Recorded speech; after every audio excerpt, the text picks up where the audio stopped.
These curious students were all gathered to watch a couple fight. Chu Qingli, the prettiest redhead in school, was saying she wanted to break up. She is rich and talented, while their relationship makes no sense anymore because Fang Yi is poor and has shown no talent. The girl waited for everyone to be watching before saying all this out loud. She wanted Fang Yi to beg to keep the relationship with everyone as witnesses, but that is not what happened. Fang Yi just said, "Okay." The girl was in shock. This had to be some kind of trick, so she screamed that it was useless for Fang Yi to do anything because she wouldn't change her mind if he feigned indifference. That was when the MC looked at her and said he was tired, so the campus beauty shouldn't be so full of herself. This left everyone shocked. The boy was unshaken and left, farming aura points. But what neither Chu Qingli nor the others know is that Fang Yi is not the same as before. He is the only one who knows that soon, the rules of society will be worth nothing. Soon, the world will turn into chaos, and Chu Qingli is just an unknown girl from another life to Fang Yi. It all started last night when the MC woke up and some strange cracks showed him the future. Colossal, catastrophic events. A message said that the revival of his spiritual energy was detected. Total activation will happen in 361 days. Fang Yi was confused by so much pessimistic information. Several people appeared before him, and the system revealed that society's rules would be rewritten. The era of cultivators was about to arrive, and power would become the new standard. Our protagonist was overcome by curiosity,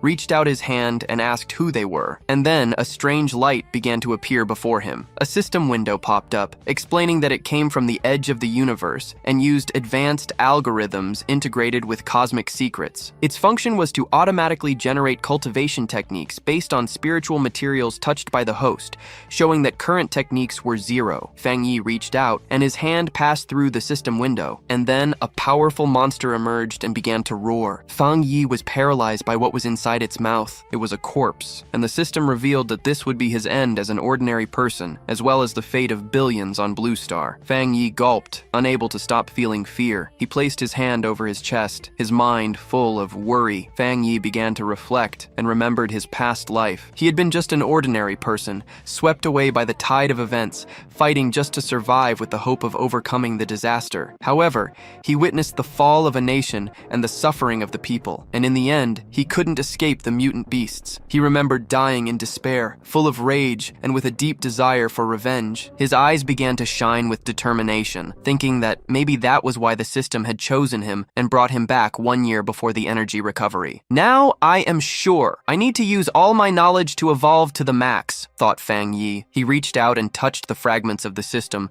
deciding he would use every anomaly caused by the aura to his advantage. The system began to initialize a new evaluation. Fang Yi's eyes shone like two suns as the system informed him that the binding was a success. A new path had been unlocked, and now everything that existed could be used as material. His mission was to collect powerful techniques and skills to become a strong cultivator and save the world. In the city, people were informed that humanity now faced an unprecedented crisis. The answers could not be found in the past. The only option was to adapt with one's own strength. Everyone was surprised, except Fang Yi. When he turned on his phone, he saw several notifications. He understood that the government neither confirmed nor denied the strange phenomena, simply telling people to prepare. The sadness of remembering the past was immense. He knew that this direct and silent approach by the Xia nation helped citizens remain calm and trust their country. Then he remembered the system said he could use anything, which meant he should go where the anomalies were happening. A piece of news on his phone caught his attention. The UV index at Shenzhen University had reached a historic record for the century. Because of this, a heat alert had been issued asking new students to take safety precautions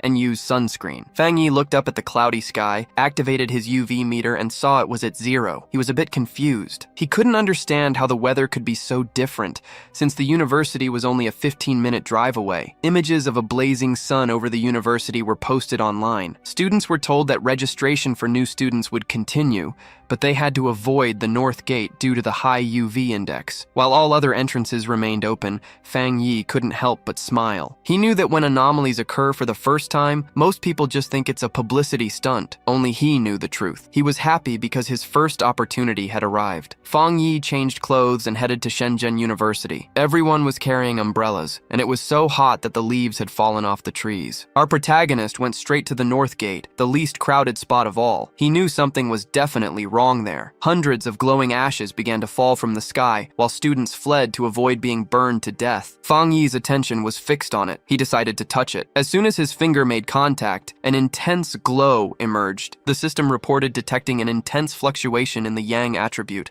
unlocking his data model. The energy began to rush into Fang Yi's body, causing him terrible pain. A blinding light began to burst from our protagonist's body. People covered their eyes to avoid going blind. They didn't know what was happening and thought they were hallucinating. The energy began to burn Fang Yi's clothes. He clutched his head, going crazy, not knowing if the system had finished compiling yet. He felt like he was about to die. The compilation was completed, and Fang Yi acquired a yang attribute technique, the golden sun breathing technique. Later, it was registration day for new students at Shengxiang University. Our protagonist's ex-girlfriend arrived at the registration area. A guy offered to carry her suitcase. Soon, more guys appeared trying to get her attention, but she rejected them all, saying she didn't need their help. She looked at a couple nearby and remembered she is now single. Suddenly, Chu Qingli nearly wet herself when a gigantic explosion occurred. A voice on the loudspeaker asked everyone to stay away from the north gate. Curious and serious, the girl decided to go investigate. A huge explosion of golden energy lit up the area. A powerful, imposing figure emerged from the smoke. He took a deep breath, and his eyes gleamed with an intense golden glow. A screen appeared, informing him that he had created a new technique and gained 50 points. Feng Yi pondered the use of the points, deciding that while it wasn't a priority now, they would be useful later. At night, under a strange moon in the sky, Feng Yi began to practice his new technique. The next day, under the bright sun, a new energy spread through the university. As they ran towards the north gate, some students noticed the sky darken and cool for a second. A large crowd was already gathering at the site. The dean, annoyed,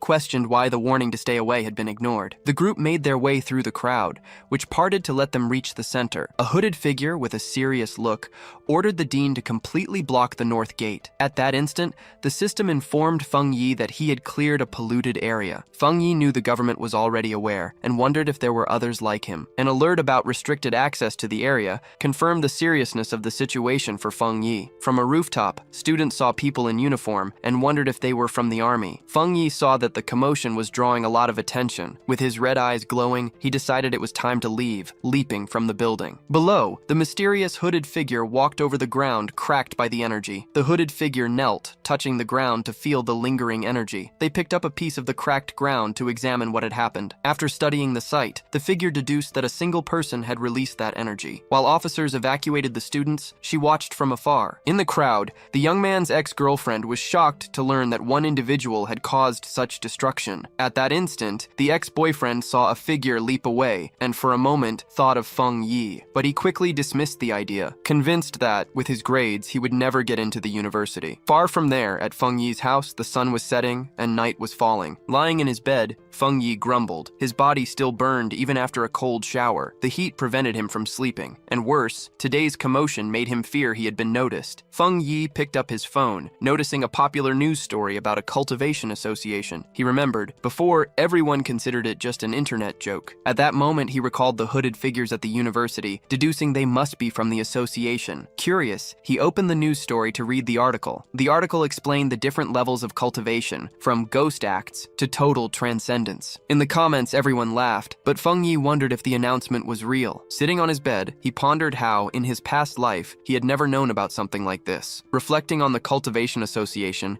he decided to try his technique again. Feng Yi closed his eyes, focusing on his training. Soon, sweat beaded on his skin, and a powerful golden energy began to flow, enveloping him. He floated, immersed in an intense golden glow that filled the room. The first step, strengthen the body to withstand the power of heaven and earth. Successfully, he controlled the energy, molding it into a fine axe. His eyes shone brightly, and Feng Yi smiled, feeling full of power. The system announced he had reached the Duxi level and rewarded him with 50 points. Feng Yi recalled the points as he read the screen. A new path was opening. The system explained that points could be used to infuse compiled data into any object. The idea of imbuing items with power fascinated him. Feng Yi looked at the mug on the table and extended his hand, enveloped in a powerful golden glow. The system asked if he wished to use some points to infuse the yang healing attribute into the mug. He understood. It was like enchanting an item, granting it special power. Feng Yi imagined that, on a weapon, the effect would transform it into a powerful artifact for combat. Determined to have a powered-up weapon for what was to come, Feng Yi took a small sword from the shelf to test the power on it. If it worked, he would buy a real weapon, preparing for the monsters. Suddenly, a strange noise coming from outside the building caught his attention in the middle of the night. Outside,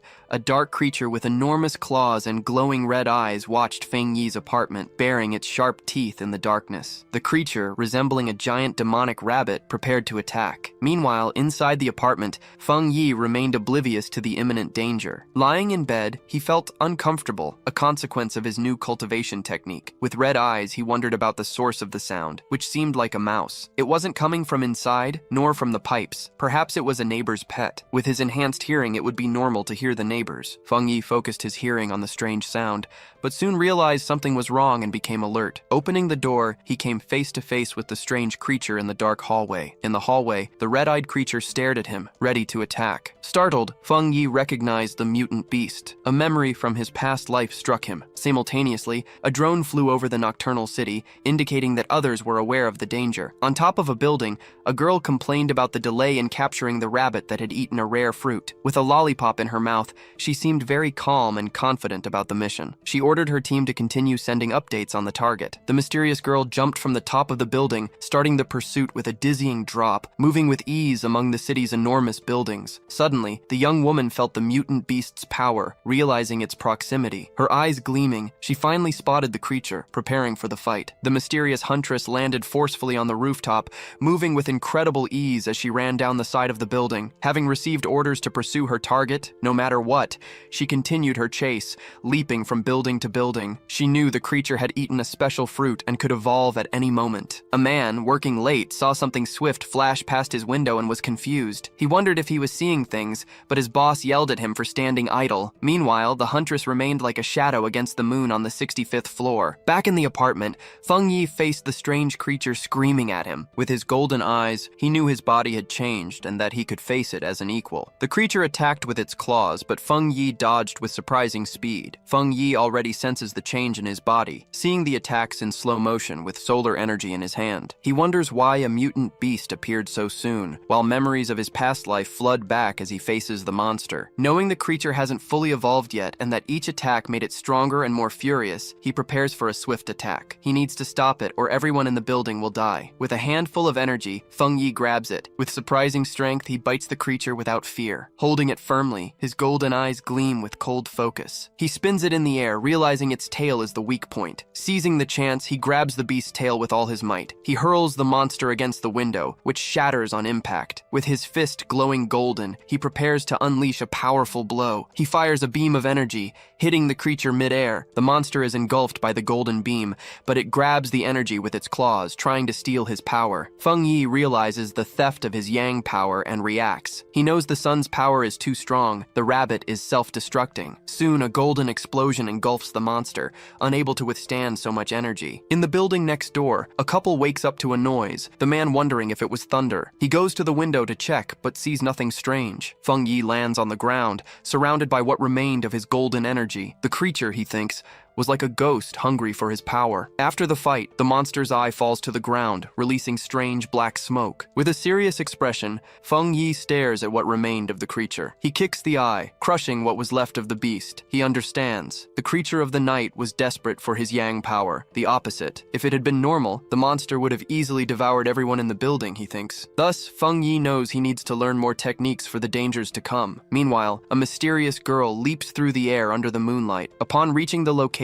her eyes snap open in surprise, frozen there in the night. She wonders if someone else defeated her target. Kneeling, she observes the destroyed target, ready to retrieve the night attribute. However, upon touching the monster's remains, she is surprised by a lingering golden energy. She feels intense heat and a burning power, which makes her resonate immediately. She remembers the energy from the university gate, realizing it's no coincidence. After the discovery, she activates her communicator with a serious, determined look. She reports to base. The target was defeated visited by a new, powerful outsider with a special ability. On the communicator, a voice asks if it's the same one who cleared the gate and killed the rabbit. A man confirms the lack of information and suggests recruitment. The silver-haired girl agrees. She stores the small flame of energy in a receptacle and receives a new order from her chief. Abandon other missions to focus on finding the outsider. The mysterious huntress unwraps and savors her lollipop. She understands the new order, but declares, "Before the mission, I need some milk tea to relax." On the communicator, the voice questions the mysterious individual's power. The young woman agrees that the president was right. She needs to meet this master. Far from there, Feng Yi's day begins with the sunrise. He stretches, ready to train. His early awakening enhances his power, and he begins his session, absorbing the golden energy of the morning with his breathing method. As the energy fills him, his eyes glow golden. He delves into the realm of phantom acts, feeling the technique emerge. A sudden burst of energy surprises him. He realizes he's stronger. Power surges through his body, and he focuses on controlling it. As he clenches his fist, he feels the pulsing energy. Feng Yi invokes his key acts.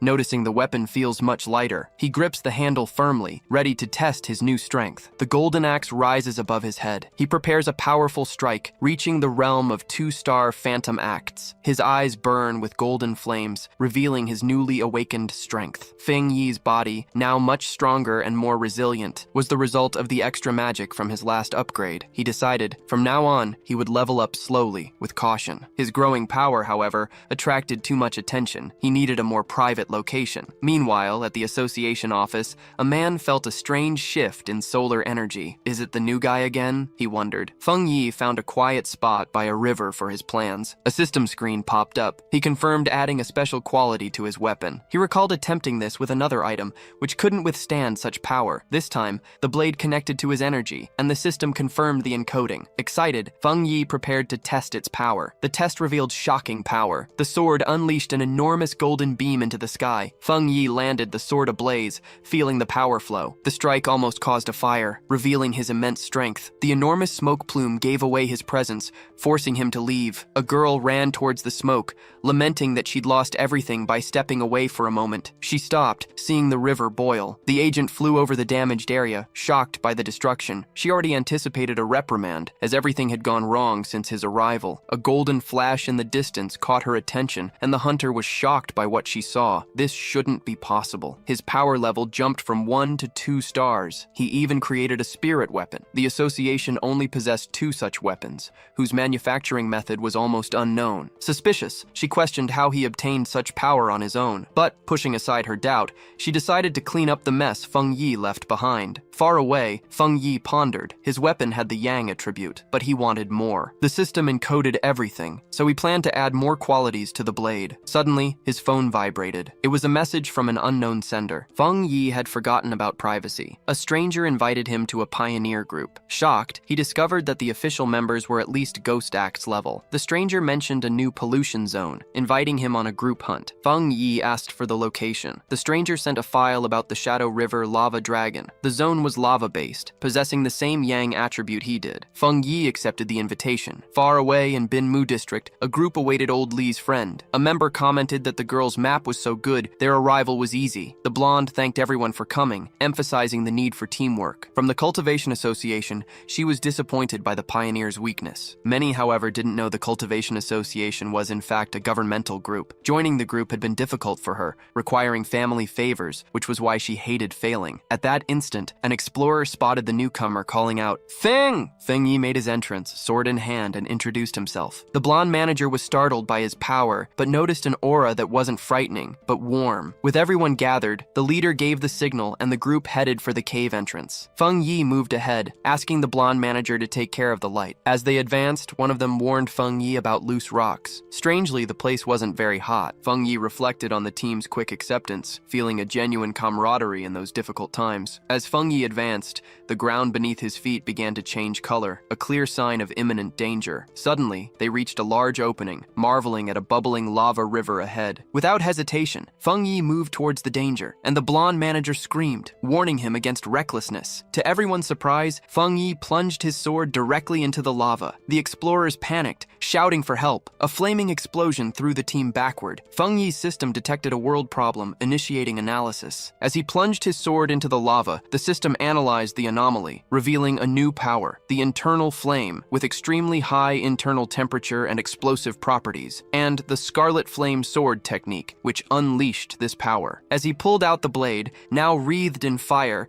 and with the lightning resolved, Feng Yi held his sword, eyes and blade glowing with flaming power, a perfect technique for his Tang sword. Below, the explorers, still stunned by the explosion, watched him in awe. Unharmed in a vortex of fire, Feng Yi realized his weapon was absorbing the lava's power. Then, Feng Yi used his script points to permanently incorporate the Scarlet Flame attribute into his sword, which now burned with pure energy. With the flames dissipated, his companions concluded that Feng Yi had had a minor cultivation accident and recovered. The group was euphoric, noticing the stabilization of the cave's spiritual energy. One of them cheered for the smooth energy absorption, while another, about to begin his cultivation, excitedly shouted Xiaoya's name. Xiaoya, the blonde manager, encouraged them to train while watching over them, and the team thanked her for the opportunity. The scene was interrupted. Xiaoya detected figures approaching the entrance, warning of other pioneers' arrival. 3 muscular men entered, led by one with an eye patch and glowing red eyes who arrogantly declared, "This resource-rich land is ours now." Xiaoya worried. The newcomers were 1-star Ghost Axe, level A. Her team couldn't challenge them. Despite the danger, Xiaoya tried to negotiate politely, reminding them they'd arrived first and even offering an alliance, but her diplomacy was met with disdain. The eye patch-wearing leader scoffed at her low level and ordered them to leave or face the consequences. Xiaoya's expression hardened. She reflected on the harsh reality of survival of the fittest in the new era, but as a member of the Xia Nation Association, she decided she couldn't allow such injustice. The instant the confrontation threatened to escalate, Feng Yi stepped between Xiaoya and the hostile leader, his sword blazing. He firmly asked the big guy if he had nothing better to do than bully a young woman. The eye patch-wearing leader was stunned, speechless. Without hesitation, Feng Yi unleashed a single devastating blow, creating a flaming explosion that sent all 3 attackers flying with the force of the strike. His own companions shuddered, their actions halted. Feng Yi knew that only overwhelming force would work against those who lived by the law of the strong. He planted his blade in the ground, directly in front of the leader. Shrouded in an immense golden aura, Feng Yi ordered them to back off. Terrified by the second display of power, the leader called him a monster and ordered a retreat. Feng Yi watched them disappear. His companions approached, still awestruck. Feng Yi smiled, downplaying the situation and suggesting it was time to leave. As they walked away, Xiaoya pondered Feng Yi's power. Realizing he had held back, she concluded he was a higher-level pioneer. She knew she needed to report the discovery to her organization. In the office of the Spiritual Energy Cultivation Association, a woman on the phone with Xiaoya repeated, surprised, the news of another high-attribute pioneer. The employee grew nervous, realizing she'd spoken too much, especially with an imposing man standing behind her. She hung up the phone, uncomfortable. After confirming the report, the young woman cheerfully asked her gray-haired senior if they were lucky to have 2 high-attribute pioneers consecutively. He, somber, corrected her. Luck had nothing to do with it. Every high-attribute individual was destined to be a new center of power, a responsibility that stressed him immensely. Under the sunny sky, Feng Yi returned to the city, attempting to disguise himself as a cosplay player. But his powerful presence and authentic sword only attracted more gazes. His walk stopped when he saw on his phone that news of the cave incident was already viral. He chided himself for his recklessness. The eruption of his inner flame had been too visible, but he dismissed the idea of betrayal from his companions. He then focused on a more urgent matter. The immense absorbed yang energy propelled him toward a new breakthrough. He needed an isolated place and headed for a remote mountain. 5 minutes later, there, Su Qingying, a silver-haired young woman and garden restoration specialist, felt a powerful presence. Su Qingying saw an immense explosion of light, like a miniature sun, and recognized the signs of a cultivator breaking through the realm of 3-star Ghost Axe. The monstrous scale of the energy astonished her. She had never imagined such an advancement. Driven by duty and a flash of recognition, she ran towards the disturbance, vowing to catch the mysterious individual this time. High up on the mountain, Feng Yi was immersed in his breakthrough. He drew immense amounts of golden energy, which swirled around him, forming a glowing, sun-like orb above his head. As he meditated mid-air, the power behind him formed a complex, divine star. Golden energy crackled beneath his skin, and his eyes glowed with intense power, controlling the wild energy. Finally, the power gathered, taking the form of a massive divine axe, forged from pure golden energy and clear blue light. As the divine axe crackled with power, Su Qingying arrived, stopping abruptly at the sight. She watched, incredulous, the mysterious individual about to swing the weapon he had created. His level of control was incredible. How could someone someone command so much spiritual energy with such skill and steadiness? Had he trained secretly for centuries? The sight brought forth a painful memory. Su Qingying remembered her own attempt to advance to 2-star ghost axe. The pressure of her divine acts forced her to retreat, spitting blood and leaving her bedridden for a week. Even naturally strong, she had failed miserably. She couldn't understand how Feng Yi handled such a powerful breakthrough. The closer she got, the more impressed she became. The vast spiritual energy, the impeccable control in every swing of the axe, the way every bit of power seemed to have been purified thousands of times. It was all beyond anything she had ever seen. He wasn't just an incredible monster, he was like a god. She noticed his calm and steadiness. Most pioneers rushed their advancements. Feng Yi, however, moved with the experience and strong mind of a master. Her thoughts were interrupted when the massive, flaming divine axe began to move. She watched him, marveling as he swung it purposefully to the east at the peak of its power. Feng Yi's eyes burned with pure golden light, while cracks of raw energy appeared on his face. He floated in a blinding storm of golden power, successfully controlling the immense amount of energy he had gathered to evolve. Then, a system window appeared, confirming he had reached the realm of 2-star ghost acts. The new divine axe descended, unleashing its power in a shockwave that tore through the mountain. Su Qingying was caught by the powerful blast and had to brace herself against the golden energy wave. The remaining force carved a massive path through the forest before disappearing, but when she looked up, Feng Yi had completely vanished, breathing heavily from the strain of the effort and her frustration. Su Qingying couldn't believe she had lost him again, especially since she had arrived in merely 30 seconds. A worrying thought surfaced in her mind. He must have known she was following him. She worried. If he continued to be so difficult to find, her recruitment mission would be impossible. Just as she was about to give up, she paused. A sudden idea struck her. She diverted her gaze from the path of destruction to a massive old tree that now glowed with a soft, lingering golden light. With a newfound sense of certainty, she called out to the seemingly empty forest. "Senior, are you still there?" From the forest's shadows, Feng Yi appeared, his hooded form radiating cold confidence. His red eyes glowed at Su Qingying. He knew immediately that she was the person who had been investigating him for the past few days and what she had found. Su Qingying held her ground and introduced herself. She was the captain of the Firefly Squad, part of the Qiong Nation's Spiritual Practitioner Association, and one of the nation's first pioneers. On behalf of the association, she sincerely invited him to join them. She admitted to having followed him for 2 days, hoping her methods hadn't made a bad impression. As she spoke, Feng Yi remained silent, his face unreadable. While Feng Yi remained hooded, Su Qingying explained that, though the public didn't know, the association already had all the documentation ready. Extremely nervous, she chose her words carefully, wary of angering the powerful man. She knew she needed to sound gentle and respectful, but her carefully planned speech was abruptly cut short by Feng Yi's direct question. "Why should I join?" This completely caught her off guard. She stammered for a moment, panicked. She quickly realized that empty words would be useless against someone so intelligent.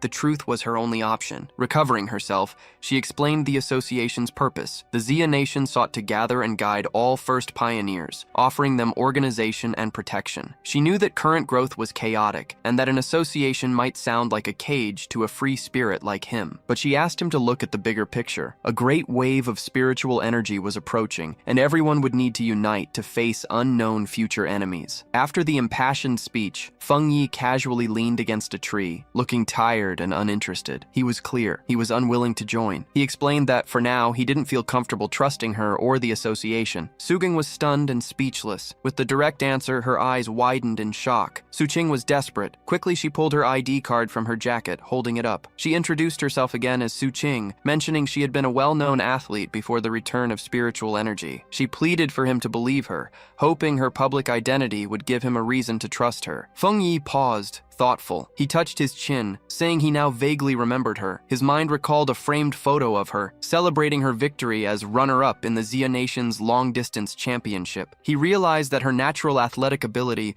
had made her a fast and effective pioneer. However, his face turned serious. A dark memory from his previous life resurfaced, a vision of a ruined society. He knew that in his original timeline, the efforts of Xia Nation, including the association, failed, culminating in the end of humanity. Having returned with his sister against him. He knew he should be part of the solution, but joining the association at that moment wasn't the right choice. Adopting a more thoughtful expression, he looked again at a hopeful Su Qing and confirmed that he remembered her. He said he'd think about the offer, and before she could reply, he leaped into the air, darting away. Suddenly, he appeared right behind a surprised Su Qing. He imposed a firm condition. She should keep his location a secret for now. In his mind, he studied her respectful demeanor, concluding that the association was careful not to provoke pioneers who weren't allied with them. Feng Yi saw a weakness to exploit in this. Su Qing proposed a deal. The association had detected his advancement energy, requiring a report. She suggested a report with truths and lies to protect him and satisfy her superiors. Feng Yi, after brief reflection, agreed. Su Qing tried to call out to him, but he had already vanished in a blink of an eye. Su Qing descended the slope in vain. Tired and irritated, she walked, grumbling about her failed attempts to catch him and the energy trail she needed to erase. Her thoughts were cut short by a voice on her earpiece. Stop worrying about the pioneer and remember your mission. The strange creatures have reappeared. Su Qing froze, shocked. They really came back? A memory flooded her. Her, surrounded by wolf-like creatures with bloody mouths and red eyes. She would never forget those bloodthirsty beasts. They were merciless monsters, born from the pollution zones created by the return of spiritual energies. Within them, they gained power, transforming into human devourers. Some disguised themselves as natural disasters, killing and expanding the pollution zones. If not stopped, their hunger would destroy the human world. A fierce storm hit the city, not with streetlights, but with incessant lightning. Rain poured down,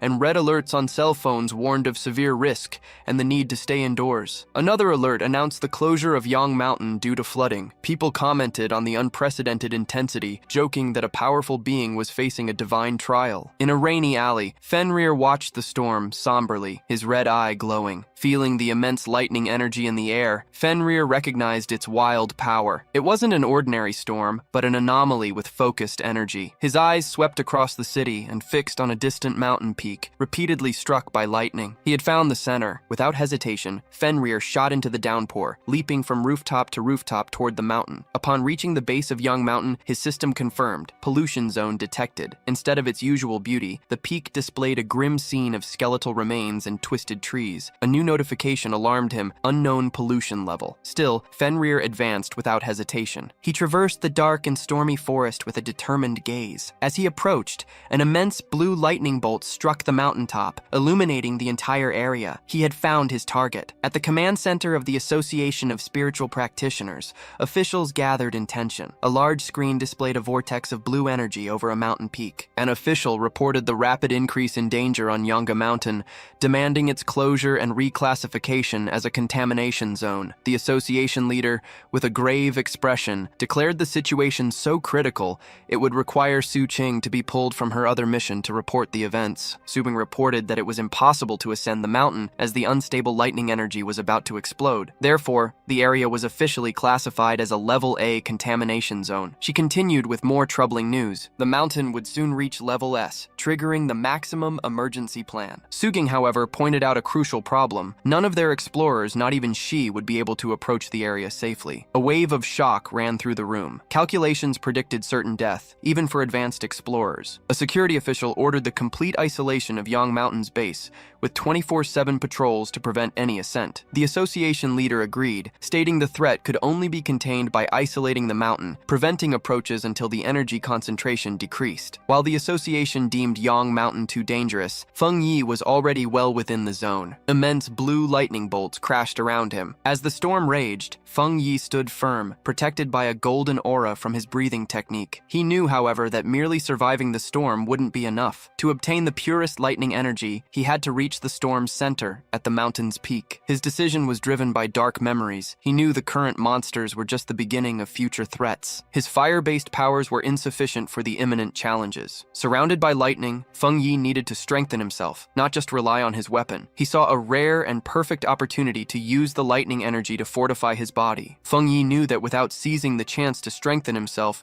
he would face certain death in the imminent disasters. His eyes glowed golden. He pulled out his flaming sword, and with a defiant roar, thrust it directly into an enormous blue lightning bolt. The wild energy coursed through him, causing terrible pain, but his face remained resolute. His body trembled violently as the electricity surged through him. He felt the lightning's power like a divine punishment, actively fighting against it. The storm storm, furious at his intrusion, seemed to demand his surrender as he stared up at the chaotic sky. How could he make this brute force obey him? He had an idea, calming himself and recalling his system's rule for obtaining power: touch the source of energy. A golden aura erupted from him as he unleashed his golden salt breathing technique, determined to break through the storm with a loud roar. Feng Yi pressed forward, using his flaming sword to carve a path through the blue lightning. The clash of his golden energy and the wild storm generated a chaotic explosion. Blood trickled from his mouth, but his eyes blazed with determination. It was a desperate gamble, a confrontation with death. After an arduous struggle, Feng Yi reached the peak. He plunged his sword into the ground, cracking the rock as he arrived at the storm's center, where the power was even more terrifying. The violent lightning energy made breathing difficult. Feng Yi felt the storm's tension, realizing it wasn't just pushing him, but now sought to kill him, as if wanting to prove its fury. The storm gathered all its power and unleashed a colossal beam of white lightning directly at him, an attack destined to destroy him. As Feng Yi faced the final blow, his system activated, detecting a powerful lightning attribute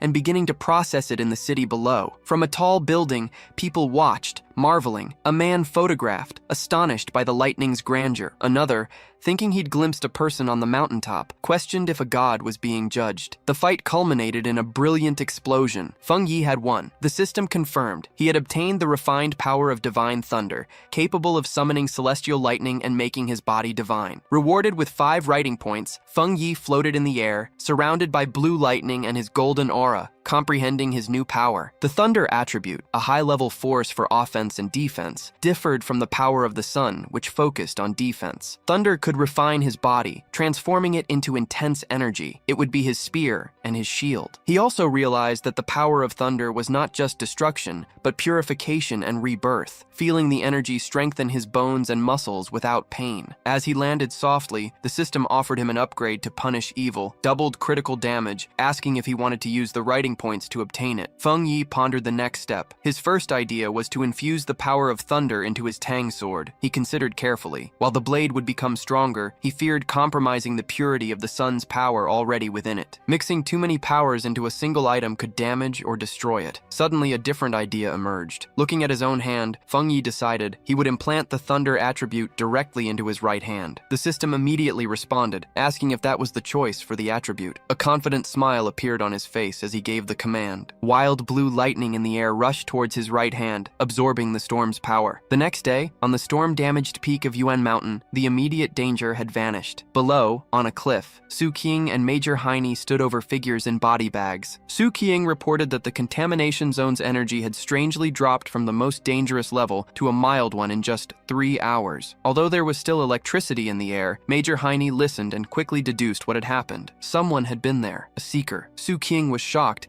asking if another seeker could have survived the event. She crouched, searching for clues, but felt nothing, assuming the heavy rain had washed them away. She concluded that the seeker must have left the mountain safely around 8 o'clock the previous night. Major Heine agreed with her timeline. The strange event began around 6, and the army sealed off the mountain by 7. Therefore, the seeker must have climbed the mountain before the lockdown. Their instruments predicted the danger had reached significant proportions, but after 8, the energy suddenly dropped, being strongest where the lightning was most intense. The major theorized that the seeker had not only survived the lightning, but likely possessed some thunder-related power. He concluded this person was the direct cause of the sudden shift, a major opportunity. The major expressed his greatest concern. Such individuals were the most dangerous, as it was unknown whose side they were on. Su Qiang agreed, warning that such a powerful threat would cause immense disaster. They needed to find him quickly, miles away. Sitting on his couch, oblivious to the military operation now focused on him, Feng Yi let out a sudden, loud sigh. Back in the dungeon, Major Han Li decided, giving his troops a firm order: find this person immediately, at all costs. With the order, he assigned the mysterious target the temporary codename, Tyrant. The investigation on Manhua Yu began immediately. The army hoped the Spiritual Practitioners Association would soon recruit the Tyrant. Meanwhile, they would keep information about the event secret and initiate their own investigation. On the rainy peak, the association leader told Major Han Li that a high-level pioneer was already attempting contact. Then, he turned to Su Qianying and ordered her to present her report to the major. Su Qianying was caught off guard by the order and gasped in panic. Forced to think fast, she began her report, half true, connecting the current incident to the pioneer pioneer who recently cleared the pollution zone at a local university. Terrified, Su Qin-ying feared revealing her agreement with Feng Yi. She explained the difficulty in contacting him, mentioning having found and correctly identified the body of a mutant rabbit with a yang flame attribute. She promised to approach Feng Yi to find out how he had cleared the university gate, praying her mix of truths and lies would be convincing. Major Han Li listened, pondering a pioneer with a yang attribute. Satisfied, he thanked her, calling her a talented young pioneer. Su Qin-ying saluted firmly, stating it was her duty. As the meeting concluded, Major Han Li announced they would release false natural disaster reports to cover up the event, and that he disagreed with publishing information about spiritual energy online due to the risk of misuse. As the officers conversed, Su Qin-ying sighed, relieved the interrogation was over. Back home, Feng Yi used his golden sun-breathing technique to dry his hoodie, put it on, and immediately checked for changes in his body. Even with the thunder attribute, he felt a clear difference. His right hand, now releasing blue sparks, had become his strongest part, with an enormous power boost. Flexing his fingers and forming spheres of electricity, he felt a new breakthrough approaching. The surprising thing was how the anti-wild thunder had become docile in his body, allowing free control. Unlike the terrible pain he felt when unlocking the yang attribute, he questioned if energies weakened during incorporation. The system had promised this power would deal double damage to strange and evil creatures. He could barely wait to test it. A sudden alert on his phone interrupted his thoughts. He picked it up, curious. He had set up special alerts after the last incident, aware that for a pioneer, every crisis was a chance to grow stronger, even at the risk of his life. Looking at the alert, Feng Yi saw news of a massive explosion at a chemical factory, causing pollution in the city. The official version reported 0 casualties and called for calm, but he was suspicious of such a large event. On online forums, witnesses reported a more terrifying story. Residents described a strange, chilling sensation they couldn't explain. Someone asked if it was a cold, evil aura, and others agreed, despite their doubts. The dread and fear were palpable. The words cold, evil aura sounded familiar to Feng Yi, bringing forth a terrifying memory from his past life. A bloody hand, a horrifying face, the memory of hiding, terrified, from a red demonic beast that destroyed everything around it, resurfaced. The creature, a disgusting, multi-eyed, rat-like monster, was a threat Feng Yi knew all too well. Back in the present, he grew serious. He recalled the nature of these creatures, plants or animals that upon gaining consciousness had their powers spiral out of control, becoming terrifying hunters and killers. They loved to appear in the darkness of night. Realizing this new threat was 100 times more dangerous than the mutant rabbit he had faced, Feng Yi knew he would need to act. On a dark and stormy night, rain lashed the city's empty streets as the traffic light cycled through its colors. A blur shot across the wet street. It was the Destroyer Squad, hooded figures moving with impressive speed in full pursuit. One of the members reported to base. Anomaly. File 7, Candle Night, had been tracked, but the target was lost. Its ability to blend into darkness made it almost impossible to follow. The member added terrifying details to the file. The anomaly faintly hissed when near and devoured humans. As lightning illuminated the sky, the squad landed atop a building to observe the city. The leader, a determined man with light hair and a scar on his face, knew the stormy weather was ideal for the creature. He stated firmly they couldn't allow this to happen. Miles away, in a bustling command center, an operator received the updated information. He confirmed the dispatch of data on File 7 Candle Night. The situation was serious. An extermination request, classified as high priority, needed to be resolved within 12 hours. Headquarters ordered, the Destroyer Squad was to pursue the target, but team safety was the priority. The team immediately resumed the pursuit, leaping between the buildings of the rainy city. The leader paused, observing a luminous hologram of the city with red markers indicating active anomalies. He knew 12 hours was a slow response time, but the best headquarters could offer. The country was vast. Anomalies sprang up everywhere, overwhelming even the most advanced resources. As the Destroyer Squad approached the target's last known location, an alert arrived from headquarters. The operator informed the area was occupied by agents from the Spiritual Energy Cultivation Association. A photo of Su King appeared on screen as he explained that her team monitored pioneers in the area and could be called in to assist. The squad leader confirmed the message, requesting they call her and praising her reputation. Feng Yi was surprised by her own fame, while the Destroyer Squad waited seriously in the rain. Shortly after, Feng Yi and her hooded team arrived, positioning themselves on a higher rooftop. With a hand on her hip, she looked down at the squad below and casually asked if they were the reason for her overtime. The Destroyer Squad leader didn't appreciate the relaxed tone. He stated firmly that the Candle Night anomaly devoured people. It was far more serious than a mere request for overtime. A member of Feng Yi's team retorted. Feng Yi then turned to leave, remarking with irony that since the squad seemed so competent, they wouldn't need her help. She announced her team's withdrawal, the Ying Squad. As they left, her subordinates murmured, one worried about their boss's fierce attitude. Another defended her, saying their missions were equally dangerous. The squad leader panicked and called out to her. He apologized for his harsh tone, begging for help and explaining the danger of the Candle Night. Without Wen Feng Yi's main renowned tracking abilities, they would be at a disadvantage. He emphasized that the team's failure would condemn the citizens to death. After agreeing to work together, the two teams took position on a rainy rooftop, ready for the hunt. Feng Yi concentrated. A glowing blue sphere of energy materialized in her hand. She announced the creature was located. The sphere's energy expanded, revealing the monster hidden within the damp, dark ruins of a chemical factory. The Candle Knight, a monstrous, multi-eyed, rat-like creature, was feeding. Its record warned it liked darkness, humidity, and humans. With the target located, Feng Yi gave the command to initiate the joint operation. The creature's sharp senses made it look up immediately, sensing their presence. It leaped away, an instant before an attack struck the ground where it had been. A member of the Destroyer Squad warned the target had seen them. He ordered the team to form position. The members moved with impressive speed, their cloaks blurring. They pursued the monster, surrounding it from all sides. With their prey cornered, they shouted together, ready to strike. One charged forward, giving the command. He struck the creature with force, slamming it against debris. But instead of weakening, the monster's body began to change. Red wounds and black thorns emerged on its back. With a furious shriek, the Candle Knight counterattacked,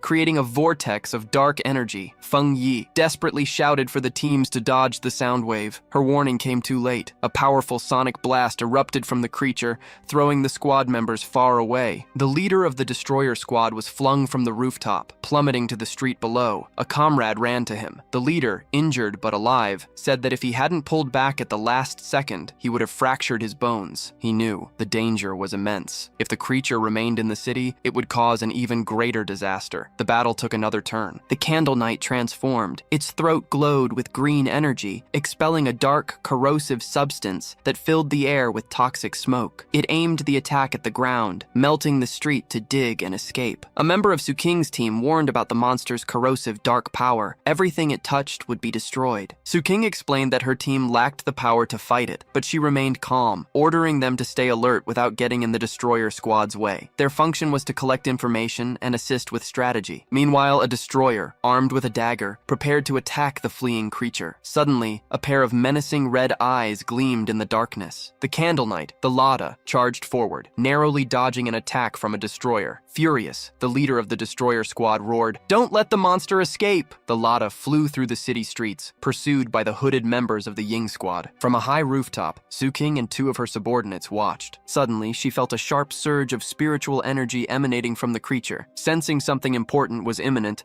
Su King ordered her team to stay outside while she followed alone. The chase led them to a large, abandoned factory, dark inside. Su King announced she would scan the area's spiritual energy. The Destroyer Squad leader noticed the watch on her wrist. She confirmed it was a new association device, indicating a squad could safely handle up to 50 energy. Candle Knight's reading was only 48. Suddenly, the device flickered wildly. The reading shot up to over 80. Su King yelled that the energy levels were going crazy. At that moment, a massive shadowy form with glowing red eyes appeared on the rafters. They had fallen into a trap. Sun Jing realized, horrified, that there was more than one creature in the factory. The monstrous, shadowy face of a new creature emerged right behind them. The Destroyer Squad leader panicked, shouting, "We need to retreat immediately!" Taking command, Su King suggested a quick retreat through the main door to force the hidden enemy to reveal itself. She fired a blast of energy to clear a path, shouting for the team to follow her. But before they could escape, she cried out in pain and collapsed. Her senses were overwhelmed by an invisible poisonous gas. Suddenly, Su King found herself alone in the vast, greenish darkness of the factory. She called out for her team, but no one answered. She knew they were nearby, but the poison had rendered them unable to perceive her. Connecting the dots, she realized the full extent of the trap. Candle Knight had lured them to this factory, the territory of a far more powerful creature, a giant serpent she had only vaguely sensed. As if summoned by her thoughts, the massive armored head of a shadowy serpent with glowing green eyes appeared before her. Now she understood. Unlike Candle Knight's simple, shadowy power, this creature's black mist was a potent poison. They had been breathing it since they arrived. The gas acted silently, paralyzing victims and draining their spiritual energy. Su King felt hers almost depleted, knowing she would soon be another victim. Collapsing powerlessly, she despaired at the terrifying intelligence of the creature, which was merely toying with them. She closed her eyes, resigned to the end. Lying on the factory floor, she saw a beam of light cut through the green darkness above. A spark of hope flared. The factory roof exploded, and a blinding light filled the area. Her eyes widened as a figure descended from the opening. It was Feng Yi. He landed gracefully amidst the debris, his hooded figure silhouetted against the light from the roof. He stopped before the serpent, immediately identifying it as a creature of dark attribute. Without warning, the serpent lunged with its enormous fangs. Feng Yi dodged the serpent, coming face to face with the snarling, rat-like creature. As the two creatures closed in, he finally understood the trap. In a surprising move, Feng Yi allowed the Candle Knight to bite his shoulder, blood splattering. He realized their tactical intelligence. One drew him in, the other killed. He taunted the beast on his shoulder, asking if it liked biting so much. In response, he unleashed his new power. Bright blue lightning exploded from his body as he dared the monster to taste his lightning attribute. Simultaneously, he fired an enormous beam of golden solar energy from his free hand, striking the advancing serpent. Covered in crackling electricity, Feng Yi shrugged off the stunned creature and focused on the serpent, unleashing a torrent of golden flames and daring it to handle the fire. The serpent charged with a furious roar, mouth agape. With incredible agility, Feng Yi dodged, spinning in the air and brandishing his golden sword. As he landed, he said coldly to the monster, "Look at my blade." The serpent, aware of the challenge and wary of the glowing weapon, recoiled. Seeing his chance, Feng Yi counterattacked. Leaping through the air, he struck a powerful blow to the serpent's face, his sword covered in crackling blue lightning energy. The impact was immense, but the result unexpected. Instead of crushing its skull, the creature's head split open down the middle, revealing a second identical head, like a shedding skin. Feng Yi landed on the ground, surprised. The divided head separated completely, shedding the outer layer and revealing its true, already regenerated form. Green energy pulsed at its neck. Feng Yi knew the fight was far from over. It roared in fury, the intensified electricity overloading its dark power. As the creature writhed, Feng Yi smiled confidently. He had the advantage, noting that the serpent's dark aura was stronger than the Candle Knight's. His plan was revealed. By attacking, Feng Yi had held back the fire, using the blade to channel lightning directly into the serpent's body. This one, he realized, was far more dangerous and evolved than the Candle Knight. Suddenly, he felt a sharp pain in his shoulder, where the rat-like creature had bitten him. Strange purple serpent scales sprouted from the wound. He understood. It was, as he suspected, an intelligent mutant species. The venom injected by its partner's bite had a paralyzing effect capable of killing silently. He felt the intense pain, but his golden sun breathing technique was already at work, fighting the venom. With a determined gaze, Feng Yi knew the counter effect. The energy of his powers pulsed. This blend of yang flame and thunder acted as an early warning against the poison,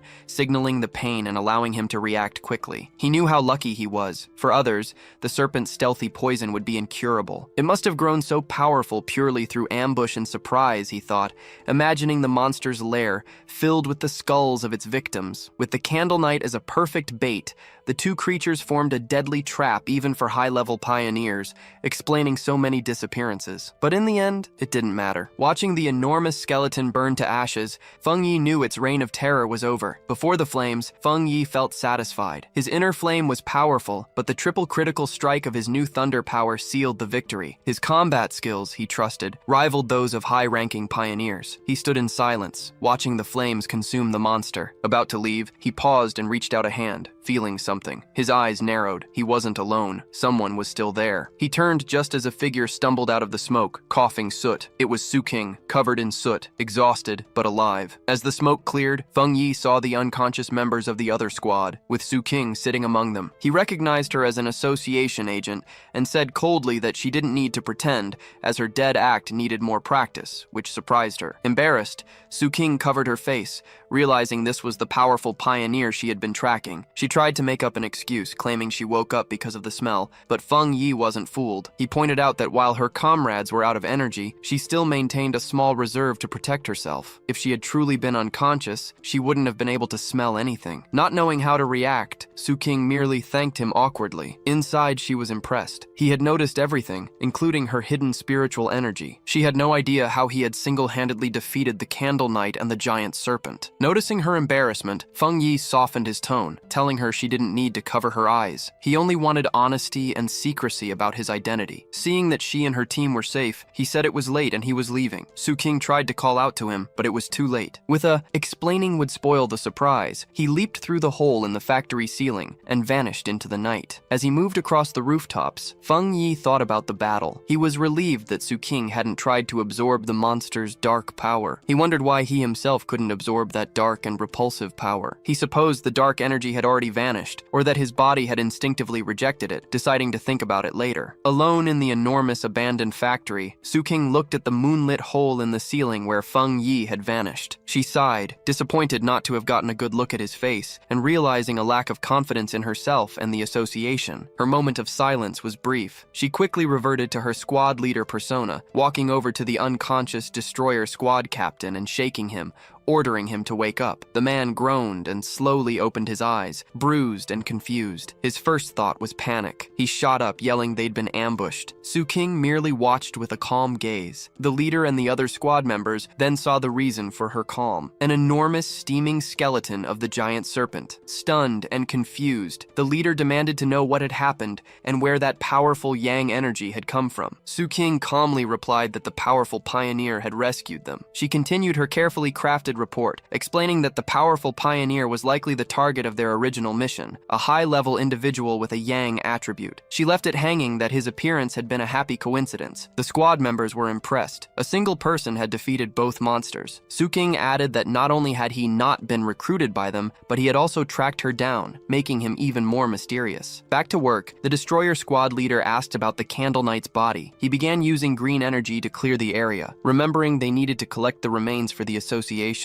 As the teams cleared the area, the leader, using an orb of green energy, gathered the dark remains. Moving forward, he accidentally stepped on a piece of debris that exploded in an intense blue electrical flash. He leapt back, screaming in pain. Su-king watched, surprised. The discovery deepened the mystery. The Candle Knight's remains still pulsed with residual electricity. The squad leader turned to Su-king, questioning her report. He reminded her she'd said Feng Yi had a yang attribute, but that intense electrical power indicated otherwise. The two leaders knelt to examine the electrified body. Su-king was surprised by the sheer force of the residual thunder, confirming it to be a high-level ability. This led the leader to suggest a new possibility. Perhaps two high-level pioneers had appeared, one for each monster, departing together afterward.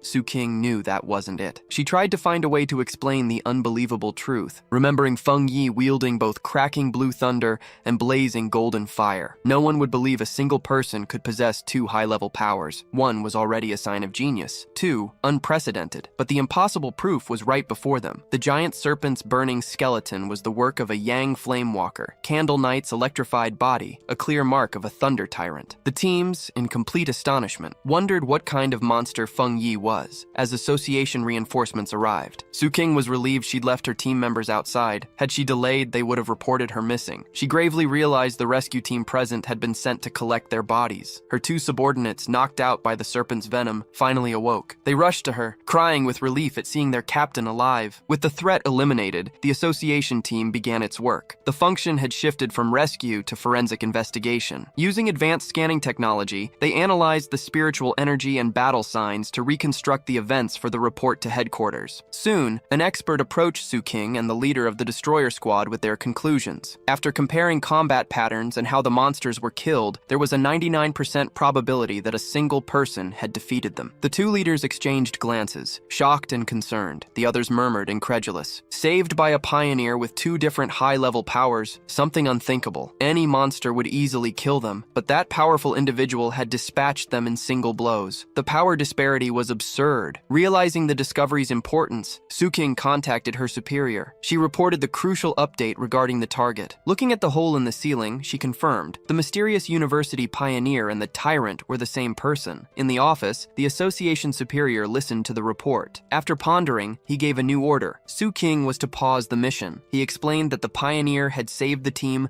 killed the monsters and secured the area. These were not the actions of an enemy. He added that he and Major Han Li disagreed on the matter. For her safety, and to avoid making a bad impression on such a powerful ally, she should cease all contact with the tyrant for now. On the phone, Su King, even while agreeing to pause, added another piece of information. Her theory was based on tracking the tyrant to the back mountain, where he was advancing his power. The chief, intrigued, asked for an explanation. She recounted that during that encounter, she had felt an incredibly strong aura at the location. At the time, she suspected a spiritual weapon, but found it improbable. Now, with 2 high-level powers confirmed, the possibility was real. The association superior was surprised, but questioned if the pioneer truly possessed one. Soon, he expressed skepticism. It was highly unlikely. He argued that no matter how talented, a solo pioneer wouldn't possess such a rare item without external help. The team also hadn't found any traces of a third spiritual energy, typical of separately manufactured weapons. Su King quickly corrected him, clarifying, the aura of the spiritual weapon she'd felt during their first encounter was clearly of the Yang attribute. That new information changed everything. The superior's eyes widened in understanding. If the weapon's attribute came from the user's own Yang energy, he wasn't just using it, but creating it, an astonishing conclusion. If he could create his own spiritual weapons, he must be a spirit creation realm cultivator. Such an individual could do it alone, but this power was legendary. Su King was astonished. Cultivators at this level were extremely rare, barely more than 2 in the entire world. The superior considered an even more frightening possibility. A separate third attribute would shift the balance of power, shaking the pioneer community. He explained that, according to research, different attributes clash within the human body, making coexistence impossible. No pioneer with 3 spiritual attributes had been confirmed. If he truly possessed a spiritual weapon, the absence of a third energy signature was, in fact, a good sign. The call ended, leaving the superior with a single worrying thought. He could only hope such a powerful pioneer would never become an enemy of humanity. Back in his apartment, Feng Yi took a hot shower, washing away the grime and fatigue of battle. As he dried himself, he reflected on the current state of the world. Less than a year remained until the official revitalization of spiritual energy, but dangerous monsters and strange events were already becoming increasingly frequent. He used his Yang attribute to easily dry his clothes, his hand glowing with golden energy, and pondered how many pioneers like him were already cultivating on their own. He remembered the aggressive men from Lava River,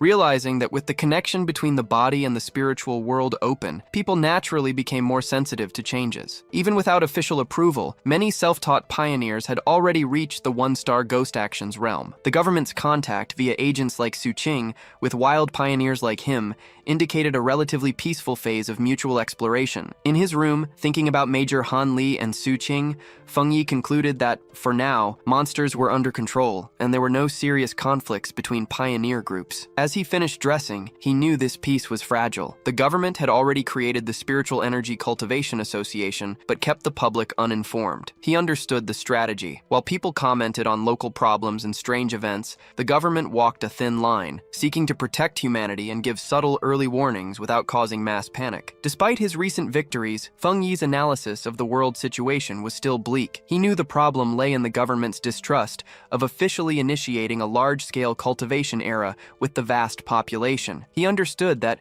once the truth was revealed, society would likely collapse, plunging into chaos and death. Currently, not even official pioneers could prevent the inevitable chaos, and the combination of internal problems with external monster threats would only worsen the situation. He admitted that the government's careful and gradual approach wasn't wrong, aware that human fear and panic could be more destructive than any monster. What truly worried him, however, was the monster's evolution speed, far exceeding his expectations. He reviewed the information about the creatures he had just faced. They were a typical product of dark attribute contamination, specifically the shadow attribute, a sub-branch of dark energy that his system identified as a natural enemy of pioneers, and for now, unabsorbable for him. He realized these monsters were more intelligent than common beasts, working together to lure and kill pioneers whom they saw as a good food source. He knew, however, that they were still much weaker than the true dark-type monsters from his previous life, creatures capable of destroying entire countries alone. Even so, the danger he faced was a serious reminder of the growing risk. He was certain that,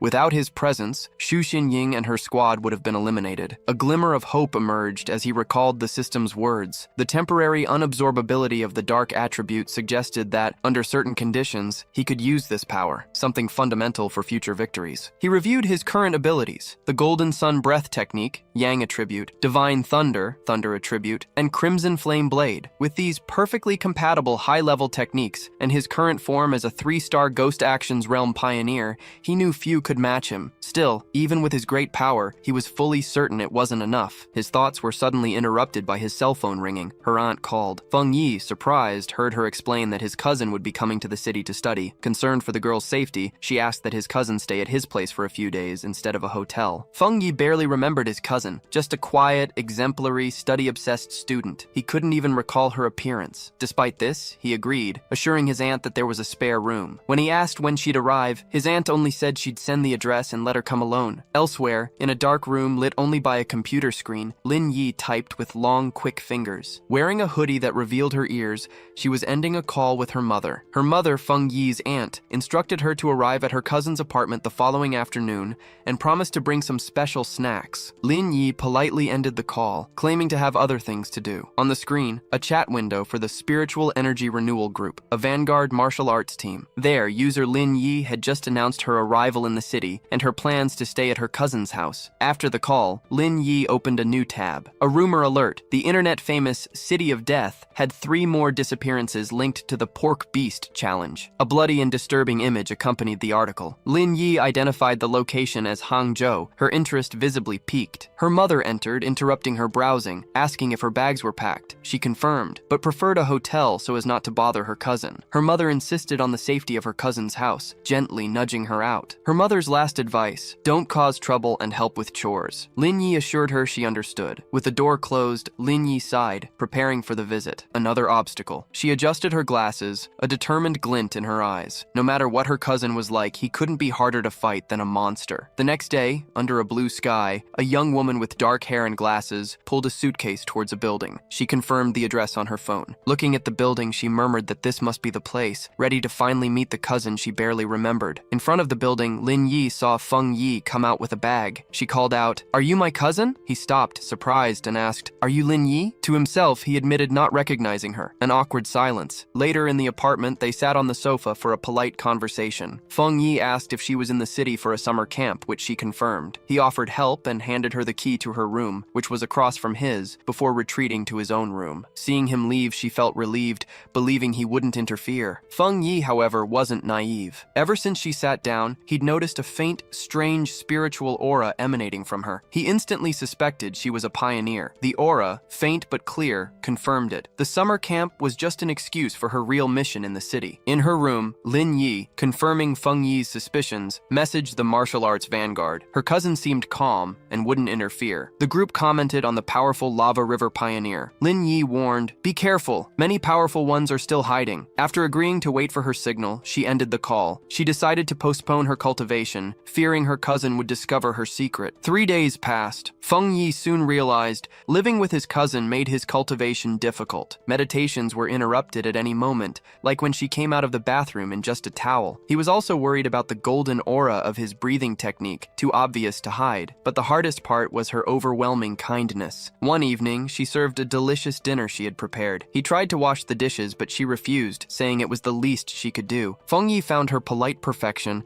and extreme cleanliness almost strange, but despite the discomfort, he decided to accept it. He thought that by letting her be overly helpful, she would lower her guard. It would be his only chance to discover what she was really up to. The peaceful dinner was interrupted by her phone vibrating on the table. Both looked at the message, surprised. Feng Yi seized the opportunity to excuse himself and retreated, giving her privacy. His cousin nodded silently as he left. Alone, she pondered for a moment before picking up her phone. Sitting on the bed, she answered the call with seriousness. She repeated the information. The great change of heaven and earth would occur again tomorrow at 3 in the afternoon. She promised to be there. Feng Yi overheard his cousin's conversation without difficulty. She agreed to meet at the entrance of Yanghu, an internet-famous suburban town about an hour away. With his suspicions confirmed, he watched her through the wall, his spiritual energy intensifying. He was certain his cousin was also a pioneer. He was confident, however, that with her current strength, she wouldn't perceive him lurking. He was impressed by her power. An elementary school student, yet already in the 2-star realm of high ghosts, close to another breakthrough. Feng Yi wondered if her high talent justified her peculiar personality. Now, he understood her true purpose in the city. The summer camp was just an excuse. She had discovered the impending great change of heaven and earth and was coming to its epicenter. Feng Yi knew such events were chances to acquire new techniques to increase one's strength. What kind of power would emerge now? It didn't matter. Determined, Feng Yi decided he would claim any power that emerged for himself. In the room, his cousin suddenly stopped, feeling watched. She looked around, but the moonlit mountains were the only view. She dismissed the feeling and continued her preparations. The next day, the city of Yanhu was bustling. At the entrance, with the mountains in the background, Lin Yi met a friend from her pioneer group. Her friend teased, asking if her cousin was handsome. Lin Yi replied that he was a good person but ordinary looking. Her friend sighed, disappointed. Just then, a redhead in a purple dress joined them, reminding them that Lin Yi always considered herself just an ordinary person. With the team complete, the redhead announced it was time for business. A man asked about an absent member. The redhead confirmed there would only be 6 of them, explaining that members' whereabouts were always a mystery. From a nearby cafe balcony, Feng Yi watched, his sword by his side. He noticed that his cousin's group, though discreet, emanated power. The weakest was a 2-star high ghost, the man who spoke, a 3-star. As he watched, Feng Yi overheard that the team was generally stronger, with a powerful member frequently absent. His attention then focused on the mountains surrounding the city. His eyes narrowed in anticipation,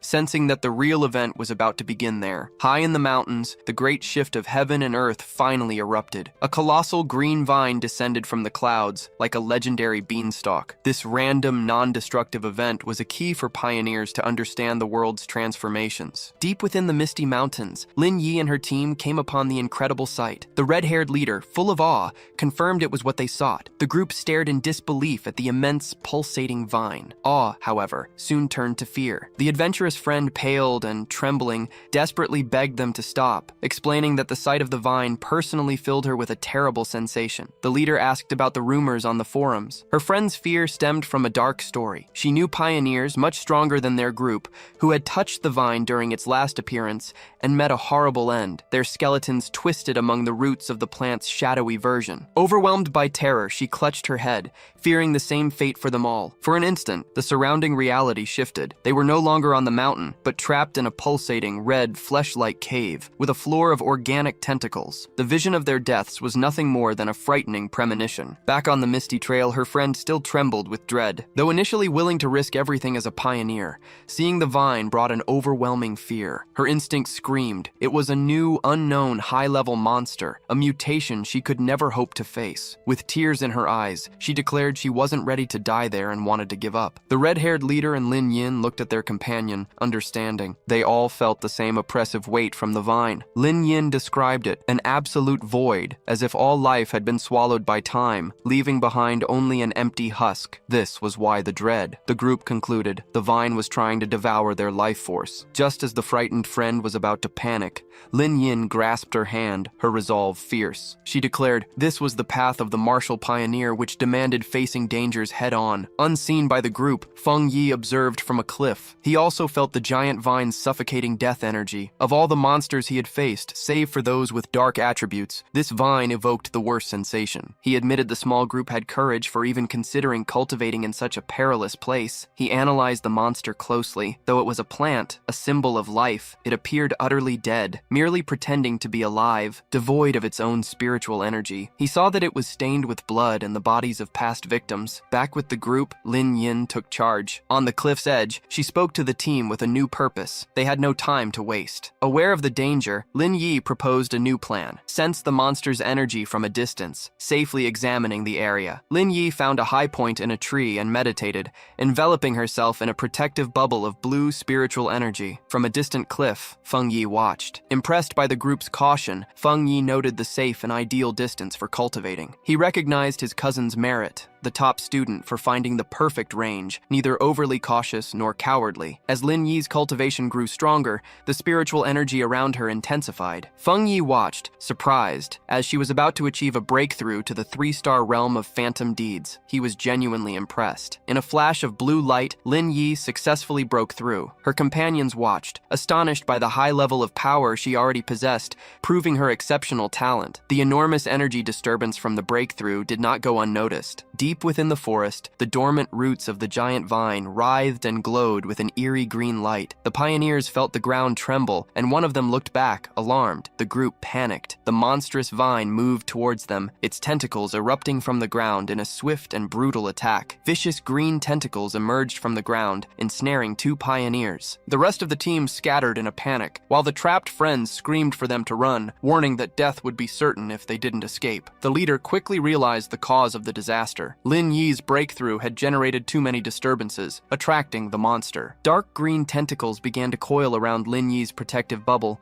which weakened after the breakthrough, still enveloped her. The leader knew that, in this state, they could not be captured. If the vine enveloped them, its deadly aura would instantly devour them. Under immense pressure, Lin Yi's energy shield began to crack. Chaos ensued as the red-haired leader tried to pull her panicked friend to safety. The friend screamed not to leave Lin Yi behind, but the desperate leader questioned what they would do. Furious, she asked if she should use her own precious spiritual energy to protect Lin Yi, basically dying so her companion could level up. Amidst the chaos, the red-haired leader tried to calm one of the men who argued that they should leave Lin Yi to save themselves. He coldly stated that life and death were destiny, and that if they didn't leave immediately, everyone would die along with her. He reminded her that they were just people who met by chance, and that she was being overly emotional. This cold, practical view, however, only made the leader even more furious. She shoved him hard, yelling that she wouldn't abandon her companion, even if it meant going against the group's rescue. From atop the cliff, Feng Yi observed the scene. He knew that his cousin, still a student, barely comprehended the danger, kept weakened in meditation. The vine's power was overwhelming, and although uncertain if he could save her at full strength, he needed to act fast. With the tentacles crushing her barrier, he clenched his fist, a golden aura erupting around him. He had promised his aunt to look after her, and promises are meant to be kept. The red-haired leader sprang into action, leaping through the vines to reach her friend. She landed a powerful kick, severing a tentacle, but the victory was brief. Dozens of other vines emerged, completely ensnaring her. Just as they were about to crush her, her cousin's protective shield finally shattered. Before the monstrous plant could seize its new victims, Feng Yi intervened, leaping through the air. He unleashed two arcs of glowing golden energy from his sword. The rest of her cousin's team could only watch in horror, shouting her name as the shield shattered. An immense blast of energy, in the form of a flaming phoenix, descended from the sky, striking the massive vines with explosive force. Feng Yi landed gracefully in the now cleared area, a pillar of golden flames erupting from the ground. He had saved the cousin and the courageous leader just in time. Enveloped in a brilliant aura, Feng Yi's presence dominated the deadly vine. The surviving members of the pioneer squad watched in stunned silence. The monstrous plant that had almost killed them moments ago recoiled before the overwhelming yang energy. Its tentacles retracted from the intense light, hissing and dissolving. As Feng Yi descended, shrouded in radiant brilliance, the pioneers shielded their eyes, barely comprehending what was happening. The pragmatic pioneer who had suggested abandoning the cousin was shocked, questioning if this newcomer was also a pioneer. The redhead leader, equally stunned, recognized in this power the purest form of the yang attribute, knowing that only such a level could repel the life-sucking monster. The pioneer suffered a crisis of confidence. He had always considered himself talented, reaching the 3-star realm of phantom feats in record time, an achievement few in the country could match. He knew that even the talented Lin Yi could barely match his skills, and yet, this mysterious stranger was on a completely different level. He looked at his own hands and then at the radiant figure on the cliff, feeling insignificant. If pioneers like that existed, what were they? The newcomer surpassed them all with pure, overwhelming power. As Feng Yi remained enveloped in the golden light, his system activated. It detected the extreme attribute of the deadly vine and began automatic scripting for a new technique. The system window displayed infinite vitality, a technique capable of instantly absorbing surrounding life force to rapidly heal injuries. With the vine's power flowing into him, Feng Yi was enveloped by a wave of green, vitalizing energy. Marveling at the wood attribute technique, he realized that with life nearby, he would possess an inexhaustible source of absorption energy. As he absorbed the last remnant of anomalous power, his system extracted the vine's core attribute, desolation. It was a terrifying power, capable of instantly creating an aura that would destroy all life around it. Feng Yi remained calm amidst the swirling green energy, absorbing the new power. When he opened his eyes, they gleamed with the same intense green as the desolating vine. He stood in the now lifeless clearing, a faint green aura surrounding him. He finally understood why the vine could only grow there. Anywhere else, it would drain life for miles around. The relentless nature of the desolation attribute stole the life force of others. His thoughts were interrupted by the grateful voice of the redhead leader. She approached, her clothes torn and body covered in bruises, and thanked him profusely, stating that without him, they would all be dead. She asked how they could repay him. Feng Yi simply waved, unconcerned, saying there was no need and that they would meet again. He turned his back and left. In his mind, he didn't see himself as a hero. He knew he had only found this opportunity thanks to their information. He was the one who had truly benefited. As for the conflict among the pioneers, he wasn't concerned. With one final leap, he launched himself into the air, leaving the stunned squad behind. He knew that true character was revealed in a crisis,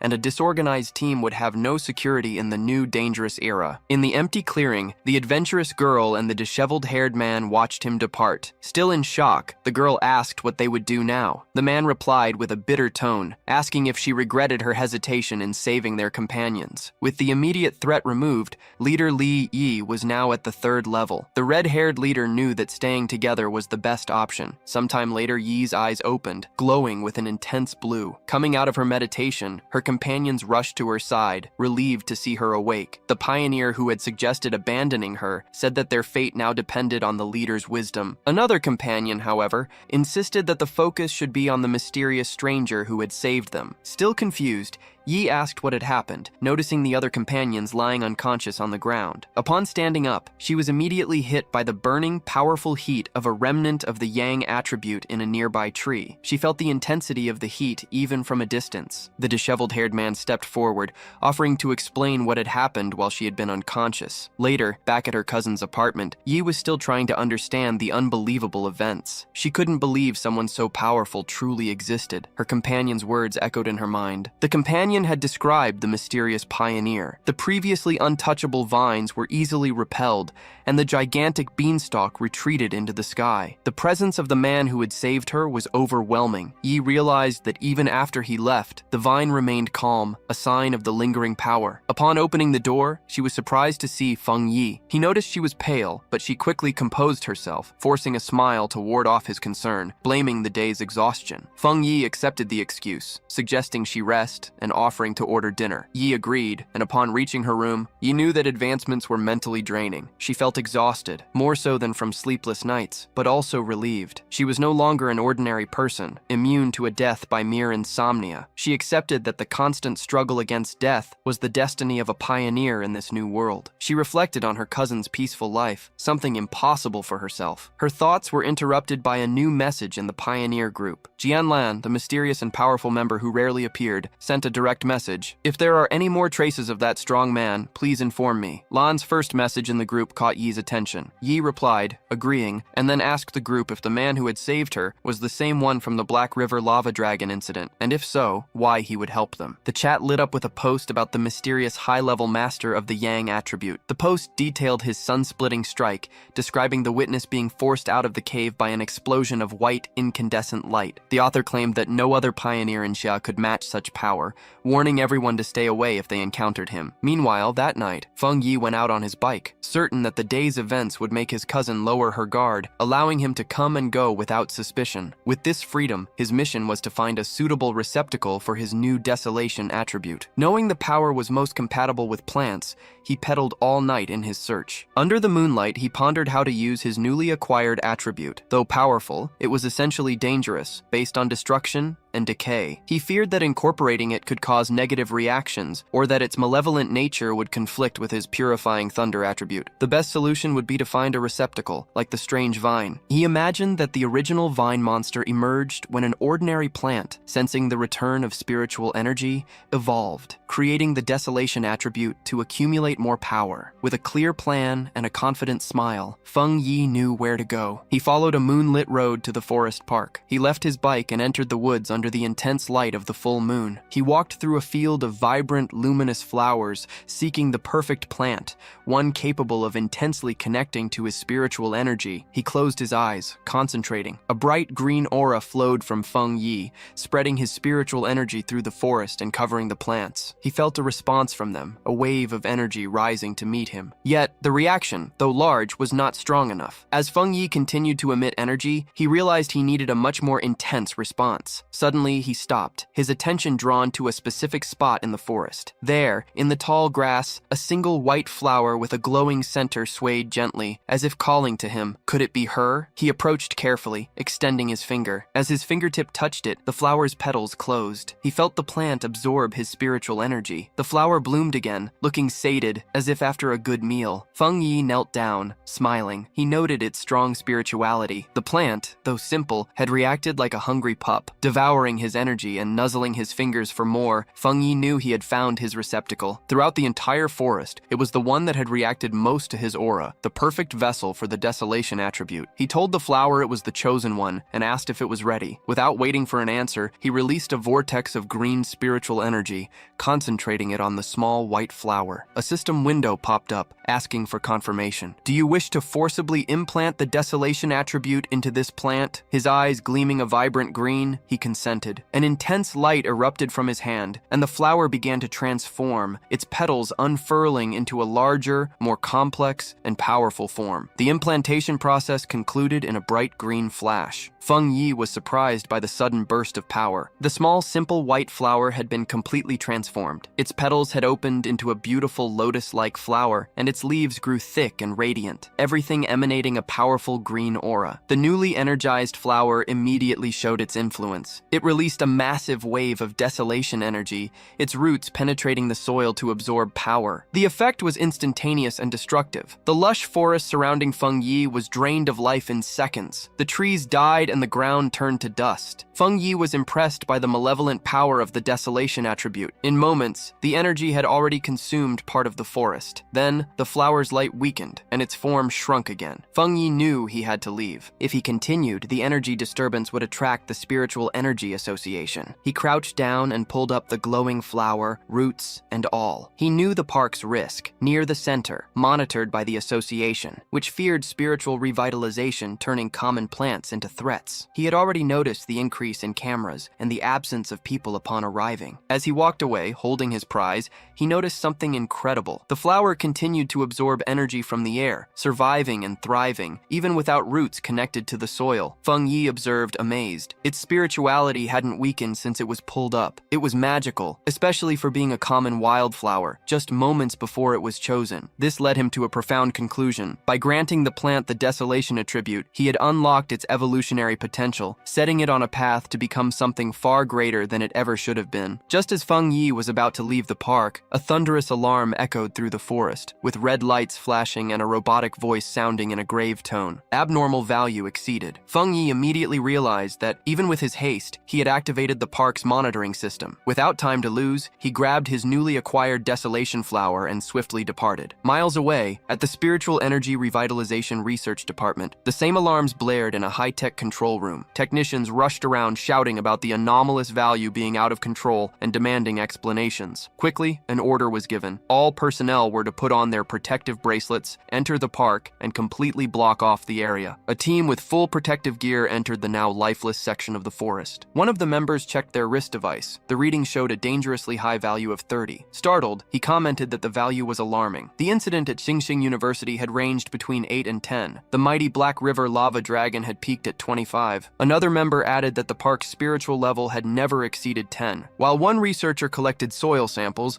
another reported strange findings. Humidity, temperature, and sunlight were normal. All plants in the area had been drained of life. The team leader decided to approach the center to discover the spiritual attribute behind the event. However, when a member advanced, a bespectacled senior researcher shouted for them to stop and not get any closer. He warned them seriously not to touch anything, identifying the residual energy as the desolation attribute. He then asked if they knew about the vine that had recently descended from the sky. The young researchers were stunned. One of them, with growing horror, realized the senior was referring to the infamous demonic vine, already an A-level mutation. The senior researcher confirmed, projecting a spectral image of the vine and the souls of its trapped victims. He explained the origin of its terrifying and lethal power, which had killed so many pioneers. It was the natural attribute of desolation, a powerful parasitic ability that drained the life force from creatures, making everything it touched its own. The young researcher, about to enter the dead area, clutched his chest, sweating and gasping in terror. He thanked the superior,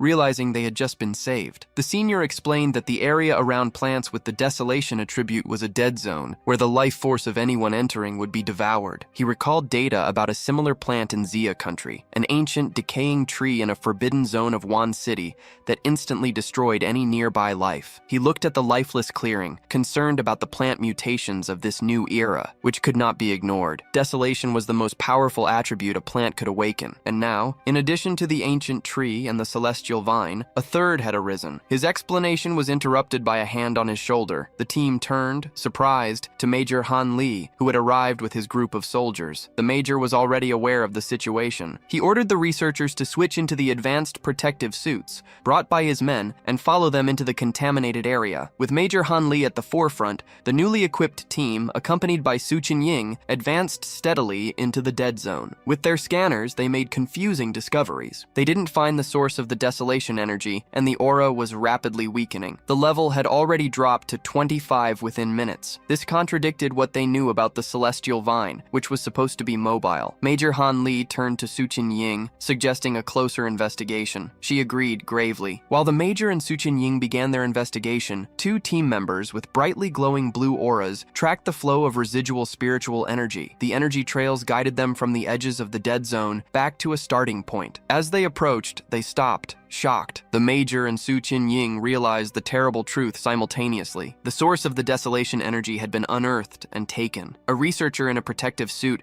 incredulous, questioned how such a thing was possible. Major Han Li knew. If someone had the power to enter the desolation dead zone and steal its source, that person's identity was crucial. Su Qinying, however, had another theory. She showed the major a glowing tablet, explaining that a big data analysis had revealed someone whose movements coincided with this incident and another recent mutation. On the screen, the file displayed a photo of Feng Yi, with his name clearly visible. At that moment, the major told Su Qinying he would send her all the information on Feng Yi, confirming it was highly probable he was the pioneer she had made contact with. He adjusted his hat and said the rest was up to her association. Alone amidst the desolate flowers, Su Qinying held the tablet, her expression heavy with somber understanding. 2 hours later, back at the apartment, Feng Yi smiled as he placed his desolation flower in a vase, naming it Obedient Little White Flower. He knew that with its new attribute, it would grow on its own and become a powerful ally. Its life-draining powers would be vital in battle. Its simple experience would serve as a perfect disguise for his cousin. Touching a petal, he mused. In this new world, brute force was insufficient. Victory would depend on secret weapons. Feng Yi's quiet night was interrupted by his cell phone. Surprised, he saw the caller ID, Old Wang. He immediately recognized his childhood friend, Wang Leng. They hadn't seen each other in 3 years, not since Wang Leng had left for the army. A brief flashback revealed their strong school friendship, broken by Wang Leng's sudden decision to enlist. Feng Yi answered. On the other end, Wang Leng's cheerful voice greeted him, asking if he was back in the city and inviting him for a drink at their old hangout. Feng Yi found the sudden call strange. Wang Leng laughed, saying he had a big secret and that Feng Yi shouldn't be shocked. However, what seemed like a friendly reunion was a trap. Once he hung up, it was revealed Wang Leng wasn't alone. In a dimly lit room, Wang Leng reported to a high-ranking officer, a tough woman with long red hair, a scarred body, and a military uniform. Su Qing was also at the table. Wang Leng confirmed he had carried out the instructions. Then, he requested that if Feng Yi wasn't the one they were looking for, his safety be guaranteed. The red-haired officer drummed her fingers impatiently on the table. Coldly, she dismissed his concern, ordering him to complete the mission without unnecessary actions. In a chilling tone, she added that if Feng Yi wasn't the right one, Wang Leng should consider it a punishment for his friend. At a bar, Feng Yi and Wang Leng clinked their beer mugs. They sat, drinking and catching up after 3 years. Feng Yi noticed his friend was more mature, imagining the army's rigor. Wang Leng spoke of his military experiences. Before he could ask about Feng Yi, the latter simply replied, he was fine and in college. As he drank, Feng Yi recalled his past life, that chaotic time. He had never seen Wang Leng again. His friend, a soldier, had probably died in a forgotten battle. He wondered if, in this new life, he could change his friend's fate. Then, Wang Leng changed the subject, his tone serious. He asked Feng Feng Yi if he had seen anything strange lately, like zombies or movie monsters. Feng Yi became alert. It wasn't surprising the army knew about spiritual energy, but the direct question seemed like a test. Feigning ignorance, he asked what Wang Leng meant. Wang Leng sighed, explaining he wasn't confronting him, but warning him. Soon, education, wealth, status, everything they valued would be useless. The world order was about to change. Feng Yi listened intently, expressionless, staring at his glass. He knew about the secrecy imposed on soldiers regarding the rebirth of spiritual energy. His suspicion was confirmed. The army had identified him. Wang Leng, his childhood friend, had been sent to test him. Seeing Feng Yi's silence, Wang Leng tried to reassure him. He told him not to worry, that as long as he revealed nothing, he would be safe. Feng Yi, however, understood the situation behind his feigned ignorance. Wang Leng was helping him, risking violating military rules. Wang Leng was subtly warning him about the impending changes. Suddenly, their conversation was interrupted. His cell phone vibrated urgently. He answered. A furious voice ordered his immediate return to the team, to the designated location. In less than 10 minutes, Wang Leng was already standing at attention, accepting the order. Feng Yi watched him rise quickly, apologizing. An urgent mission prevented him from accompanying him home. As his friend was about to leave, Feng Yi dropped the act. He asked if the mission was connected to the rebirth of spiritual energy and requested to come along. Wang Leng stopped, turning around, shocked and confused. Feng Yi stood up and grabbed his friend's collar. He ordered him to take him to his superiors, making it clear that he knew the true reason for the meeting. He stated he didn't know what the superiors knew, but he was sure Wang Leng would never harm him. He explained his interest in what the army was facing, as he knew it was connected to the great global changes. The Spiritual Energy Association already dealt with monsters. He wanted to personally see the army's role. Wang Leng agreed. The two headed to an enormous, heavily guarded military base in a mountain valley, Military Spiritual Forbidden Zone, number 19. As they approached, Feng Yi was impressed by the density of the spiritual energy. Its concentration level surpassed that of a standard pollution zone. Soon, a squad of soldiers received them. One of them ordered Wang Leng's return to his team. After a quick verification, the soldiers allowed Feng Yi entry, guiding him through a well-lit corridor. Inside the facility, Feng Yi and Wang Leng were led to an enormous underground training field. Soldiers battled desperately, using shimmering blue energy to contain a monstrous, spiky creature, entirely black with a single glowing red eye. The beast retaliated furiously, firing a devastating beam of red energy that tore through the ranks, provoking screams of pain and fear. From an elevated platform, a stern red-haired officer observed the scene critically. Led to her, Feng Yi quickly perceived the creature's dual power. The officer confirmed. The monster was a perfect fusion of darkness and fire attributes,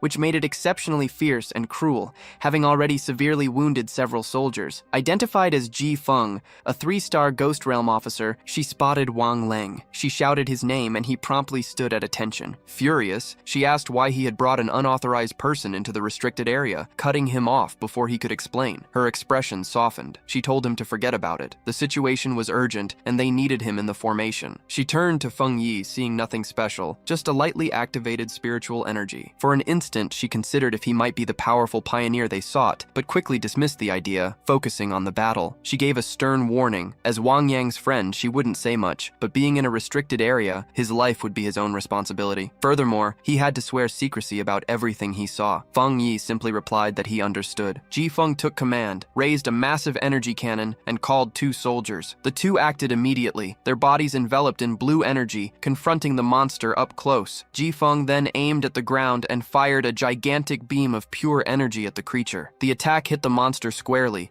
creating a massive explosion, but the creature was far from defeated. The creature let out a furious roar as its shadowy form pulsed with a terrifying red light. Its fanged mouth opened even wider, more menacingly. The attack had only irritated it, accelerating its mutation. Enraged, the monster struck with its massive claw. A soldier warned his companion, who blocked the attack but was thrown back by the force of the impact. Ji Feng took command, ordering the team to keep their distance and not be careless. She knew they needed to eliminate the creature before its evolution was complete. Watching, Feng Yi was impressed by the soldiers' performance. A well-trained team, united by trust, discipline, and coordination. He knew of the synergy between them, of the strength that came from unity. However, that thought was cut short when he noticed the monster's power growing at an alarming rate. He shouted for them to run, warning that they were no match for the creature in its current state. But his warning was lost in the chaos. The monster fired a massive blast of purple energy, sending the soldiers flying. Ji Feng, refusing to retreat, ordered the team to raise the alert level and update the restricted area's mutation grade. Its eyes gleamed with pure malice as a terrified soldier screamed.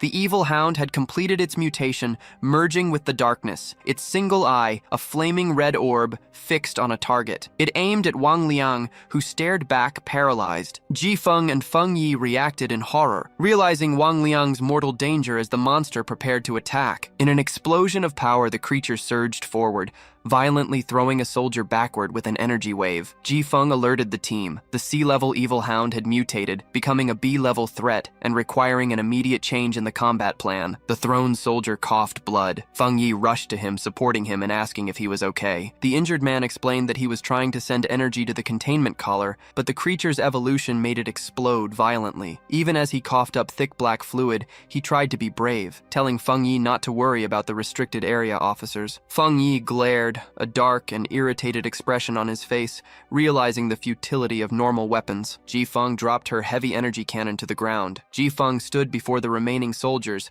her determination unwavering, and gave a desperate final order. No matter the cost, the B-level mutation could not escape the restricted zone. But just as she and her team prepared for their last stand, Feng Yi stepped forward, positioning himself in front of her and blocking her path. Ji Feng demanded to know what he was doing, but he ignored her. His eyes and hand glowed with intense blue light, pure arcs of lightning crackling around him, a clear sign of imminent battle. Enveloped in blue lightning, Feng Yi mocked the creature, his eyes gleaming with power as he questioned its resilience. Then, he charged at the mutant beast. His arm transformed into a brilliant blue lightning bolt pointed directly at its head. The impact was colossal. A massive explosion of divine thunder completely overwhelmed the monster. The force of the attack created such a powerful shockwave that it threw nearby soldiers backward. An astonished soldier could hardly believe it. That was the B-level monster that even Ji Feng couldn't defeat alone. Wang Liang, equally shocked, turned to Ji Feng and asked if their friend was truly who they imagined. With a serious look, she confirmed there was no mistake. She confirmed, without a doubt, he was the pioneer known as the Tyrant. Feng Yi remained calm before the creature,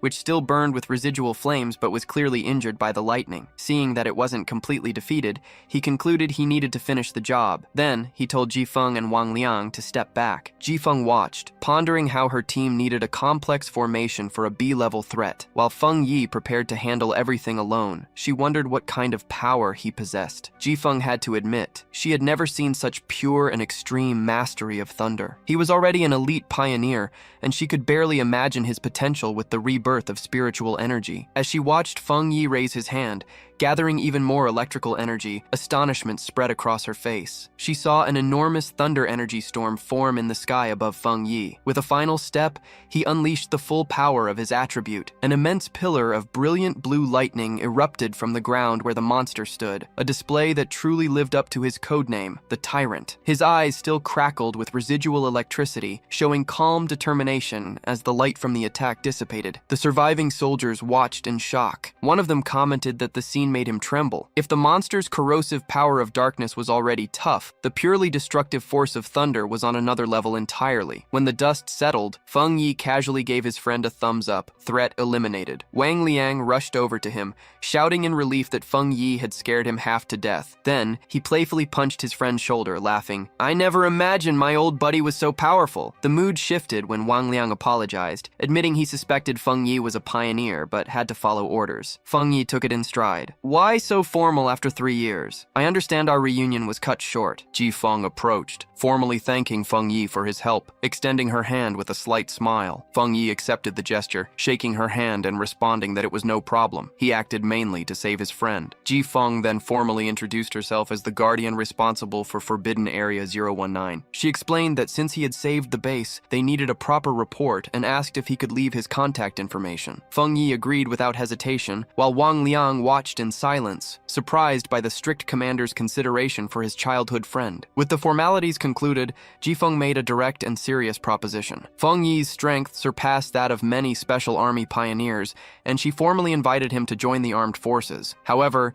she admitted that an invitation coming from a base guardian like herself probably wouldn't convince him. Internally, she tried to grasp the immensity of his power, shocked to realize he was a 3-star Ghost Axe realm cultivator, just like her. Even so, his abilities had already reached a level far beyond the known limits of that realm, making him a true monster in terms of power. Feng Yi calmly asked Ji Feng if she truly felt she didn't have the authority to invite him with the weight of higher command. She confirmed, having nothing to deny, explaining that the order to involve him came from higher command, and that they would certainly come personally to invite him in the future. Feng Yi gave a soft laugh, saying there was no need for such formality. He affirmed that he genuinely respected everyone there, acknowledging that not everyone had the courage to sacrifice themselves for others. He admitted he had never witnessed soldiers in combat, and what he had seen moved him. Touched by his sincerity, Ji Feng merely thanked him in a low voice. Then Feng Yi made a proposition. If they faced problems in the future, they could call him for help, just as they always did to protect ordinary people like him. However, he added a crucial condition. They could not interfere with his personal cultivation, nor restrict his freedom. The unexpected proposition surprised Ji Feng. With the matter settled, Feng Yi, noticing the late hour, bid them farewell. Ji Feng agreed, while she and Wang Liang were still dealing with the creature's body, promising to arrange its transport. As he said goodbye to the soldiers, Feng Yi finally understood the true purpose of the army. In this new era, they used dangerous zones, rich in spiritual energy for training,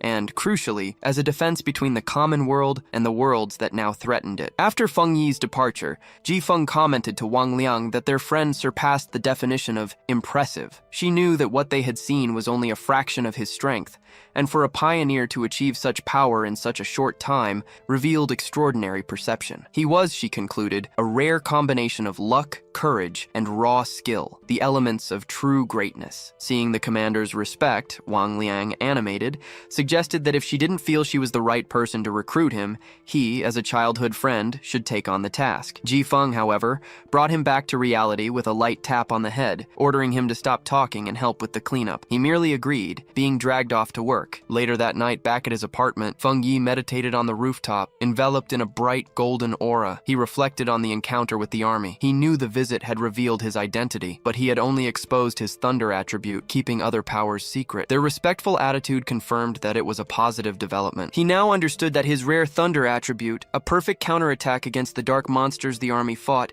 made him a valuable resource. Feng Yi knew they would try to recruit him, not threaten him, which would give him access to faster methods of self-improvement and advanced information. The day's events also clarified the roles of the nation's two leading pioneer forces. The army, through Ji Feng, acted as night watchmen, hidden protectors, and the Spiritual Energy Cultivation Association, with agents like Su Qing, dealt with urban threats, safeguarding civilian lives. Feng Yi understood the government's dual strategy, using forbidden zones to contain the greatest dangers and gradually releasing information to the public about the approaching changes. This careful approach bought time, preventing social chaos. As he meditated, a golden sphere pulsed within his core. Despite absorbing the rich energy from the forbidden zone, he felt no immediate need to advance a level, but the sensation soon changed. Golden energy surged through his body, and cracks of power spread across his face. His time in the spiritually rich zone had completely filled him. He recognized the signs. He was about to achieve another breakthrough. Meanwhile, on the streets, his cousin Lin Yi walked home with shopping bags, wondering if Feng Yi had already returned. She thought about having him taste her food if he was home, but her thoughts were abruptly interrupted when, looking up,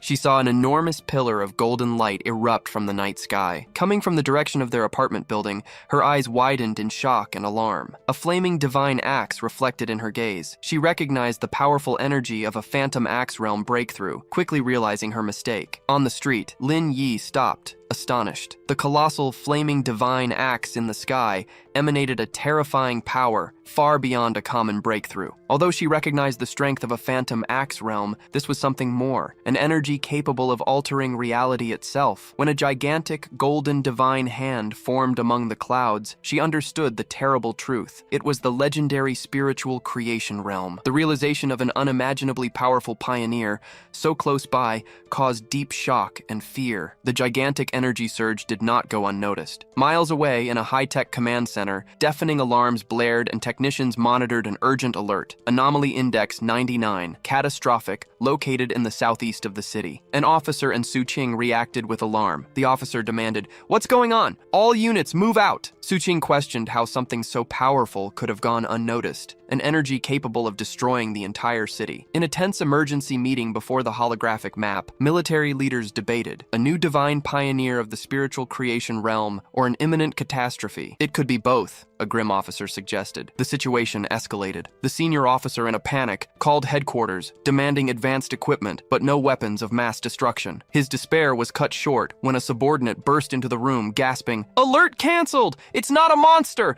but a pioneer undergoing a breakthrough!" Feng Yi let out a sigh of relief. The breakthrough was complete. He had reached the one-star spiritual creation realm. Although he felt his body lighter and more agile, Feng Yi casually noted no significant difference in his raw power. His moment of tranquility was broken by his phone. A message from Wang Liang alerted him. New anomaly at Qinsheng University's sports field. Internal military sources confirmed it was a pollution zone, and most worrying, it was the second time. Feng Yi replied that he already knew about the previous heat anomaly. "It's the same one back again," Wang Liang confirmed, jokingly telling him not to tell anyone. Feng Yi jokingly threatened to report him, but Wang Liang turned serious. "I'm worried about your safety. Be careful." Feng Yi put down his phone, pensive. His friend's warning only reinforced Feng Yi's strategy. Caution with the army and the association, avoiding becoming too well known to not attract unwanted trouble. That's why Feng Yi kept his powerful Yang Flame attribute and the Crimson Flame Blade technique a secret, his trump cards. He typed a final reply to his friend,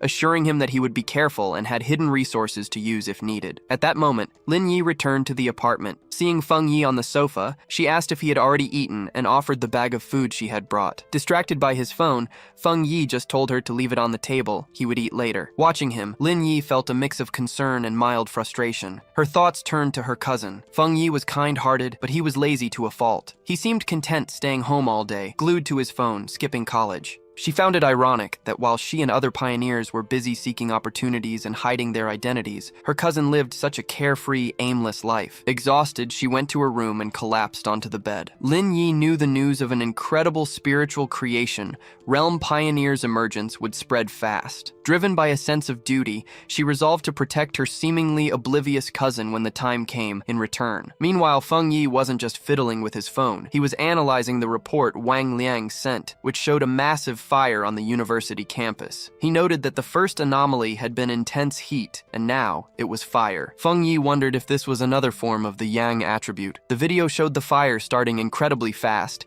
and burning with terrifying intensity. Online comments and witnesses expressed shock, some questioning if special forces would be called for a simple fire. The report mentioned that all surrounding trees and gardens had been burned, and the area was completely isolated. Feng Yi noticed the short video ending abruptly, making it clear the situation was far more serious than the previous university incident. He wondered what could be different about this new Yang attribute, concluding he needed to investigate it personally. He knew that to enter the isolated area, he'd have to contact Ji Feng, his new acquaintance from the army. The next day, a crowd of reporters swarmed in front of Qinsheng University's sealed gates, blocked by a line of soldiers. They shouted, seeking confirmation about rumors of an unquenchable fire, and demanded to know why an incident of such proportions wasn't being reported. As the reporters pressed for answers, Ji Feng and Feng Yi arrived. The curious crowd observed the two imposing figures. The soldiers immediately opened the gates, allowing their passage without question. The reporters remained outside, confused by the ease of their entry, having been completely barred themselves. Inside the isolated area, they surveyed the smoldering ruins of the university campus. Feng Yi commented on the immense destructive power, asking if this was the celestial fire he'd heard about. Ji Feng confirmed the official name. She explained its terrifying nature. It appeared without warning, was impossible to extinguish, and only died down after consuming everything it wished to reduce to ashes. She remarked that the name was quite fitting. After the inspection, Ji Feng asked Feng Yi to wait for her while she went to the director's office. He assured her he'd be fine alone. Feng Yi walked along the edge of the destroyed area, cordoned off by tape. He knelt and touched the charred ground, analyzing the scene. He noticed the ground was cold and, more importantly, devoid of any remnants of celestial fire spiritual energy. Disappointed, he realized he couldn't collect the attribute. His plan, he concluded, had been too simple. His thoughts were interrupted when a familiar voice called his name. He looked up and saw his ex-girlfriend, Shu Qing Li, standing on the nearby steps, accompanied by a friend. Surprised, she asked what he was doing there. The friend in glasses immediately recognized him, asking if he was the ex-boyfriend Shu Qing Li had mentioned, the one who only managed to get into a technical college. Shu Qing Li simply confirmed. The friend, with a smug and condescending air, patted his shoulder. Looking at Feng Yi, she said she understood. He probably hadn't gotten over his ex, but with the difference in their lives, it was better to give up. Feng Yi stared at her, genuinely confused. Stuck in the past? The idea was absurd. From a distance, other students began to comment on the scene. They wondered who the guy with the campus beauty was, assuming he was yet another rejected suitor. They noticed he didn't look like a student and complained about security letting a stranger in. Shu Qingli's friend stepped forward, aggressively confronting Feng Yi. She said Shu Qingli was the campus star,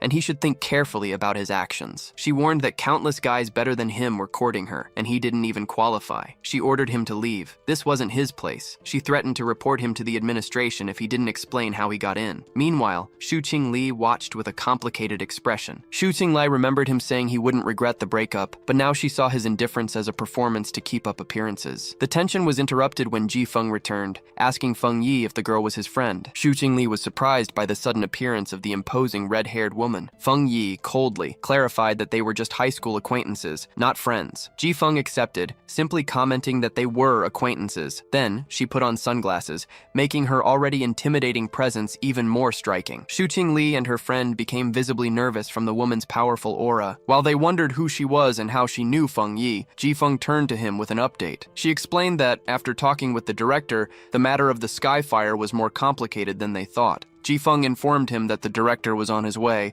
ready to take them to the source of the fire. As a special military consultant, Feng Yi's presence was crucial, and he agreed without objection. At that moment, a group of stern-faced authorities in suits arrived, ordering everyone to step back and announcing that the field remained cordoned off. Shu Qingli and the other students gaped as they recognized the university director. Rarely seen on campus, his personal presence to meet Feng Yi and the mysterious red-haired woman caused awe. Shu Qingli's friend, however, misinterpreted everything, smiling and thinking the director had come to deal with the two intruders. Shu Qingli, however, remained silent and uncertain. To their shock, the director did not treat them as trespassers. On the contrary, the elderly man walked directly to Feng Yi, greeting him with a warm and respectful handshake. As a consultant appointed by Yan, Feng Yi was greeted with the director's explicit concern for the anomalies and student safety, and his relief at their presence. In an even more impressive gesture, the director bowed slightly, formally entrusting Feng Yi with the responsibility of handling the entire problem on the field. From where she stood, Shu Qingli just watched, wide-eyed, as her image of her ex-boyfriend shattered. Afterward,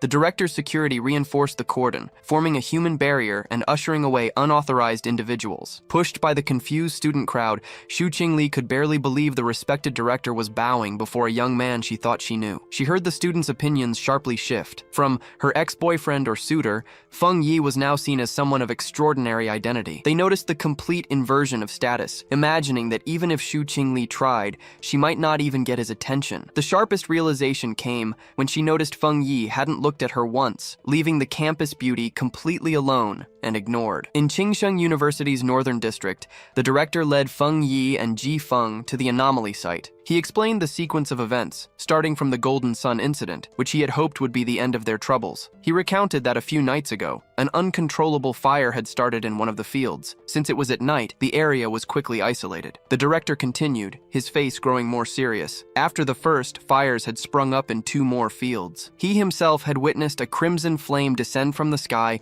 and float in the air, a clear supernatural sign. While the other outbreaks were extinguished, one remained active. As they approached the last location, Feng Yi smelled a strong, suffocating, burning odor. They arrived at a basketball court, where a single hoop blazed like an eternal flame. The director confirmed that this was the initial point, the only fire that simply couldn't be extinguished. While observing the anomaly, Ji Feng checked a device on her wrist, which showed a reading of 11. She explained to Feng Yi that the spiritual anomaly detector considered any reading above 10 disastrous for ordinary people, requiring isolation. Suddenly, the device flashed and beeped, the level rising to 60. Ji Feng exclaimed, alarmed by the sudden increase. She warned the director, if the energy kept rising, it would affect not only the university, but the entire city. They needed to send an elite team to contain the threat, but before they could act, Feng Yi took the initiative. Without hesitation, he leaped over the wire fence, ignoring the prohibition, and advanced straight into the fire. Soon, he was engulfed by the intense flames, while Ji Feng and the director watched, shocked. Then, the reading on Ji Feng's device jumped to 110. She screamed, "Anomaly level S!" The panicked director asked what they would do now with Feng Yi inside. Ji Feng stared at the flames, questioning his recklessness, muttering that not even the strongest soldier from a forbidden zone would dare enter alone. Inside the fire, Feng Yi remained unharmed,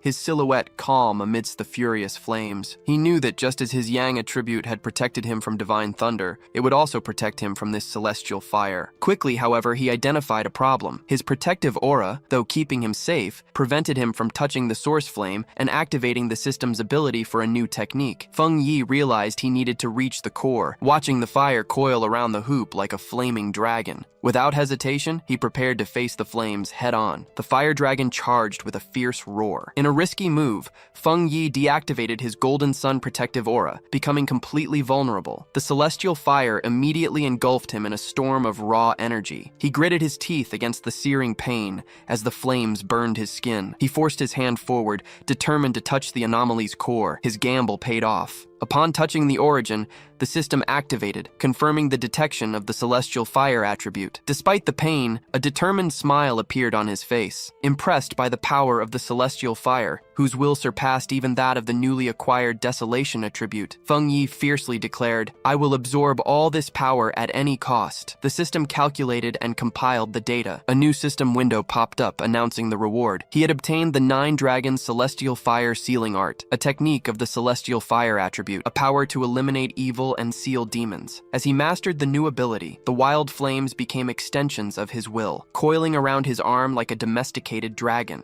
The system confirmed, technique compiled, unlocked, and ready for immediate use. Focusing his will, Feng Yi initiated the extraction of the celestial fire attribute itself, absorbing its essence. His eyes glowed with fiery red light as flaming marks emerged on his face. With hands forming a seal and crimson eyes, Feng Yi prepared to unleash his new ability, the 9 Dragons Celestial Fire Sealing Art. Bright red chains erupted from his back, lashing out at the flames. Outside the fence, Di Feng and the director watched, utterly impressed. Di Feng immediately recognized the sealing aura. She recalled seeing a high-level military pioneer seal a forbidden land. Though the methods differed, the powerful aura was unmistakable. With a command, Feng Yi ordered the chains to recoil. They pulled with immense force, compressing all the wild celestial fire into an orb of pure energy, firmly sealed and hovering in the air. Feng Yi held the chained sphere. Process complete, the fire orb gently descended into the basketball hoop. Feng Yi landed and explained the situation to the director. He had temporarily sealed the celestial fire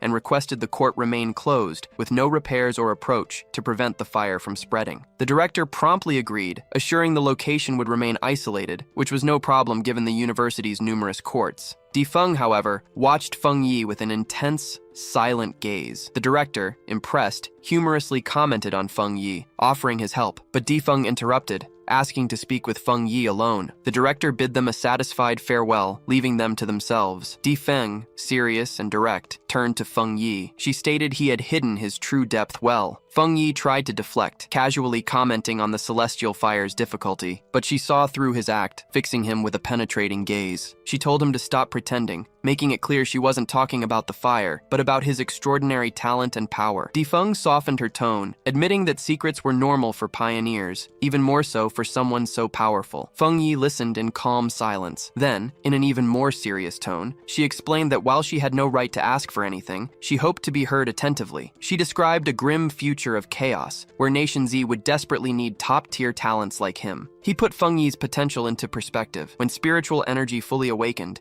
his power would be as vital as a modern nuclear weapon. Therefore, he warned that all major powers, from restricted military zones to the Spiritual Energy Association, would rush to recruit him. He advised him to prepare for personal invitations from high-ranking officials with generously tempting offers. She admitted her reasons. If he joined her military unit, he would be a reinforcement and a powerful ally. She advised him to consider his options now so he wouldn't be caught off guard. Feng Yi hesitated, then asked a curious question. He wanted to know why she and Wang Liang seemed so hesitant to recruit him to their own forbidden zone, acting as if they weren't worthy. Di Feng explained that the reason was another legendary military region. Ji Feng believed such a powerful group would attract him more. He suggested they end the conversation and head to the cafeteria, where the director had invited them. As they walked, Feng Yi concluded, even the nation's most powerful forces faced major problems. His mind was racing. Ji Feng's words revealed the emergence of frightening anomalies, with power far beyond the pioneers. Feng Yi realized that these combatants likely included spiritual recultivators like himself, and perhaps even stronger ones. A new sense of urgency washed over him. The full awakening awakening of spiritual energy was rapidly approaching, and his preparation was still insufficient. His thoughts then turned to the immediate task. How best to use the newly acquired heavenly fire? He analyzed its nature, an erratic, wild, and utterly consuming flame. He understood it would be the perfect weapon against anomalies capable of reproducing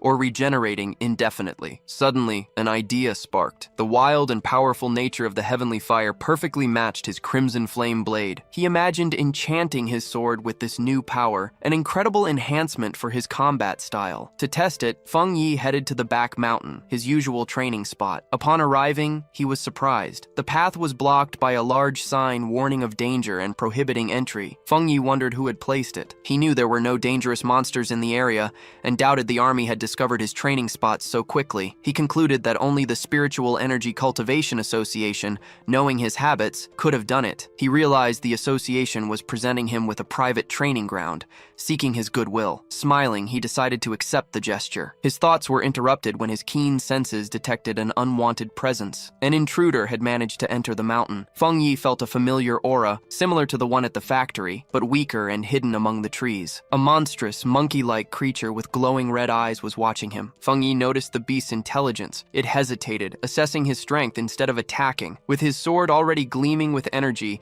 he decided it was the perfect moment to display his power. A system window popped up, asking if he wanted to infuse the newly acquired heavenly fire into his tang sword. The system described heavenly fire as a powerful light attribute, perfect for destroying evil. With a burning determination in his gaze, Feng Yi immediately accepted. His sword erupted into an endless, crackling pillar of flames. With an excited smile, he prepared to combine the inexhaustible power of heavenly fire with his crimson flame blade. The mutant creature would be his first test target. Feng Yi unleashed a colossal firestorm upon the monster. The creature was caught off guard, its eyes wide with terror, swallowed by the storm of flames, letting out screams of pain. At the epicenter of the flames he had created, Feng Yi tested his new ability. The energy of his attack had doubled or tripled. The flames, which didn't harm him, kept the sword blade cool to the touch. Suddenly, he sensed that the creature had survived the attack and was attempting to escape. With a determined look, he resolved to pursue it. Meanwhile, in another part of the forest, a young woman with curly red hair was live streaming, phone attached to a selfie stick. She claimed to her viewers that she had incredible luck, with extraordinary content always finding her. Her followers doubted her,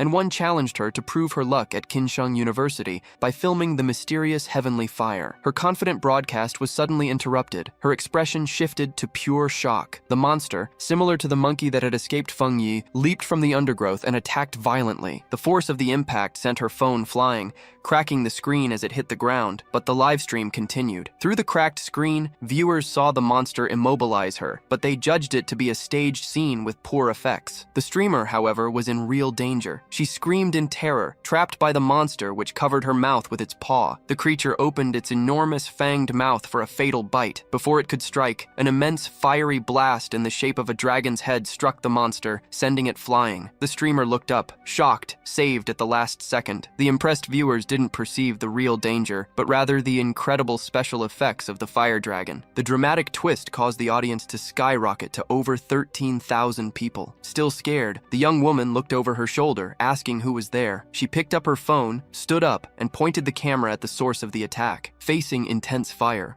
she shouted to her audience that she had recorded everything, a person standing within the flames. The camera captured Feng Yi's silhouette, completely unharmed amidst the fire. Terrified and awestruck, she concluded she had been saved by a true immortal. The video of Ma's rescue, thanks to Feng Yi's intervention, went viral, becoming the most talked about topic on the internet, with over 13.5 million views. Dramatic headlines called him Mysterious Heavenly Fireman, King of Flames, and Immortal who descended to Earth to save the world. In an office, Xu Qingli's friend excitedly called her over to see the video. Enthusiastically, she said that it proved the existence of powerful cultivators and the veracity of heavenly fire at the university. Xu Qingli, however, reacted with disdain, claiming it was all just acting and special effects. But as she looked closer at the screen, her expression of doubt froze in shock and recognition. Her friend, not noticing the reaction, continued excitedly, praising the man's beauty in the video, until she noticed Xu Qingli's stunned silence. Internally, Xu Qingli was conflicted. She kept telling herself the video must be fake and that the figure only resembled Feng Yi. She argued that if it really were him, he would have been reduced to ashes by such intense flames. But denial soon gave way to fear. Could it really be him? She feared he would use his new power to get revenge revenge for their breakup, but stubbornly decided she would never bow to him, no matter what. Elsewhere, Lin Yi's red-haired pioneer team leader showed her the same video. Lin Yi's leader showed the video, asking if the man was the same one who had saved her from the monstrous vine. Lin Yi agreed, revealing they had discovered a powerful master in the spiritual creation realm lived nearby. Lin Yi wondered if her quiet cousin and the pioneer were the same person. Elsewhere in the city, Zheng Shaya and a pioneer from the lava cave also watched the video. The man recognized Feng Yi's combat stance, noting his strengthening. His companion noted the identical sword handling, realizing how lucky they were to have such a powerful figure nearby. News of Feng Yi's public display of power quickly reached the highest levels of the country's two main organizations. At the association's headquarters,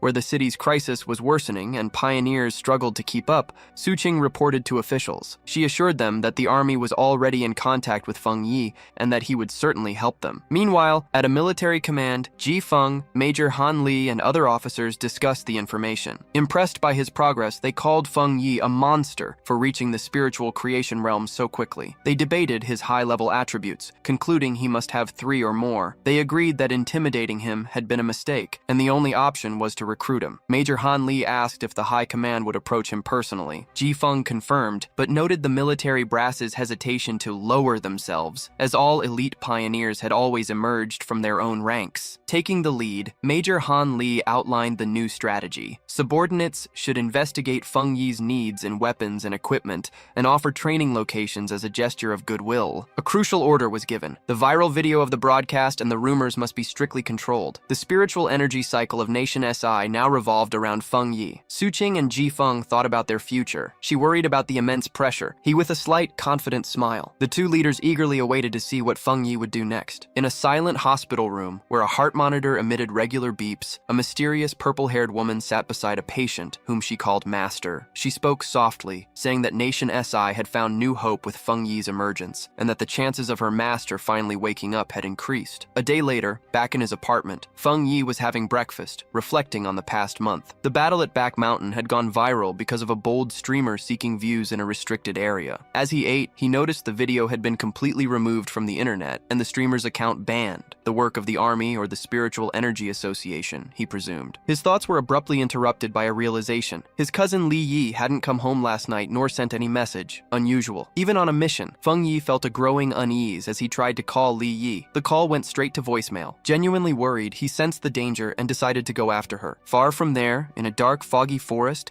Li Yi and her red-haired leader were lost and trapped. The leader asked how long they had been there. Li Yi estimated about 10 hours, but certainty vanished along with hope. Exhausted and wounded, the red-haired leader apologized, blaming herself for dragging Li Yi into this situation. She confessed she had only expected to investigate a strange phenomenon. Her hand clutched her side, where pain pulsed. Li Yi cut her off, refusing the apologies. She insisted the failure was her own lack of strength and urged the leader to stay alert, conserving their remaining energy. Trying to stay firm, her thoughts flew to an incredibly powerful master she had known, longing for a fraction of that power to save them. Their desperate conversation was cut short. A massive, shadowy monster with red eyes and a spiny body emerged from the fog behind them. The creature lunged, claws extended, aiming for the leader. Li Yi, with incredible speed, pushed her companion aside, shouting a warning. Li Yi unleashed an intense burst of spiritual energy, materializing a blade of light that severed the creature's head. No sooner had they recovered than more shadowy figures, zombies, emerged from the fog. Horrified, Li Yi realized these were the reanimated bodies of others trapped and killed here. After defeating one creature, which dissolved into a black puddle, Li Yi explained, the main monster was toying with them, turning victims into puppets. The leader added that their attacks were useless against the fog. Their spiritual energy was draining away. With the true enemy still hidden, they realized they were trapped in an illusion created by the monster, a gray, swirling space where the creature was invincible. It was a waiting game. The monster was simply wearing them down. A drop of sweat trickled down the leader's face as she realized the gravity of the situation. Suddenly, the sky above them tore open, revealing a single gigantic blood-red eye watching them. Gripped by terror, the leader screamed Li Yi's name. The eye, a pulsating mass of flesh, bubbled and multiplied into countless viscous eyeballs. Furious and desperate, the red-haired leader attacked, slashing several spheres out of the air. Li Yi, however, felt the creature's energy shift, warning the leader not to let down her guard. The enemy was finally losing patience. The main eye fired a powerful beam of red energy. Li Yi raised a crystal barrier just in time, but the impact was devastating. devastating. The barrier shattered and Li Yi found herself alone, surrounded by dozens of glowing red eyes in the dense darkness. Her hope dwindled. Was this her end? Trapped in the monster's shadowy domain, she was slowly enveloped by shadowy tentacles. The leader's voice was gone. Both had been swallowed by the darkness. Regret overwhelmed her. She mentally apologized for her overconfidence. It had been a mistake to face the mission alone. Accepting her fate, she lamented never seeing the world after the spiritual awakening, the magnificent era that was to come. Her hand reached out, sinking into the abyss of glowing red eyes. Tears streamed down her face. She closed her eyes, ready for the end. Just as hope dwindled, a colossal explosion of blue light shattered the darkness. A figure emerged, radiating an immense aura of blue energy. It was Feng Yi, his eyes gleaming with power. He murmured, "I almost didn't make it in time." Lin Yi, tears still fresh, stared at him in shock and whispered her cousin's name, recognizing her savior. With a powerful divine thunder discharge, Feng Yi destroyed the monster's shadowy domain. He landed gracefully in the now cleared forest, his hand still releasing residual sparks of electricity. He saved his cousin and the unconscious leader. Lin Yi could only stare, her world turned upside down by the revelation. Her ordinary, lazy cousin was, in fact, an incredibly powerful pioneer. The battle wasn't over yet. Lin Yi snapped out of her shock and, desperate, shouted a warning. The creature's main body was right behind Feng Yi. He, however, showed no concern. His hand ignited with the golden and red energy of heavenly fire. With a confident smile, he saw the perfect opportunity to test his new power on a dark attribute creature, unleashing his crimson flame blade technique. The attack, strengthened by the inextinguishable power of heavenly fire,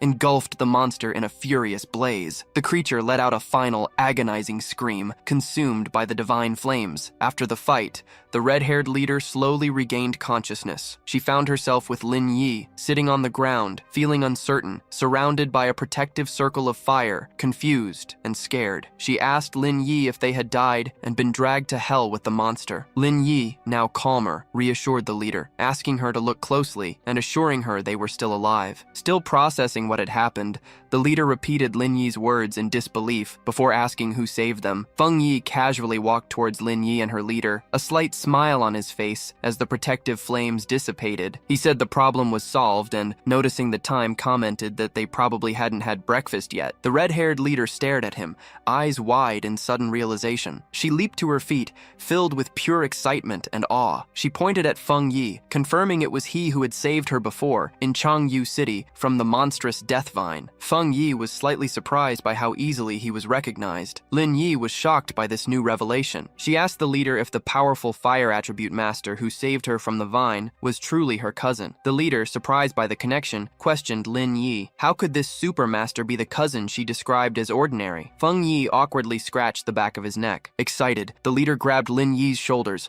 reminding her of the savior who defeated the Vine of Desolation with a single blow. Lin Yi's mind raced. If her cousin was a high-level fire user, why had she just seen him use pure, powerful lightning to destroy the dark mist? The implications hit her. The immense power of both fire and lightning attributes made him a super genius. Even more shocking, Lin Yi remembered the massive spiritual disturbance in her neighborhood, a breakthrough to the legendary spiritual creation realm. Could he have been responsible for that incredible display of power? Tired of the confusion, Feng Yi interrupted her. Yes, that was all me. He changed the subject, asking about the dark attribute anomaly. You know this creature shouldn't be underestimated. Why were only 2 of you there? Where were the other team members? The leader explained that the other members were unavailable. One sick at home, another on a difficult mission. The group didn't always operate at full strength. The leader admitted her fault. Reckless after her breakthrough, she believed she could handle the mission alone. Feng Yi listened, thoughtful. He recalled the internal conflicts within the team. The leader, who had previously criticized her companions, now defended them to a stranger. He recognized her loyalty and knew that his intelligent cousin had also noticed the group's instability. With his identity now revealed to 2 people he trusted, he made a proposal. He turned to his cousin and her friend. Would you like to form a team with me? The 2 fell silent, stunned. The red-haired leader burst out in joy, clasping her hands, exultant to join such a powerful master. She exclaimed her luck in benefiting from the connection with Feng Yi. Lin Yi, however, had a deeper realization. Her cousin, such a powerful pioneer,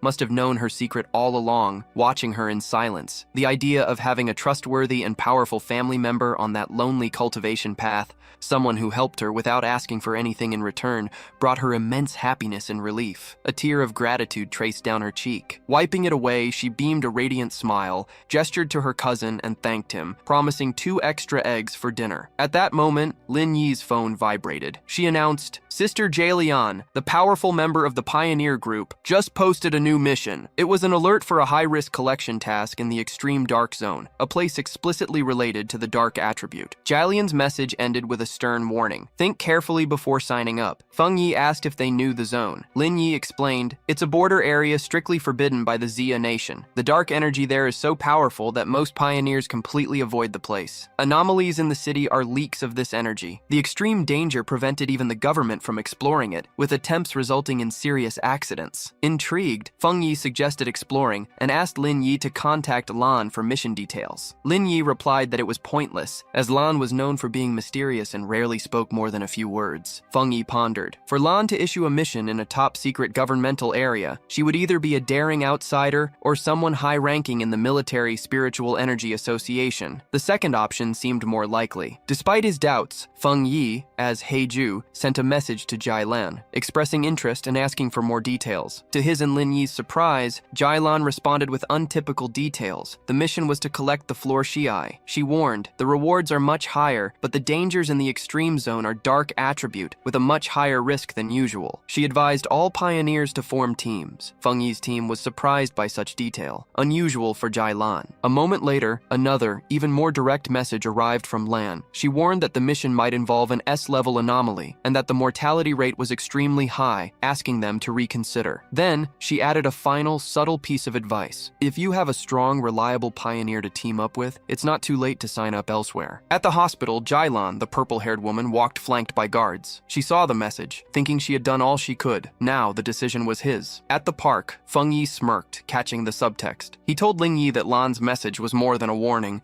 It was a personal invitation. He translated the hidden meaning. "I know who you are. I know a prisoner of your caliber would be interested, and I'm challenging you to come." Feng Yi clearly realized the mission was planned for him. Facing the extreme dark zone, Feng Yi found the proposal interesting and decided to go. Ling Yi, as Feng Yu, officially accepted the mission, informing Jailan that the team now had 3 people. In a waiting room, Jailan walked with 2 assistants, one of them worried about the reduced team that had signed up. Lan, however, remained calm. She stated that if he was a pioneer the Xia Nation could trust, he would come. The assistant, worried, asked what would happen to the other pioneers if he didn't show up. Lan simply replied that if he didn't come, their paths weren't meant to cross. A faint smile touched her lips as she walked. She asked her assistants if they believed the Shi'ai flower served to send pioneers to their deaths. She explained that the true purpose of the dangerous task was the opposite of what it seemed. A vision revealed the flower. It bloomed from a shadowy pool, nourished by the bodies and souls of fallen pioneers. Lan explained that the Shi'ai flower was essential for strengthening the nation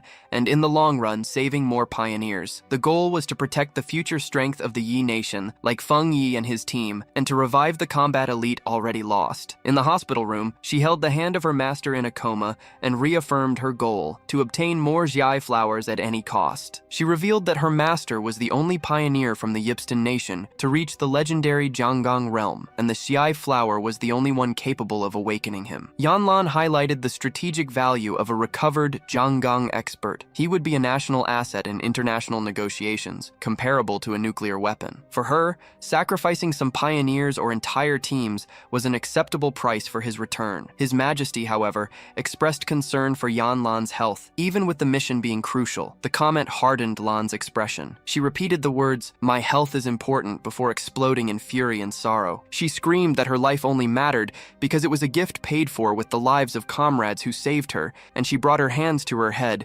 shaken by a sudden, intense pain, a sign of her trauma. Moments later, she calmed down, apologizing. An assistant asked about her headache, but Lan brushed it off, stating it wasn't time for medicine. A vision of her old, happy team haunted her. With a sad, tired gaze, she murmured that it all belonged to the past. The narrative returned to a traumatic memory, a dark, empty landscape. A voice screamed for the sword squad to retreat. Young Lan knelt among her fallen comrades. The dying captain entrusted her with the mission to obtain the Shi'ai flower. Trembling with despair, she thought of her master and her country, realizing the ruthlessness of the extreme dark zone. She screamed, refusing to leave him. In his final moments, the captain transferred his spiritual energy to her, pleading for her to survive and hoping her powers would be useful. Back in the present, Lan, at the hospital, reflected on that tragic day. She revealed the bitter irony of her team's sacrifice. They gave her power, but were unaware that the Shi'ai flower is useless if touched by blood, or not perfectly harvested intact. fact, the mission failed, despite them having saved her life. Later, after a long journey, Feng Yi's new team arrived at the desert areas near the extreme dark zone. The red-haired leader complained about the walk,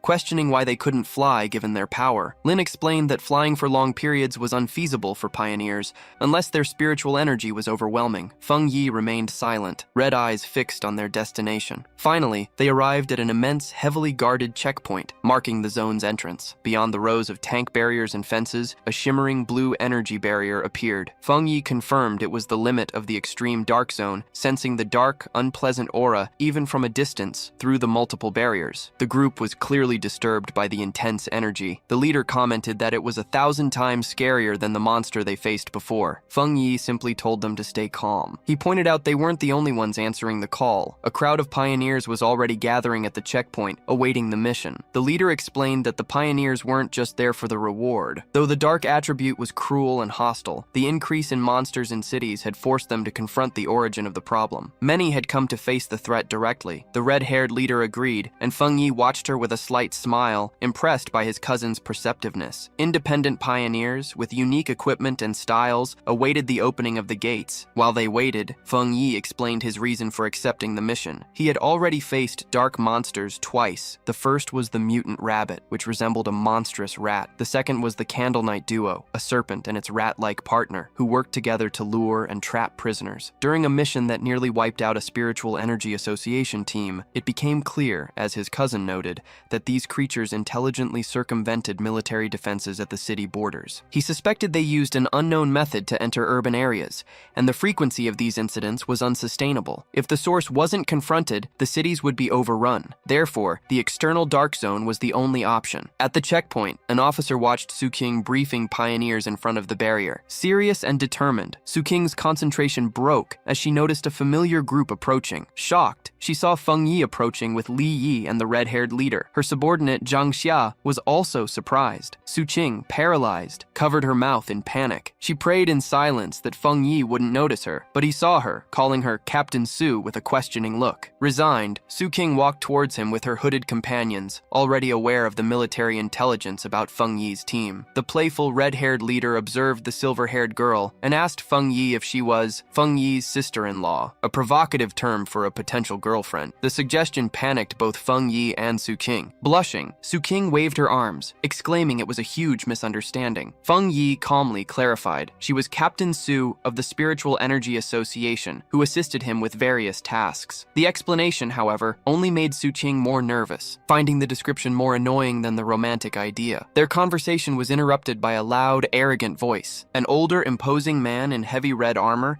advanced with two similarly equipped pioneers, calling them shameless youngsters. Loudly, he complained about the new generation of pioneers, who were increasingly young and disrespectful, chatting casually in such a dangerous place without even greeting their elders. Sarcastically, he hoped they'd at least have each other's backs in the new extreme zone. The red-haired leader bristled, but Feng Yi calmly held her back, unfazed. She pointed a finger at the arrogant man. "Mind your own business. No one knows who'll be the first to die of fright in there." The man's gaze turned to rage. An approaching vehicle broke the tension, and he smirked as the transport arrived. A large armored vehicle with police lights pulled up. From the back, the enigmatic Yalan stepped out. Her presence immediately drew the attention of all the pioneers, who reacted with astonishment, recognizing the famous sister of Leon. She walked with authority, flanked by guards, while the pioneers murmured, impressed by her grand entrance. Feng Yi watched and deduced her purpose. She was the one who would open the gate. Yalan stopped before the enormous blue energy barrier that crackled intensely. She raised her hand, concentrating pure energy until a brilliant blue symbol formed in her palm. With a powerful motion, she pushed the symbol, and the immense barrier tore open, revealing a dark path into the Forbidden Zone. With the gate open, the S-Class mission officially began. Before the ominous portal, with red and black energy screaming around it, Yalan gave a final warning. The chi flowers to be collected must be perfectly whole and untouched by human blood. There would be no reward if the rules weren't followed. She ordered them to begin. The large group of pioneers walked toward the terrifying portal. As they advanced, one of the arrogant ones muttered to his leader. Yalan was sending them to their death paths without accompanying them. The arrogant one's companion told him to shut up, reminding him that the government would pay their families a fortune if they died. As Feng Yi's group watched the others enter, Suking analyzed the team's strength for him. She identified the arrogant pioneer as a 1-star spiritual creation realm cultivator, the same level as Feng Yi. She also noticed other powerful individuals hiding their classes, making assessment difficult. The rest were solid 1 to 3-star Ghost Axe realm pioneers. She concluded that the teams were all more or less equivalent in strength. Feng Yi was surprised to see the arrogant one also in the spiritual creation realm, as he hadn't sensed such a high level of energy from him. He thought the mission must be very difficult to attract so many elite teams. Outside, one of Yalin's assistants handed her a final report on a tablet. The report confirmed the entry of 37 1-star Ghost Axe pioneers, 7 3-star, and 3 1-star spiritual creation realm pioneers. The mission involved monsters with B to S level danger. Yalan calmly told her assistant to prepare the monitoring equipment, confirming she was ready. Inside the portal, the pioneers found themselves in a desolate, dark, and hazy place filled with dead trees. Upon entering the extreme dark zone, Feng Yi's group was immediately surrounded by shadowy tentacles. Feng Yi warned everyone to stay close. The area's overwhelming dark attribute blocked their vision, making it easy to get lost. No sooner had Feng Yi warned them than the red-haired leader knelt down, nauseated, apologizing for being unable to stop herself from throwing up. Su Qing calmly explained it was a normal reaction. The terrible stench, a mix of decaying bodies and brain fluid, was unbearable for most. She pointed to other pioneer groups, also vomiting in the distance, showing that even the strongest were affected. She went on to explain that the dark attribute, unnatural to pioneers, acted like pollution, weakening them and activating the zone's monsters. Feng Yi listened as she detailed the known threats and the official monster classification. Level B for pioneers of the same level, Level A for cultivators of the spirit creation realm, as in this zone, and Level S, disaster class threats, capable of challenging the legendary Xinjiang realm. A grim warning, the zone's dark attribute bolstered the creatures. A Level B monster here became at least Level A. The red-haired leader showed surprise. Concerned, Lin Yi asked if Su Qing and her team weren't affected by the pollution. Su Qing laughed, explaining they were used to dealing with similar monsters and weren't bothered by the smell. She revealed she had reached the 3-star Ghost Axe realm and was working to evolve her water attribute into the rare ice attribute. Lin Yi then observed that, being both at the same level, she wanted to know if Su Qing also felt her spiritual energy strongly suppressed more so than in previous missions. Su Qing confirmed,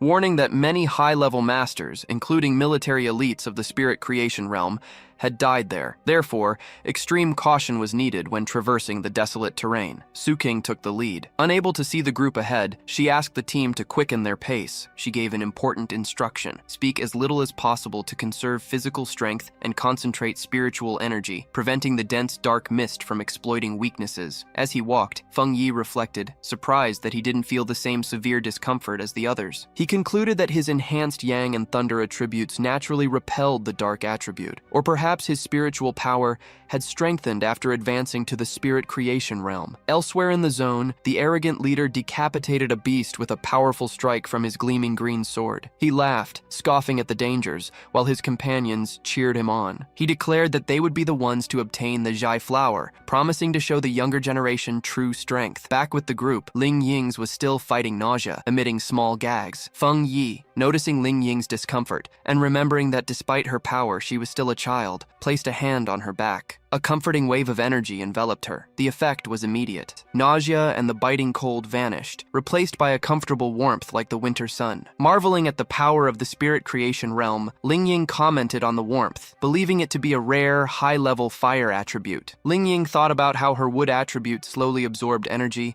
and how Su Qing had mentioned transforming her water attribute into the rare ice attribute. Feng Yi corrected her. It wasn't fire, but rather the yang attribute. He apologized for not having explained it before, and casually revealed he was responsible for the incident at North Gate and the fire at Qingxiang University. The red-haired leader was shocked by the confession. Incredulous, she asked if he was admitting to 3 different high-level attributes. Feng Wei explained that the 2 events weren't the same, there being important differences between yang and heavenly fire. Internally, Feng Yi pondered his 4th power, the desolation attribute. He decided to keep it secret, as it was always wise to have a hidden advantage. Externally, he gave a vague confirmation to the team's surprised questions. wings. Shivering from the cold, the red-haired leader nervously approached Feng Yi. She explained that without having reached the 3-star Ghost Axe realm, she couldn't sense attributes very well, but she knew his yang could help her. Promising to behave, she timidly asked if he could warm her up too. Feng Yi agreed. Touching her shoulder, he sent a wave of energy that made her let out a small cry of surprise, breathe out a visible puff of warm air, and sigh in relief. Zhang Xia and another member of Su Qing's squad confusedly watched how well it worked. Feng Yi gently offered the same to Su Qing's team. After hesitating, Su Qing admitted the warmth was pleasant, and her 2 subordinates enthusiastically accepted. With quick touches, Feng Yi shared his yang energy with all 3, who expressed surprise and gratitude for the comfort. The brief relief was interrupted by heavy, clawed footsteps crushing the dead ground. Feng Yi's expression turned serious as he sensed the threat. He warned the group the monster was approaching. Suddenly, a massive, shadowy, wolf-like creature leapt from the mist. Su Qing reacted instantly, rushing forward with a long blue energy blade to intercept the attack. The beast crashed down right behind the terrified red-haired leader, and Feng Yi shouted a warning. Surrounded by a purple-black aura, the monster let out a furious roar and charged. Su Qing identified it as a dangerous level A monster, declaring she would handle it. She surged forward and unleashed a powerful blast of ice from her hand, hitting the creature directly. To everyone's surprise, the monster vanished upon impact. Su Qing remained ready, an ice crystal forming in her hand, while Lin Yi wondered aloud if it had disappeared. Feng Yi, however, saw the truth. His sharp eyes pierced the mist, revealing the monster had been a distraction. The true threat, an immense horde of zombie-like figures with glowing red eyes, silently shuffling toward them. Feng Yi shouted a warning to look down, but it was already too late. The ground exploded with shadowy hands and tentacles trapping the group, while the zombie horde surrounded them. Enveloped by the threat, Feng Yi calmly ordered his companions to fall back. As he drew his sword, Feng Yi's eyes flared. He unleashed a massive, explosive wave of pure fire, incinerating the entire horde. Their shadowy forms dissolved into screams of pain. Amidst the dying embers, Feng Yi casually twirled his sword, announcing, "We're safe for now." Feng Wai explained that despite the illusion of a large crowd, only 2 monsters controlled the creatures. Su Qing was shocked. The zone's monsters had evolved to mimic human bloodlines. Feng Yi darkly suggested this resulted from devouring and learning from human victims. The group was stunned by the power they had just witnessed. Su Qing observed that in the extreme black zone, even the weakest monsters were level A threats, impossible to directly confront for anyone below the spiritual creation realm. Elsewhere, the mysterious Lan observed. Lan was impressed. Feng Yi had destroyed 2 level A ghost beasts with a single strike. She admitted that even she would need several rounds to defeat them. Understanding the danger, Lin stated that if Su Qing was right, it was crucial they stick together. Lin warned that the monsters could disguise themselves and attack, telling the red-haired leader to get up. The red-haired leader, however, was still shaken, not by the monsters, but by Feng Yi's overwhelming power. She complained about his suffocating and terrifying aura, saying that even a slight touch of his flames would have killed her. Suddenly, a deep rumbling sound echoed. Lin Yi asked if they heard the sound of ocean waves. The ground trembled violently, making the group lose their balance. In the distance, pioneer teams fled in absolute terror. A man yelled at his companion to stop fighting and run, screaming that the threat was pure evil. They were seeing ghosts. Feng Yi, Su Qing, and Lin Yi grimly watched the chaos. Before them, an immense vortex of pure dark energy, filled with monstrous shapes and glowing red eyes, swept across the landscape, consuming everything. The arrogant pioneer and his team were caught in the disaster, identifying it as the legendary Dark Tide. As the Dark Tide advanced, it devoured pioneers screaming for help. The arrogant pioneer sneered, despising the threat. He proudly declared that if common troops couldn't handle it, he certainly could. Proclaiming that everything in the zone belonged to him, he recklessly charged into the heart of the red-black storm. His confidence shattered the instant he entered the tide, enveloped by suffocating dark tendrils. Horrified, he realized the monsters were far more powerful than he'd imagined, well beyond A or S levels. Seized by terror, he knew he couldn't be captured, but it was too late. He and many other pioneers were swallowed by the overwhelming darkness, their screams echoing as they were dragged into the depths. From a safe distance, Feng Yi's group watched the horrific scene. The shaken red-haired leader questioned if the others were dead, and if there was any chance of escape. Lin Yi asked Su Qing to explain the Dark Tide. Su Qing grimly grimly described it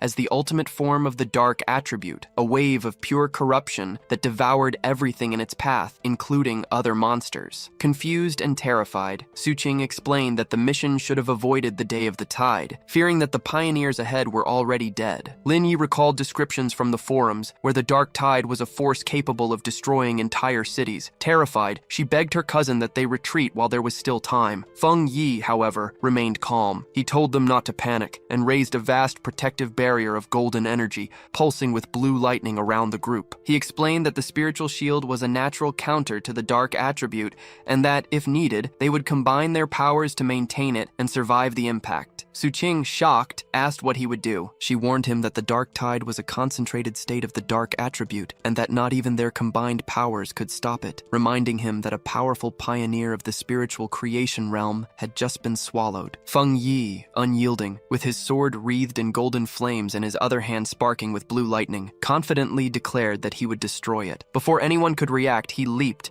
a trail of fire and lightning, rocketing towards the colossal wave of darkness. His companions watched, astonished, Suqing questioning if he would truly destroy the dark tide. He plunged into the heart of the storm, his light carving a path through the swirling chaos. In the eye of the black tide, Feng Yi floated calmly, unharmed in his golden protective aura, as dark energy swirled around. He noticed small, flame-shaped red sparks in the storm and smiled, confirming his suspicions. There, in the heart of the black tide, a gigantic horde of countless monsters surrounded him, their distorted forms writhing in the darkness. He analyzed the true nature of the threat. They weren't mere A-level monsters, but enhanced compositions, fused and evolved versions of countless smaller creatures. The tide, a living incubator, evolved its creatures from B-level to A, and then to S. He concluded the event was at least an SSS-level threat, explaining why it could easily devour even powerful pioneers of the spiritual creation realm. A monster lunged. Feng Yi's eyes blazed with golden fire, and with a single, powerful strike of his flaming sword, he unleashed a crimson blade technique, easily destroying the composite A-level beast. He reflected on his incredible growth. The combination of his new spiritual creation realm power with the Skyfire-enhanced sword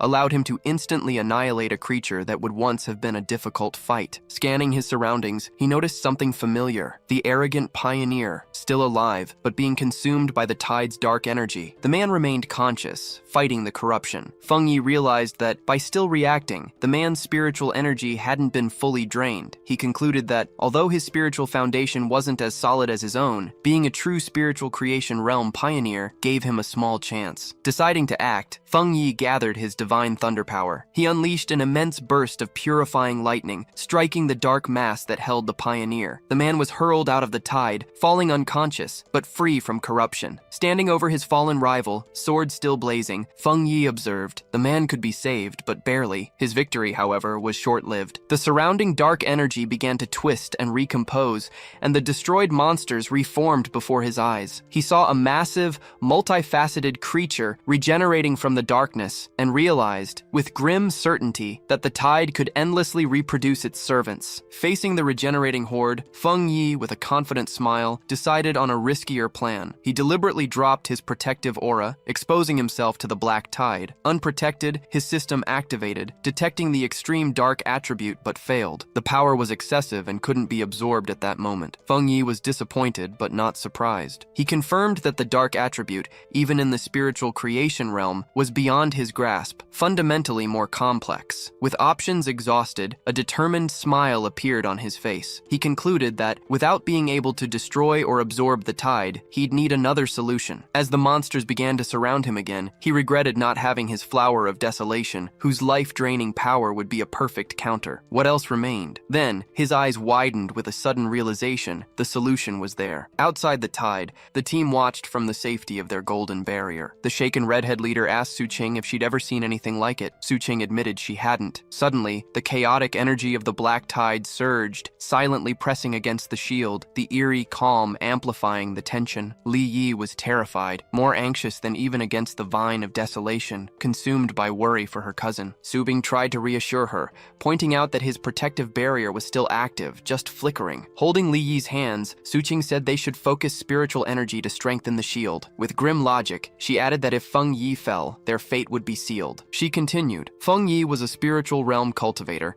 master of several powerful attributes, and his true strength might be even greater than they knew. It wasn't for pioneers of their level to worry about rescuing someone so far beyond their capabilities. Her surprisingly good-humored and confident words calmed Li Yi, who thanked her. Suqing smiled, admitting her companions called her too serious, and asked if Li Yi felt better. The tension broke when a colossal pillar of pure fire erupted from the black tide, pushing back the oppressive darkness. From the heart of the inferno, Feng Yi unleashed his supreme technique, the art of sealing the 9 heavenly fire dragons. He rose from the flames, his body gleaming with a mix of blue and golden energy. Outside, his companions watched in awe. The redhead leader pointed excitedly at him. An invigorated Li Yi could barely believe it, and Suqing stared at him in shock, awestruck by the magnitude of the revealed power. The technique manifested as 9 colossal fire dragons, swirling and dancing, their combined light overpowering the black tide. Elsewhere, the mysterious lamb, monitoring the mission, was unbalanced by the immense spiritual pressure. She recognized the legendary heavenly fire attribute and the technique as a powerful seal. She watched, incredulous, as the 9 dragons converged, compressing the entire black tide into a single unstable sphere of flaming energy,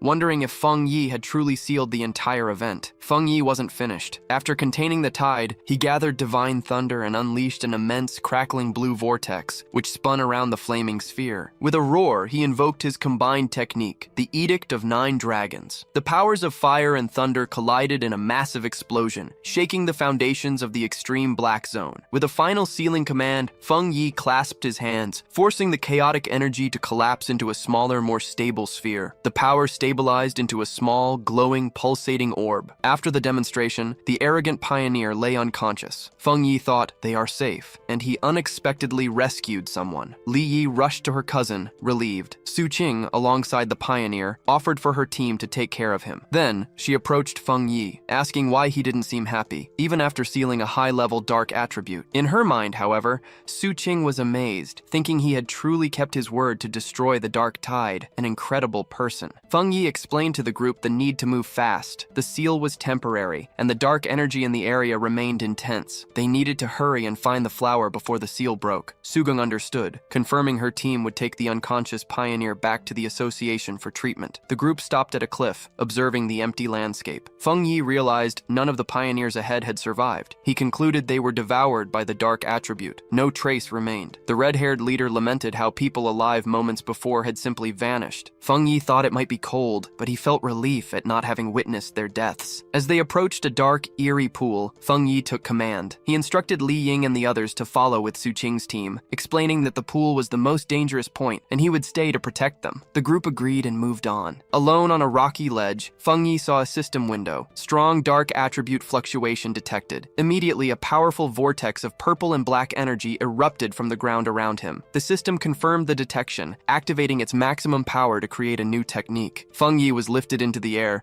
arms open, as enormous pillars of pure dark energy surged around him. The process was successful. Feng Yi's eyes opened, glowing with a menacing purple light, filled with the essence of power. He had mastered a new technique. The system window confirmed, acquired the dark attribute technique, limited dark world. The system explained that the ability allowed him to create a sealed space within the dark mist, where spiritual energy was drastically weakened. Feng Yi reflected on the power, recognizing the dark world as a special domain controllable by him, and understood the enormous strategic advantage. His new power would drain the enemy's spiritual energy, preventing their recovery. Imagining himself above a sea of desperate hands, Feng Yi concluded that with this weakening and his other attributes, he could destroy any threat, even an even more potent S-rank dark tide. As the last purple energy dissipated, Suqing, still in shock, asked Feng Yi if he felt the dark mist reforming around them. Her eyes widened at the immense spiritual fluctuation. She watched Feng Yi, surrounded by the remaining energy,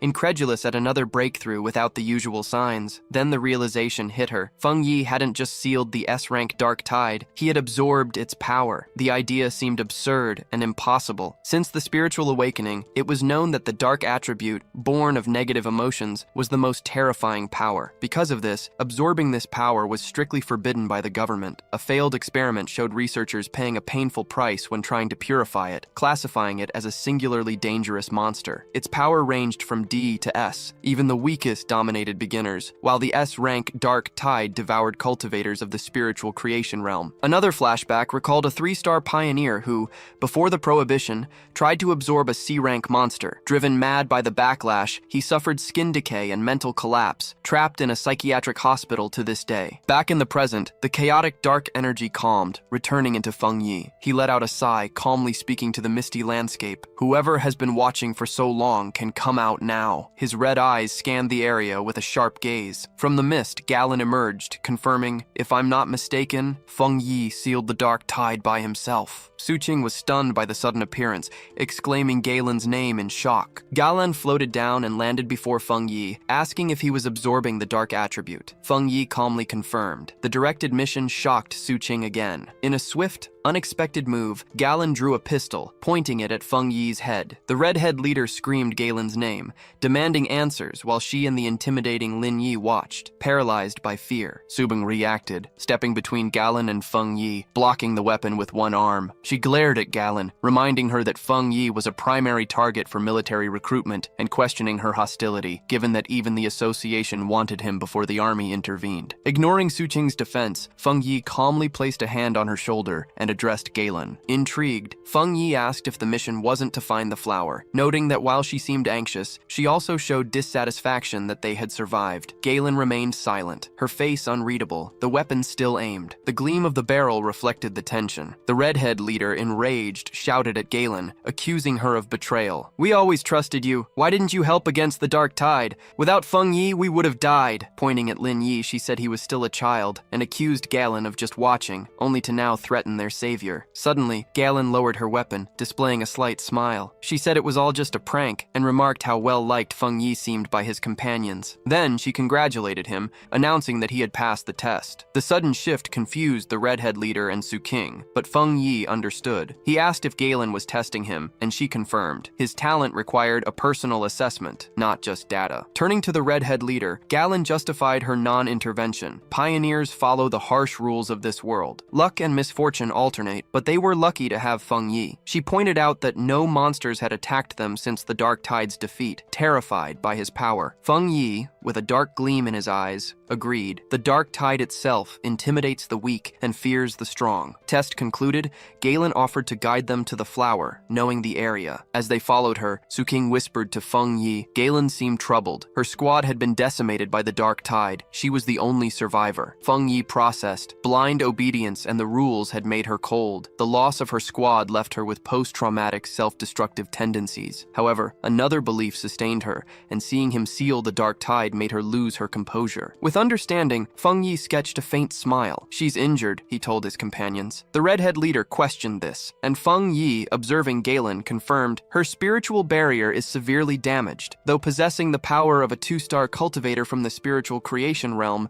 her protective aura had dropped 2 levels. Her disintegrating spiritual energy and slight sway confirmed a significant internal injury. Noticing their concern, Galen looked back and silently thanked them, downplaying it. "It's nothing." Guided by Galen, the group entered the chaotic tombs, a desolate, foggy landscape filled with dead trees and scattered bones. As they advanced, Feng Yi's keen senses alerted him to something wrong, revealing the remains of a half-buried pioneer. Galen announced their arrival. Before them, in a clearing, a single flower glowed with a soft purple light. As Galen moved toward the flower, Feng Yi watched her, sensing the mistake. His suspicion was confirmed. Fierce, red-eyed, dark monsters emerged from the ground, protecting the flower. The sudden appearance didn't make Galen recoil. On the contrary, her expression became a disturbing obsession. She extended her hand, whispering, "Finally, I can see it again." Her face darkened, as if in a trance. Feng Yi's expression turned serious as he realized the imminent danger. Reacting instantly, he summoned a sphere of golden red flames, shouting a command to awaken her spirit. He launched the fireball at Galen, aiming to rouse her. The sphere flew toward her. At the last second, she awoke from her trance, recognizing the rare and powerful Yang attribute technique. She deflected the blast with one arm, generating a shockwave. Now, she and Feng Yi faced each other in tense silence,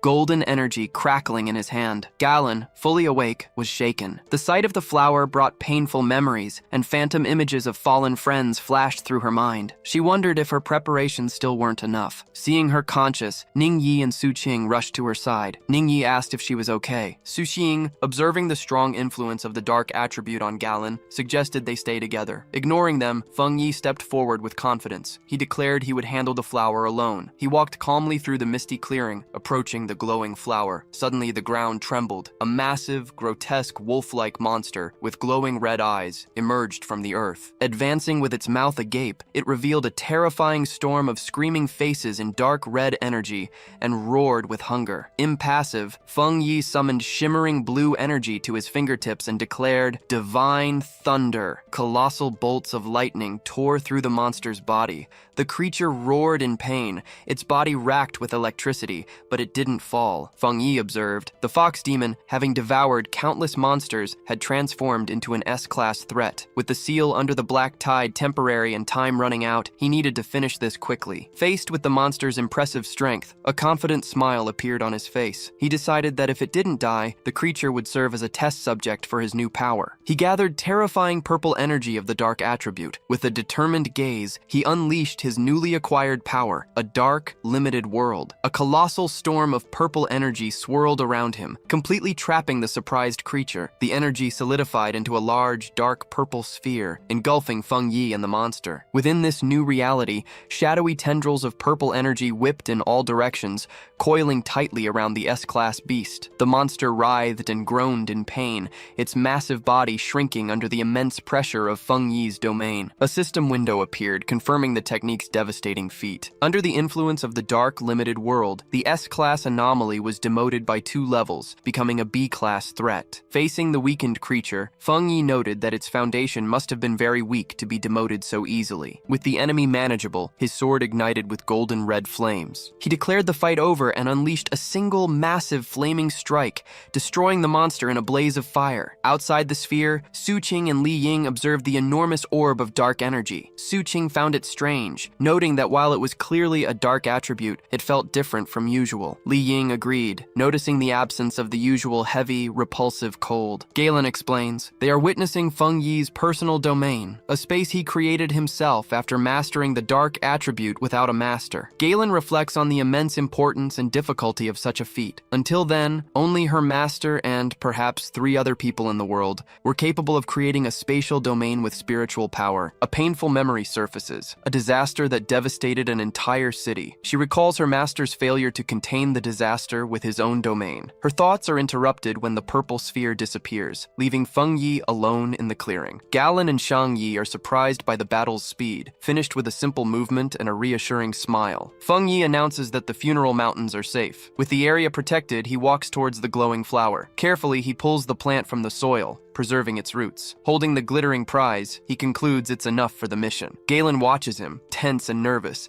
as the mission reaches its critical point. Feng Yi returns to the group, handing the flower to Galen, who comments on its small size. He confirms the mission is complete and requests immediate departure, explaining that the sealed dark tide, unlike other monsters, could become a problem at any moment. He adds that they also need to deal with an arrogant pioneer and his team. Holding the flower, she sincerely thanks Feng Yi, admitting his overwhelming power was the sole reason for their success. Then, she thanks the rest of the group and announces their departure. As the others move away, Galen stops, looking back to thank Feng Yi one last time. Then, she reveals the mission's critical importance. Elder Wu, the only pioneer of the King Kong realm in the Jia Nation, was on the verge of death, and the flower was the only remedy. With a slight smile of gratitude, she tells Feng Yi he had just saved the life of the nation's most powerful protector. Feng Yi listened, thoughtful, processing the new and important information, repeating the name of the legendary King Kong realm to himself as the group emerged from the dark portal of the extreme dark zone. They were greeted by a sky of swirling red clouds. The red-haired leader raises her fists in triumph, shouting in relief at seeing the light and having survived. Lin Yi agrees, grateful for the daylight. Their return was greeted by applause from a crowd of anxious officials. They celebrated the flower's recovery, admitting they almost hadn't believed it when Galen informed them. As the team passes through the path opened by the crowd, the red-haired leader is surprised by the number of people. Someone from the crowd wonders aloud who obtained the flower. Suddenly, Lin Yi Yi is surprised to notice something ahead. On the path, an enormous armored military vehicle, surrounded by elite soldiers. The red-haired leader recognizes the vehicle and the symbol of the legendary Star God War Zone, the most powerful and famous military force in the Xia nation. Shame washes over her as she realizes Galen is a member of this elite unit,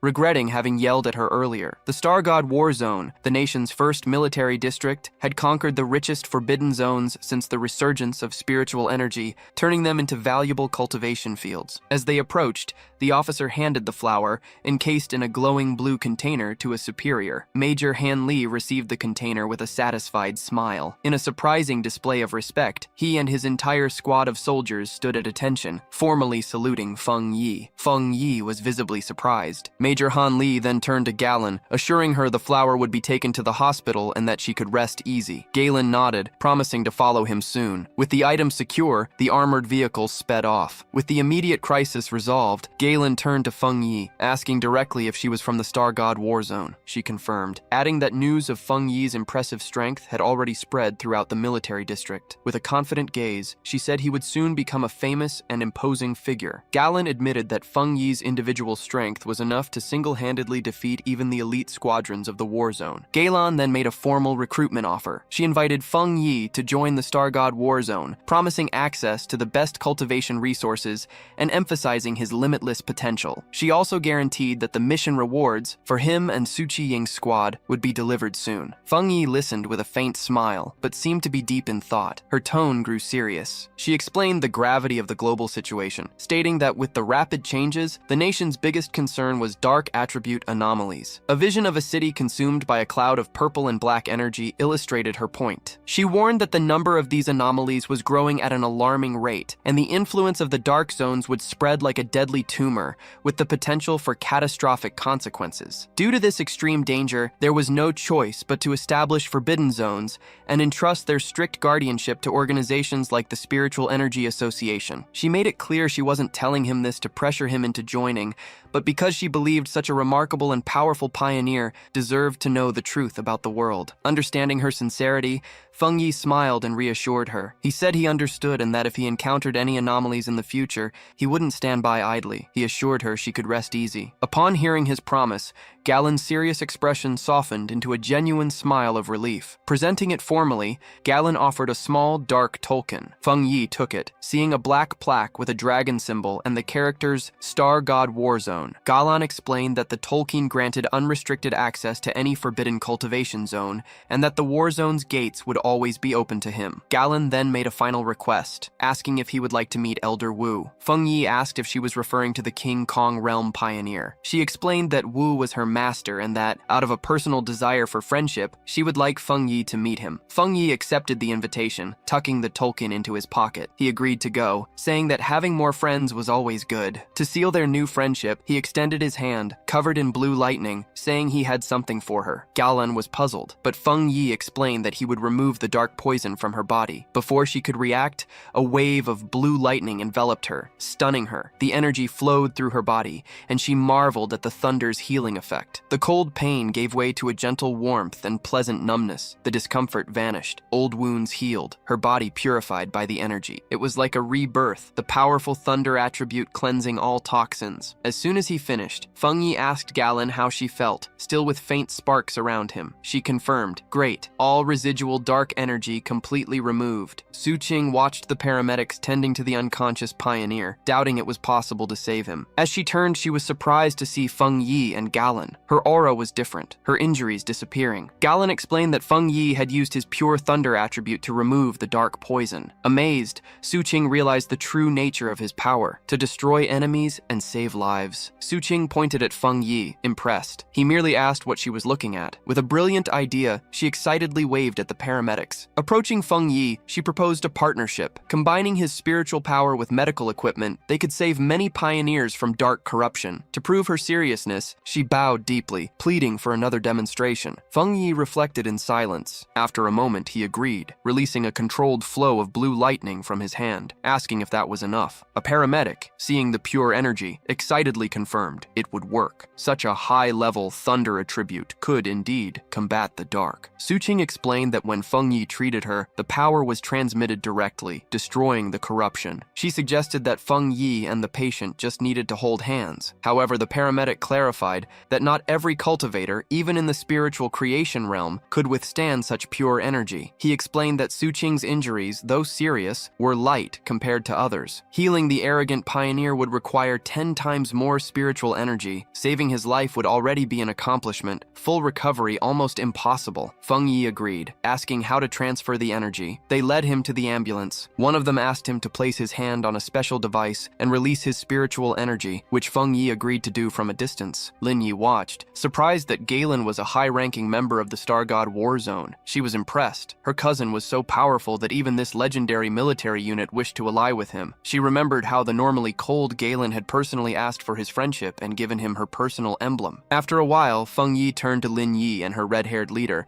asking how they were. Lin Yi confirmed that they were fine, explaining that they had decided to train and take on missions on their own. They felt they needed to grow stronger, without always depending on him. Having finished the energy transfer, Feng Yi agreed with the decision, only asking them to be careful. He watched them with a small, proud smile, thinking his cousin had matured. Suqing and her team departed. She waved at Feng Yi and Galen, promising to see them on the next mission. As the ambulance drove away, Galen told Feng Yi it was time to visit Elder Wu. Frustrated, Suqing loudly complained that the Star God War Zone military unit had stolen someone so powerful. Her companions tried to calm her, while her mind revealed the chaotic Spiritual Energy Association, with its elite teams averse to cooperation. Feng Yi and Galen arrived at the high-security wing of the Star God War Zone medical base. In the room, before Elder Wu, who lay unconscious, surrounded by equipment, Feng Yi noted the strange contrast. It's curious that the greatest power of the King Kong realm is, in fact, a wrinkled old man. He analyzed the elder's face and neck, covered in red veins, his breathing aided by a respirator. Galen explained that his condition had been much worse, previously resembling a corpse. Even after the precious flower, he still hadn't awakened. Concerned,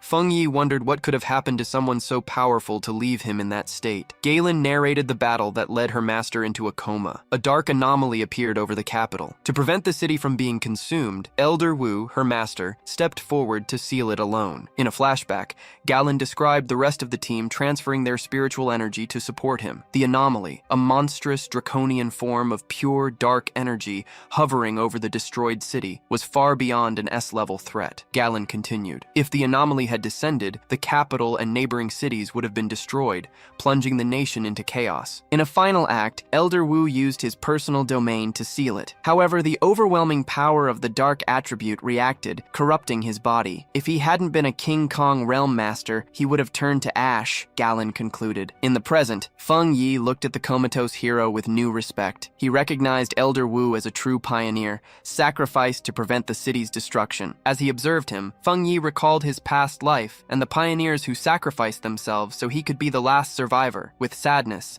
he realized that in his original timeline, Elder Wu had probably already died. A new determination filled him, and he extended his hand towards the elder. Galen, startled, shouted, "What are you doing to my master?" Feng Yi calmly asked her not to worry. He explained that although the flower was already working, he wanted to try and remove part of the lingering dark attribute in the elder's body. Feng Yi placed his hand on the elder's chest, and a powerful current of blue lightning began to flow into his body. "This will help him awaken faster," he explained. Galen watched, shocked, exclaiming that the power he was trying to purify had come from an S-level disaster. After a moment of hesitation, she relented and told Feng Yi to try. The room crackled with Feng Yi's energy as he poured his power into the elder. Galen warned him, "Be careful. My master's dark attribute is far more terrifying than the shadow tide." She added that without the flower, recovery would be even slower. Feng Yi nodded, sensing the immense power of darkness within the elder. Even weakened by the flower, the dark energy was still oppressive and intense. Suddenly, Suddenly, a powerful wave exploded from the bed, throwing Feng Yi and Galen backward. "Watch out!" Galen yelled. "Keep your mind steady. The dark energy is affecting you." A golden aura exploded around Feng Yi, activating his spiritual protection. His eyes glowed golden, but he realized, surprised, that the dark energy had dragged him into a vision of the past. He found himself alone on a desolate street of a ruined city. Looking up, he saw the enormous, terrifying red eye of the anomaly that had consumed the sky. The colossal eye hovered over the destroyed city, asking who Feng Yi was. He realized, by touching Elder Wu's dark attribute, his spirit had been pulled into a dangerous illusion. Undaunted, Feng Yi confidently replied, his identity didn't matter. He was just the one who had come to eliminate it. With his hand glowing with blue lightning, he concluded that the anomaly wasn't as powerful as it seemed. In response, the giant eye launched a massive, sharp red spike toward him, catching him by surprise. Feng Yi quickly activated his golden sun breathing technique,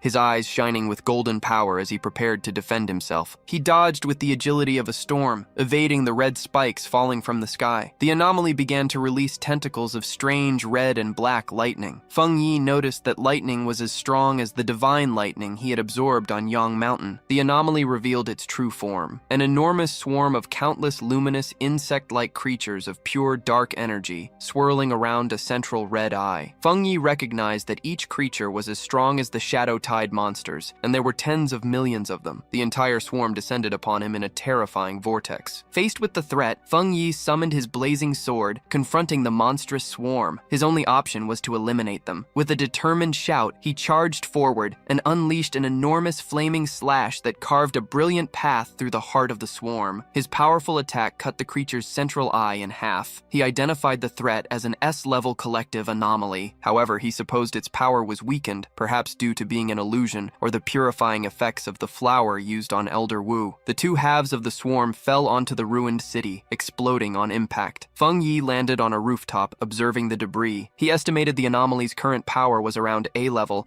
and reflected, impressed, that this was the city-destroying catastrophe Elder Wu had faced alone. Feng Yi realized the threat was far greater than he had imagined. Gathering swirling dark energy in his hands, he unleashed his own dark attribute technique, the Boundless Shadow World. An enormous vortex of pure darkness erupted from his body, beginning to absorb the insect-like anomaly. The creature was shocked, perceiving him as non-human. With a confident smile, Feng Yi replied, "Doesn't seem like it." He shouted the command, "Open!" His shadow vortex absorbed the remainder of the S anomaly, and with the last particle, a final message echoed in the void. "We will return soon." Feng Yi, floating in his dark energy, reflected. The final message had come from the anomaly's consciousness. The word return made him question if other similar catastrophes awaited. As the illusory world roared and disintegrated, he decided to exit and think about it later. His consciousness returned to reality with a jolt. Immediately he placed his hand on Elder Wu, extracting an enormous mass of corrupt, dark purple shadow energy, crackling with blue lightning. To contain the dangerous substance pulled from the Elder's chest, Feng Yi used his 9 blazing dragons heaven sealing art, trapping the energy within a sphere of blazing red chains. Holding the sealed orb, he explained to Galen that it was the remnant of the dark attribute in Elder Wu's body, the last fragment of the city-destroying anomaly. He explained that although the sealed orb was powerful, its influence had been greatly reduced thanks to the flower and Elder Wu's own seal. He praised the Elder, calling him the nation's #1 pioneer, for using his own body to contain a dark power that would have killed anyone countless times over. Gala, seeing the Elder's red veins disappear and his breathing become steadier, told Feng Yi that he had truly saved the Elder's life. Feng Yi, however, humbly replied that it wasn't solely his doing. Without the flower weakening the corruption, he wouldn't have been able to remove the stubborn dark attribute. Gala agreed. The flower had saved the Elder, but Feng Yi's power now gave him a chance for full recovery. With a final push, Feng Yi clenched his fist, crushing the sealed orb into dust and announcing, "The remnant is now completely neutralized." He then told Gala he had something else to tell her. He revealed that, in the mental illusion, the anomaly's remnant had warned him, "We will return." He concluded that they should always be prepared, without letting a recently recovered Elder return to the front lines. Gala confirmed she knew. She had heard the rumor before. When Feng Yi asked, she explained that Army and Association monitoring departments collect data on spiritual energy changes, revealing a rumor. With the Sia Nation's current power, they might not even survive the first year after the complete rebirth of spiritual energy. "Of course," she added. No one believed it. Feng Yi commented, "Monitoring changes in spiritual energy sounds very official." Gala asked if he believed the rumor. A shadow crossed Feng Yi's face, and he wondered if his rebirth had changed the future. He remembered that, in his original original timeline, he had lived for 3 years after the rebirth of spiritual energy, and by then the planet was already almost destroyed. Feng Yi comforts Gala, assuring her that Elder Wu will soon wake up. He stares at her seriously, promising, if the catastrophe returns, he will fight alongside them. Feng Yi knew that the final confrontation was inevitable. With determination, he swore to change the future this time. That night, back in his apartment, meditating on the couch, enveloped by the generative energy of his dark attribute, Feng Yi reflected. After 2 battles against S-level anomalies, he felt he was about to break through to the 2-star spiritual creation realm. However, with the full rebirth of spiritual energy imminent, his strength, even with the new dark attribute, was still insufficient. He recalled the terrifying power of the anomaly he faced in the mental illusion. Even weakened, its real strength was immense. His thoughts were suddenly interrupted by the small white flower in the vase on the table. He spoke to the flower, admitting his mistake for not having taken it on the last mission, and the difficulty of transporting it. Smiling, Feng Yi picked up the plant that seemed to glow brighter, regretting not having given it a chance to evolve. He decided to take it for a walk. He headed for the back mountain, his private training ground. Walking along the moonlit path, Feng Yi commented on the association's plant research department's skill. He observed that, since the last damage in the area, the forest had already begun to regenerate, a sign of nature's improved self-recovery capacity in this new era. Feng Yi found a good spot in the forest, knelt down, and removed the flower from its pot to plant it in the rich soil. He made a mental note to thank Shen Ying and her team for the spot. Holding the flower, he gently warned his new companion to absorb the energy calmly, little by little. He warned that if it were greedy, not even all the flowers on the planet would be enough to feed it. The obedient white flower immediately took root. A huge vortex of life-draining green energy erupted from the plant, spreading rapidly through the forest, absorbing the life from all nearby trees. Soon after, Feng Yi, arms crossed in the now dead and empty section of the forest, decided the flower had absorbed enough. Satisfied, Feng Yi smiled, pulling the glowing flower from the ground, roots and all. It was time to find a new place to feed. As he held the plant, which seemed to blossom with its energy, he wondered about its level among evolved plant spirits. With its powerful desolation attribute, he concluded it should be, at minimum, an A-level threat. Walking along a dark hillside, Feng Yi noticed the profound silence. The animals, fearful of the flower's power, had fled. His thoughts were suddenly interrupted by a loud, ferocious howl that echoed through the night. Feng Yi's expression hardened as he recognized the sound. The howl came from a wolf on a nearby cliff beneath the blood-red moon. A pack of monstrous wolves with glowing red eyes was gathering, their bodies shifting and growing. Feng Yi, alarmed, noticed a dangerous evolution within the pack. Before the group, he identified the enormous creature on the cliff as the Wolf King, whose evolution was nearly complete. With a deafening roar, the Wolf King completed its transformation, its body now glowing with menacing green energy. Holding the vase with the flower, Feng Yi was surprised by the immense spiritual power emanating from the creature, realizing with astonishment that it was about to become an A-level anomaly. The newly evolved pack quickly surrounded him, cutting off any escape route. Feng Yi deduced that the Wolf King had evolved from its old wood attribute to a new and powerful poison attribute, likely by absorbing the area's dark energy. Even in the face of danger, Feng Yi remained calm, viewing the threat as merely A-level. He removed the small white flower from the vase and planted it in the soil. The anomaly itself was A-level, but the wolf horde and the risk of them reaching the city at the foot of the mountain represented a bigger problem. As the Wolf King advanced to attack, Feng Yi ordered the flower to act, and a brilliant green energy began to flow from it. Feng Yi wanted to test the flower's power. An immense beam of life-draining green energy shot into the night sky, visible from afar. At the foot of the mountain, another team of pioneers watched the scene with growing concern. One of the team members noted the Wolf King had evolved and was incredibly strong. The contamination level had hit 90. Shocked by the dangerously high reading, the leader, a blonde pioneer, felt the tension rise. He identified the Wolf King's wood attribute as,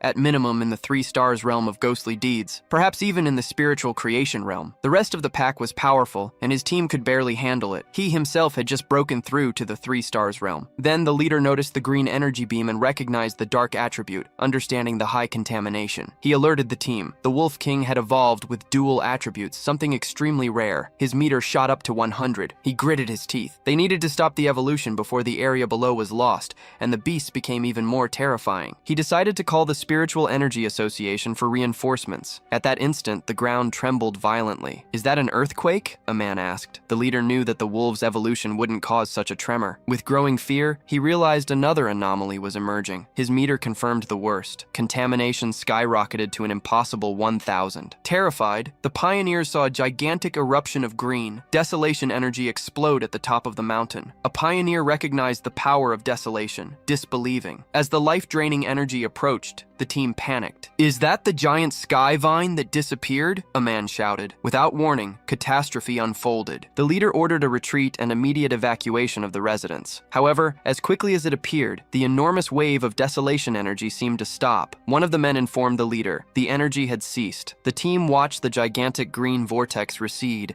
sinking into the mountain, and wondered if the danger had truly passed. At the top of the mountain, where Feng Yi planted his flower, the soil was covered by a network of thick green roots. From these roots sprouted dozens of luminous white flowers, which then exploded in an immense wave of green energy, transforming into a gigantic, radiant floral structure. A sea of white petals covered the entire area. The alpha wolf howled in fury. The harmless petals became sharp blades, slicing through the air. Amidst the swirling petals, Feng Yi explained the terrifying nature of his flower. The spiritual sea would grow and multiply infinitely, absorbing and purifying the enemy until nothing remained. Feng Yi stood atop a massive root system of his flower. As the wolf pack succumbed, he provoked the alpha wolf. "How will your companions fare without the same spiritual protection you have?" The smaller wolves were quickly ensnared by vines covered in white flowers. Their vital energy was swiftly drained, leaving behind only skeletons that collapsed into dust. After absorbing the pack's life force, the flower and its petals took on a new, deep, menacing red. In a last desperate attempt, the alpha wolf gathered its energy and fired a powerful green beam from its mouth. The red flower, however, formed a protective barrier, easily absorbing the attack. Hidden amidst the whirlwind of red petals and vines, Feng Yi told the creature its attack was futile. He explained that his spiritual flower's desolation attribute, deeply rooted in the mountain, drew and used the area's power in an infinite cycle. The alpha wolf, now smarter after its evolution, seemed to understand the desperate situation but still refused to give up. Identifying the main red flower as the source of power, it charged directly at it. Feng Yi watched it with a small, ironic smile, asking his flower what it would do now that it had been discovered. The central red flower grew to a colossal size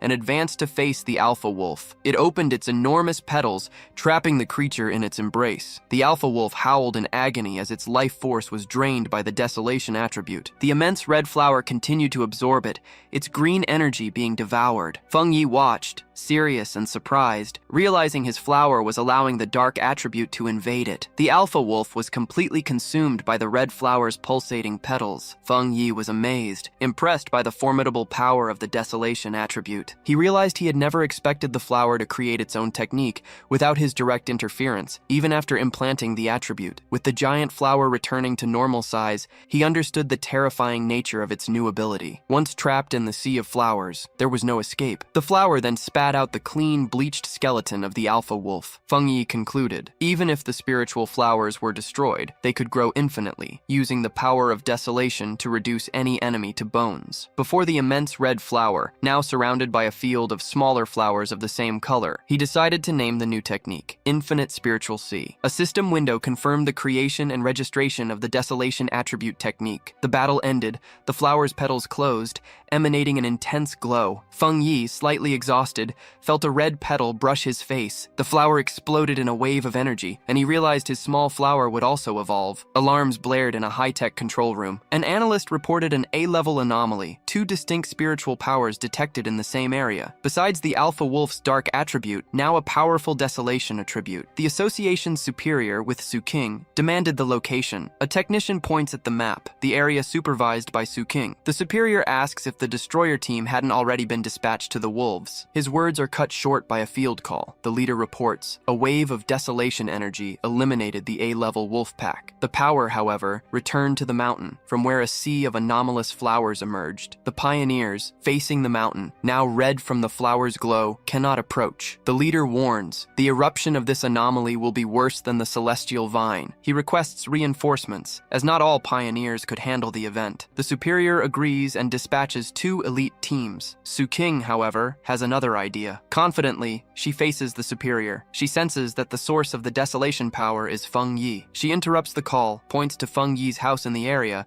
and declares with conviction he will protect everyone. A vision accompanies her words. Feng Yi floats in a flaming aura above the city. On the mountain, the landscape is covered by a sea of red flowers. Feng Yi observes his small white flower, now gigantic. He confirms his suspicion. After devouring the Wolf King, the flower will evolve a second attribute. The giant red flower blooms, its center glowing golden. Feng Yi is surprised. The flower's new power is a fire attribute. Touching the plant, he reflects. Devouring enemies is an incredibly easy way to evolve. After the evolution, the giant flower shrinks to its original size, fitting in his palm. Its petals, now a deep red. A system window confirms. The spirit flower has completed its evolution. Classified as an A-level anomaly, Desolate Fire Spirit Flower, it possesses dual attributes of desolation and fire. The notification adds, the flower has a strong desire to consume spiritual energy and can be cultivated in the boundless dark world. Feng Yi reads the notification, intrigued by the mention of the boundless dark world. An idea occurs to him. He can place the flower within his main dark domain. This domain, he knows,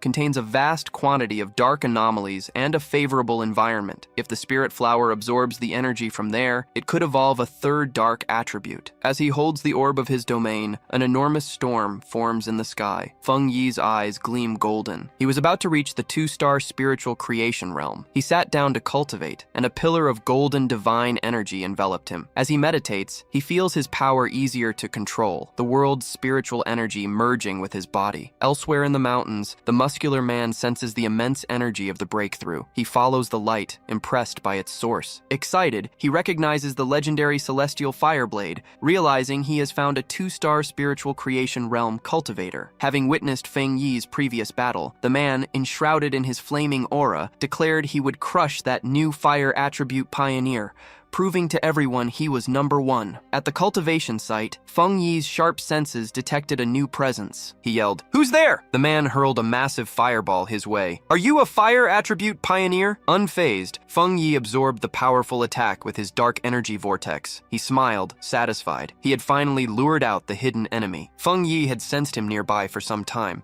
the man not even trying to conceal his energy. A wild, disorganized pioneer, he thought, one who lived only for challenges and had just reached the spiritual creation realm. The muscular man, now revealed and wreathed in a flaming aura, dared to face Feng Yi. "Interesting," he commented. "I feel a strong spiritual imprint on you." He introduced himself. "I am Zhang Lu. How did you evade my fire attack?" Feng Yi remained silent, observing him with a confident smile. Zhang Lu advanced, covered in flames, ready to strike. Feng Yi calmly raised his hand, pointed 2 fingers to the sky, and declared, "Divine thunder!" A colossal bolt of blue lightning descended from the heavens, striking Zhang Lu dead on. Zhang Lu was caught off guard, bewildered by the new power. He let out a groan of pain, smoke pouring from his mouth after the impact. Stumbling, he tried to stand, his body covered in blue sparks and burns. How could his opponent, a fire cultivator, wield thunder, he wondered. He gritted his teeth, his body still trembling from the electrical shock. Feng Yi stood over Zhang Lu, who was on his knees and unable to move. He grabbed him by the hair, brutally smashing him against the ground, shattering the rocks. Still surrounded by blue lightning, he mocked, "Repeat your name. I didn't hear it the first time." Zhang Lu stared at him in silent shock, his face pressed against the shattered ground, filled with disbelief. How had he been defeated so easily, he wondered. He, who had just reached the 1-star spiritual creation realm,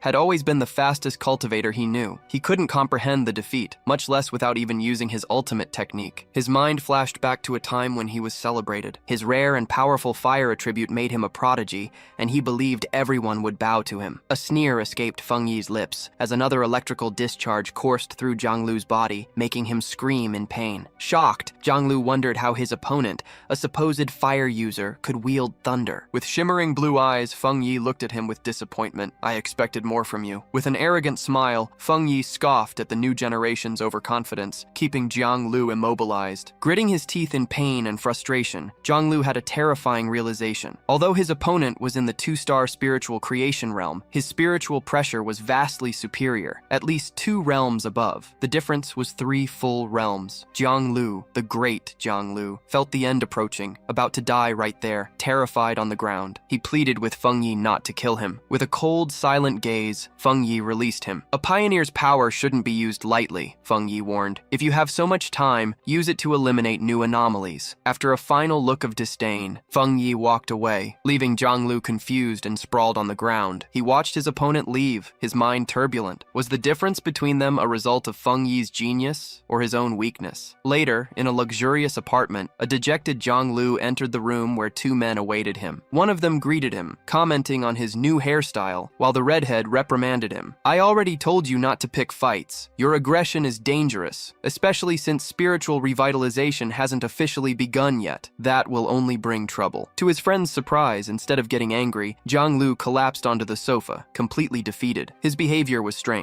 One of them asked, "What happened? Are you still the same hothead?" The redhead insisted. "What happened? You went to challenge the heavenly fireblade user." "It was over in an instant," Zhang Lu murmured, still dejected. His friend grabbed him by the shoulders, demanding, "Speak clearly!" With tears in his eyes, Zhang Lu confessed, "I was defeated." Instantly, his friends were in total disbelief. In despair, Zhang Lu lamented not having retreated earlier, sparing himself the humiliation. The friend sitting down expressed confusion. "How could the heavenly fireblade user be so strong? You're a rare genius. You reached the spiritual creation realm in months." Zhang Lu recalled the fight. His best technique, the meteoric flame, annihilated in an instant by the powerful thunder attack. His friends tried to understand. The one sitting suggested, "Maybe you fought the wrong person. With your pure firepower and spiritual creation level, it's almost impossible for someone to beat you so easily." The redhead, on the other hand, pondered, "What if this person wasn't even a pioneer? We underestimated their true strength." Zhang Lu furiously rejected the ideas, shouting, "I can't be wrong. That was his territory. You wouldn't understand. You weren't there to witness it." He described the man as a monster, recalling the terrifying thunder that seemed to make his head explode. His friends fell silent, shocked, as Zhang Lu declared, "My instinct tells me I faced the right person." Then he revealed his terrifying conclusion. His opponent, a higher-level pioneer with fire and thunder powers, the latter several times stronger than his own fire, must be hiding a strength of at least a 3-star spiritual creation realm. His friends were stunned. The redhead thought it impossible for a wild 2-star pioneer to possess such power. If Zhang Lu was right, this man would be a nightmare. A moment later, Zhang Lu looked up with determination. "Should I try to become his apprentice?" His friends were speechless. Meanwhile, meditating in his apartment, Feng Yi was enveloped by a spiraling golden aura. Strangely, the sensation of being about to reach the 2-star spiritual creation realm vanished. Feng Yi opened blazing eyes, concluding the problem was external. The spiritual energy in the air was unstable, preventing him from absorbing it and advancing. His fears were confirmed. He remembered the government's monitoring of spiritual energy and rumors of an impending disaster. Was something terrible about to happen? Through the window, an immense electrical storm was forming over the city, confirming his suspicion. The full revitalization of spiritual energy had begun earlier, and here. He tried calling Long, seeking information from the army. The call didn't go through. Worried, he feared the worst. The army had been silenced. At that moment, his phone rang. Su Qi Ying. Feng Yi answered. Static. Su Qi Ying, in a panic, said the situation had changed and pleaded for help. "Bad signal because of monsters in the city?" he asked. Suddenly, a monstrous bat-like creature with glowing red eyes crashed into his window, cracking the glass. Through the static, Su Qi Ying confirmed the gravity. She was in the city. With a crash, the shadowy creature shattered the window and lunged at Feng Yi, who remained seated, unfazed. "You're overestimating your own strength," he commented calmly. Instantly, Feng Yi conjured a blade of blue electrical energy. Leaping into the air, he hurled it at the beast, piercing it and disintegrating it in a flash. The noise made Li Ying run from her room, yelling to her cousin about the bat-like monster. Shocked, she stopped upon seeing the destroyed window and her cousin surrounded by residual lightning. "What's going on?" she asked. Looking through the broken window, Feng Yi explained that monsters usually emerge randomly. It's concerning that now they're directly attacking homes, and in groups. He believed the situation was still under control. Both looked at the electrical storm over the city. "This could be the beginning of a major disaster," Feng Yi said. It was abnormal. A 2-star ghost realm monster would normally hide in the shadows, not attack a pioneer's home in the middle of the city. Sensing the imminent battle, he instructed Li Ying to contact and gather all known pioneers in the apartment. She agreed without hesitation. Feng Yi climbed onto the sill of the broken window. "You're about to have your own breakthrough," he told his cousin. "I'm entrusting the safety of the house to you." Feng Yi asked her to guard the window while he was out. Elsewhere in the chaotic city, Su Qing and her team on a rooftop faced communications already affected by the storm. Jiang Xia worried about the failure, but Su Qing, serious, declared that if a real disaster struck, they would have to deal with it themselves. They observed the enormous vortex in the sky. Su Qing hopes it's a false alarm. She uses her communicator, ordering all patrol units to be on high alert. Communication cuts out as she, Jiang Xia, and the group look up, shocked and terrified. From the vortex, a massive swarm of dark, bat-like monsters begins to descend. An alert is shouted. A group of anomalies has appeared, signaling the start of an invasion. Throughout the city, a red alert announces the biggest storm in 50 years, instructing citizens to remain indoors. The streets fill with fear and confusion as people look at the darkening sky, imagining the end of the world. Meanwhile, Zhang and his friend Ruivo speed through the wet streets on their motorcycles. His friend shouts to Zhang, "The situation looks bad. Do we stay or leave?" Zhang remains silent, grim. Suddenly, a monstrous bat-like creature, shrouded in dark red energy, dives from the sky toward them. Angrily, Zhang shouts, "It's asking for death!" He conjures a fireball, unleashing a powerful blast of flames at the monster. His friend wonders why it would attack them, as such creatures usually avoid strong pioneers like Zhang Lu. To their shock, the creature emerges from the flames, screeching, completely unharmed. Zhang realizes in a panic, the problem isn't fire resistance, but the ability to instantly revive. Overwhelmed by the city monster's power, he decides they need to go home immediately. The scene flashes back several hours earlier. In a high-tech control room of the Spiritual Energy Association, Su Qing and her superiors are in a meeting. An official suggests they need their best people to communicate with Feng Yi. The instant the superior turns to speak to Su Qing, the alarm blares. A special warning flashes on the main screen.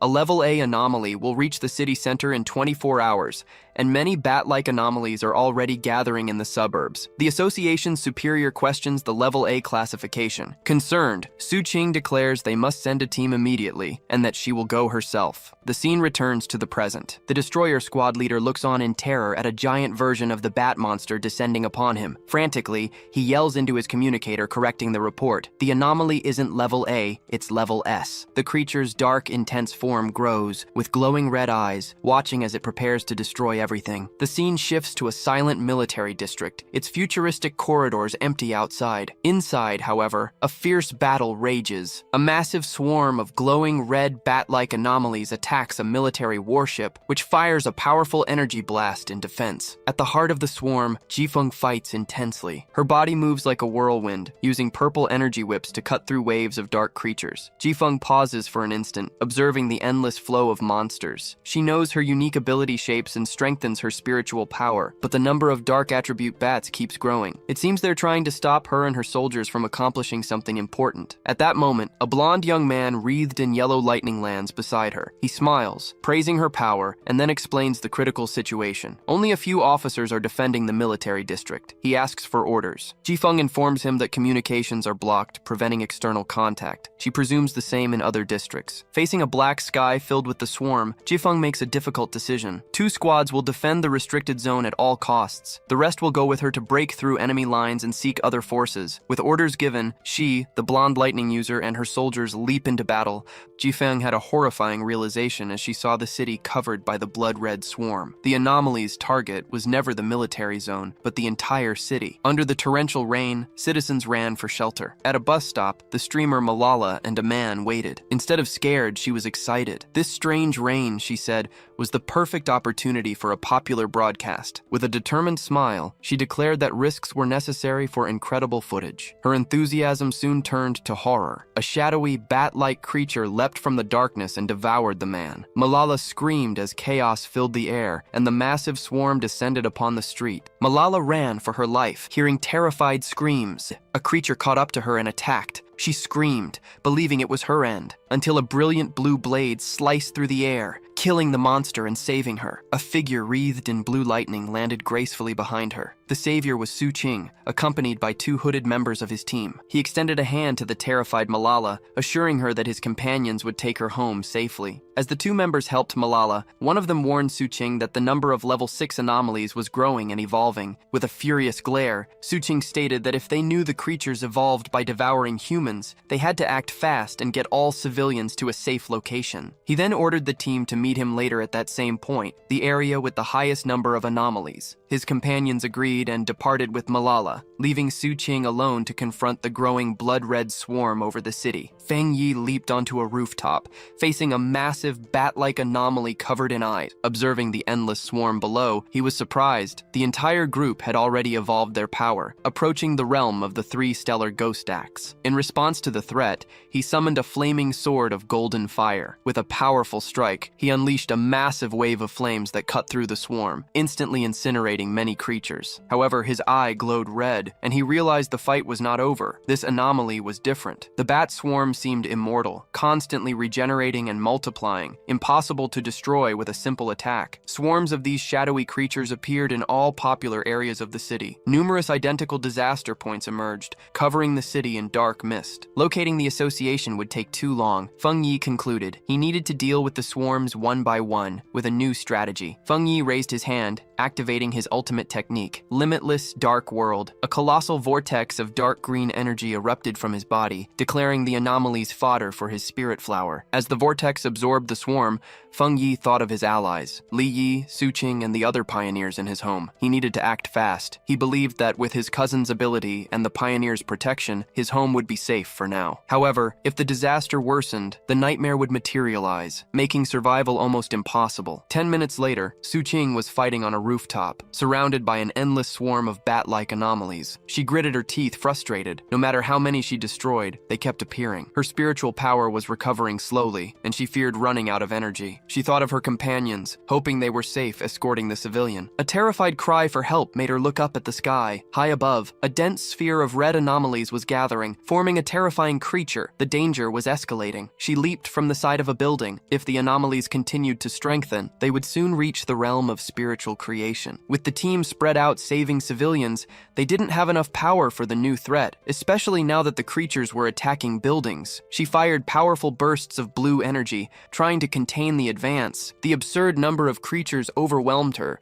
knocking her out of the sky. As she fell, a horrifying realization hit her. Looking at the massive vortex of dark energy and lightning above, the true purpose of the swarms. A king of anomalies was about to be born. The city was falling into ruin. Under a fierce storm, a massive swarm of shadow creatures was overwhelming everything. The disaster was immense. It seemed neither the army nor the Spiritual Energy Association could stop the destruction. Amidst the chaos, the pioneers fought desperately. Reports indicated entire teams being exterminated or sacrificing themselves. Suging fought alone, her protective barrier barely holding back the endless horde, while a new alert classified the anomaly as S-level, a king of anomalies. At the association's command center, the situation was grim. Reports of catastrophic casualties reached the officers. The number and regeneration speed of the creatures overwhelmed their defenses. Too late for reinforcements. A subordinate reported the city was surrounded by an immense black mist, cutting off any chance of rescue. Horrified, they realized they were isolated. Facing their final moments, the association's superior rose with his men, declaring that, as pioneers, they would resist and fall with the city. He swore the monsters would have to go through their bodies. With grim determination, he gave the final order: send one last code to headquarters. If they couldn't contain the disaster, headquarters must immediately launch a destruction attack to prevent the shadow attribute from spreading. Su Qing's fight continued. Her protective barrier was giving way under the swarm's constant attack, her spiritual power almost exhausted. Gathering her last strength, she unleashed a massive attack towards the vortex of monsters, but it was easily deflected. The evolved creature, now more visible, let out a terrifying scream, shocking Su Qing as it revealed its level. 3-star spiritual creation realm. Shattering her barrier, the creature attacked. Defeated, with her spiritual energy exhausted, Su Qing gritted her teeth in despair. Wounded and exhausted, she began to fall as a colossal monster descended upon her. Realizing the end, she gathered her last energy for a desperate attack. The instant she was about to strike, a bright beam of fire shot past her, exploding and stopping the monster. Through the dissipating light, Su Qing was astonished to see Feng Yi before her. Sword still aflame, Feng Yi turned to the threat, his eyes glowing with immense power. One orange, the other electric blue. Declaring his power as the divine thunder, he advanced,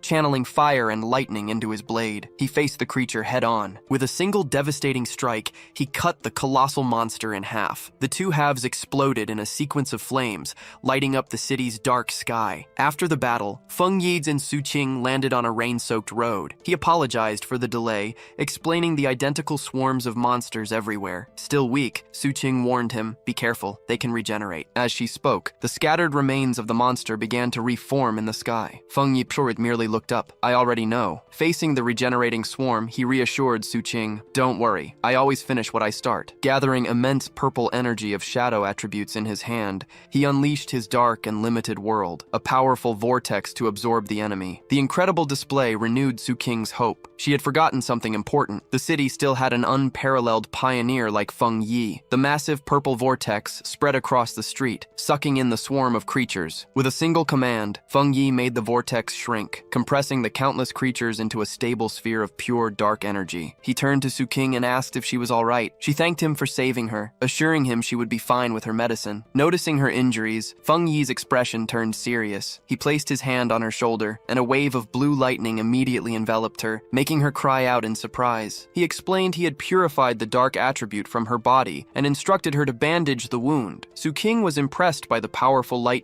The pain lessened, and the wound healed faster than with the association's advanced medicine. Meanwhile, at the association's command center, an operator shouted excitedly, "The number of monster groups seems to be decreasing." A superior gravely corrected him. All pioneer rescue teams had been attacked and lost contact. The number of monsters outside the city was not decreasing. The swarms within the city were converging, as the Anomaly King was about to emerge. Sadly, he lamented not being able to see his parents again, knowing that all that remained was to fulfill his last duties. Observing an enormous green vortex in the sky, Feng Yi asked Su King about what they were facing. She explained it was a Super S anomaly, ready to consume the city, with power equal to the monster sealed in the Star God War Zone. Somberly, Su King said it was a cataclysm, and the monster swarms were just the precursor to disaster. Within the swarm, a terrifyingly powerful spirit was being born. If it fully formed, the city would be destroyed. Su King then revealed what the association had discovered. While monsters of the same type devour each other to evolve,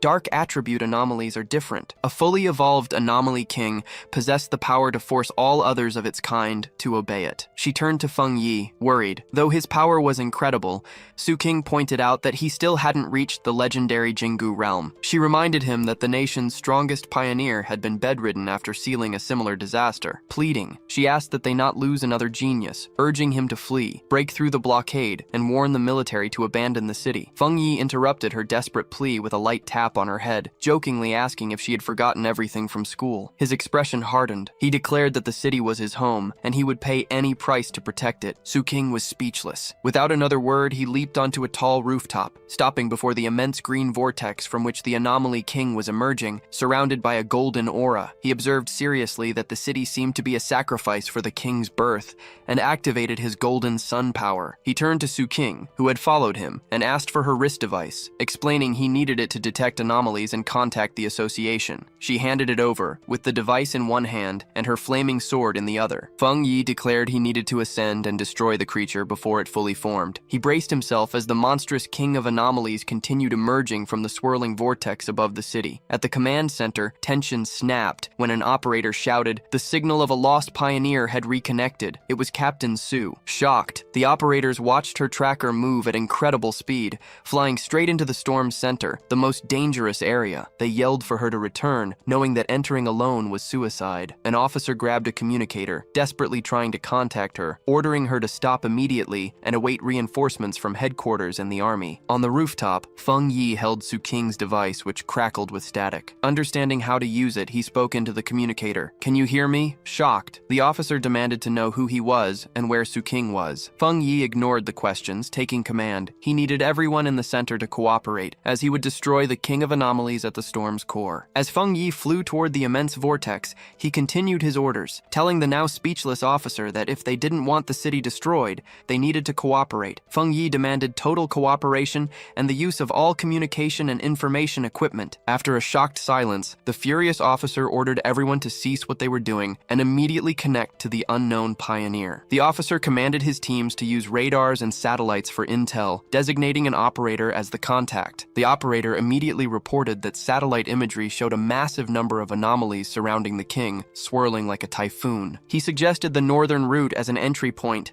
having fewer anomalies, and recommended approaching from the southeast to avoid the densest swarms. As the intel poured in, Feng Yi flew into the storm. Suddenly, the operator shouted an alert. Feng Yi had been detected by two powerful anomalies, levels A and S, both with strength equivalent to 2 stars of the spiritual creation realm. The operator desperately urged him to flee. The officer, with a grim expression, watched the monitors, knowing it was too late to retreat. At that instant, a massive shockwave struck the command center, throwing the team into chaos amidst screams and panic. High in the sky, Feng Yi effortlessly sliced one of the powerful bat-like winged anomalies in half, his sword aflame. His eyes glowed with fiery energy. At the command center, the operators were in shock. The chief officer exclaimed, proclaimed that the source of the anomalies had vanished. Surprised, he realized the pioneer had killed a dark attribute S-level anomaly with a single blow. His subordinate, excited, confirmed it might be the legendary tyrant. The command center erupted in celebration for their salvation. Meanwhile, Feng Yi analyzed the situation. He understood that after activating his sword's special enchantment, the flames could neutralize the dark attribute, slowing the anomaly's regeneration. However, seeing the defeated creature reform from dark energy, he realized his current power was still insufficient to prevent regeneration. He concluded that had he advanced to the next level, a single blow would have sufficed. Needing another plan, Feng Yi clenched his fists, gathering fire and lightning energy, deciding that speed and constant attacks were the only solution. He unleashed a sequence of rapid slashes that tore the regenerating monster to pieces. Still, he observed with irritation the endless number of enemies. Suddenly, a strange, swirling green energy sphere appeared in the sky, attracting the dark creatures, which flew toward it. On the ground, a group of hooded pioneers observes in confusion. One of them wonders why the winged creatures ceased their attack. The association's superior, with a serious expression, states that this isn't good. He knows the only reason for the swarm to stop is that they are being summoned by the King of Anomalies, indicating his imminent arrival. The remaining military and pioneer forces watch the swarms gather into a massive blood-red cloud over the city, understanding that their only chance is to stop them before they leave the surrounded city. The battle continues. From above, Jifeng unleashes a powerful energy blast against the swarms of dark creatures. Her subordinate, the Golden Lightning user, approaches with a grim report. He asks how long until they enter the city, and Jifeng replies that the instruments estimate at least another half hour. The subordinate despairs. In half an hour, the King of Anomalies would be awake, and the city lost. Jifeng observes the red swarm, explaining the impossibility. The creatures were 10 times what was expected, a threat equivalent to 10 S-class anomalies. Even with the army's weapons, it was impossible to completely eliminate beings that regenerated non-stop. Failure would consume the neighboring cities as well. Jifeng asks about personnel to break the blockade. The subordinate, at a loss, complains about the pioneers observing from afar, oblivious to the imminent danger. Suddenly, Jifeng's expression changes. In the sky, the city's winged swarms begin to converge, flying to meet the King of Anomalies in formation. The subordinate asks what she sees, and both watch. At that instant, a point of golden light explodes in the center of the vortex. The subordinate recognizes the energy, incredulous. Feng Yi? He turns to Jifeng, a new confident smile on his face. Jifeng merely nods. Then, she takes command, shouting for the forces to increase firepower and advance without worrying about supplies. Enter the city. The Star God's war zone abandons no one. As the troops advance, a figure in flames rises from the heart of the storm, a beacon against the darkness. Jifeng and Suchi Ying watch, the immense sea of flames created. Sheltered by a shattered window, Ning Yi, enthusiastic, recognizes his cousin's sword technique, while the red-haired leader watches, impressed. High above the city, the remaining swarms converge on Feng Yi. Impassively, he comments with a determined gaze. They all came to stop me. This is exactly what I wanted. Brandishing his enormous flaming sword, he unleashes a devastating blow. The attack creates a colossal explosion of fire in the sky, tearing a vast path through the dark horde. With his eyes burning with flames, Feng Yi has a sudden realization. He feels on the verge of a breakthrough, the same feeling that had disappeared before. He understands. Despite the rarefied spiritual energy, the conditions for stealing were there again. With a confident smile, he decides to accelerate. He raises his hand, invoking a powerful purple energy sigil. His boundless dark world opens in the sky like an enormous dark eye, with him as a shining star at its center. Extending his hand, he summons his spiritual flower. A bright red sphere appears, blazing across its surface. From within, the enormous desolate red fire spiritual flower emerges. Feng Yi commands it, absorb and propel his advance. The desolate flower acts quickly. Its red tentacles emanate beams of dark energy, piercing the creatures, devouring them, and using their energy to propel Feng Yi's advance. With the swarm exterminated, Feng Yi lands gently in the center of the now immense red flower. From there, he observes the large green-red vortex in the sky, where the anomaly king is still forming, its eyes glowing red. Although the giant creatures are visible, he thinks, it looks unreal, like a reflection in water. However, a confident smile appears as he realizes he can sense the creature's core. He hears its heartbeat, a dull, powerful sound, like war drums. Feng Yi understands that the king's power can awaken evil desires in people, a serious threat. His eyes glowing red, Feng Yi realizes the king is holding back and hiding, perhaps due to its incomplete evolution. On the flower, Feng Yi asks for the king's location. The flower confirms, sending coordinates to the device on his wrist. The device glows red, fires a beam into the sky, and reveals the anomaly king's core in the swirling vortex. Target found, Feng Yi's eyes glow golden as he activates his golden sun breathing technique at maximum power. An explosion of pure golden energy erupts from him, soaring into the heavens like a rising sun to destroy the creatures of darkness. In the ruined city, Jianglu and friends watch the sky in disbelief. They wonder what power could create such intense light, assuming it's fire. However, one realizes that ordinary fire wouldn't be so powerful against the darkness. The only conclusion: a high-level yang attribute, the natural enemy of darkness. In the association's command center, the tense atmosphere is broken by shouts of joy. An operator reports the rapid fall of monsters and the shrinking containment field. On the monitors, officials can barely believe the sudden turn of events. Outside the besieged city, a military convoy stops. A subordinate informs Ji Feng that the swarms blocking the path are returning to the city, as if by a new command. Ji Feng observes the golden light of Feng Yi's power over the city, realizing he is attacking the anomaly king's core. His blonde subordinate approaches, confirming that the power belongs to the tyrant and is the purest form of the yang attribute. Ji Feng, however, worries about him facing such a powerful enemy alone. His subordinate, urged, declares she needs to enter the city to help, but Ji Feng interrupts her, his eyes fixed on the sky, shouting for her to look. His expression is shock. Inside the vortex, a strange green sphere with spikes, like a giant virus, emerges. Ji Lang realizes, horrified, that the anomaly king is hatching prematurely. In the streets, other pioneers also witness the terrifying scene. A man stares at the pulsating green mass, identifying it as the source of all evil, filled with rage and sorrow for lost friends. He and the other pioneers vow to kill every monster. In a damaged building, Lin Yi, the red-haired leader, and another pioneer observe the crisis. Yai insists they can't wait to die and need to help her cousin, knowing that the anomaly king's birth will demand the city as a sacrifice. Elsewhere, Su Qing uses her powers to heal a wounded pioneer, showing the desperate combat taking place. Lin Yi gathers the pioneers in the building, reminding them that the creatures holding back her cousin have harmed their families and friends. As she speaks, an idea sparks. She recalls the flower her cousin summoned, the one that devours swarms of bats. She realizes its power is similar to the desolation attribute of the phantom vine they had previously seen. This leads to a conclusion. Her cousin also possesses the desolation attribute. Lin Yi proposes a daring plan. She instructs everyone to transfer their spiritual power to Feng Yi's flower,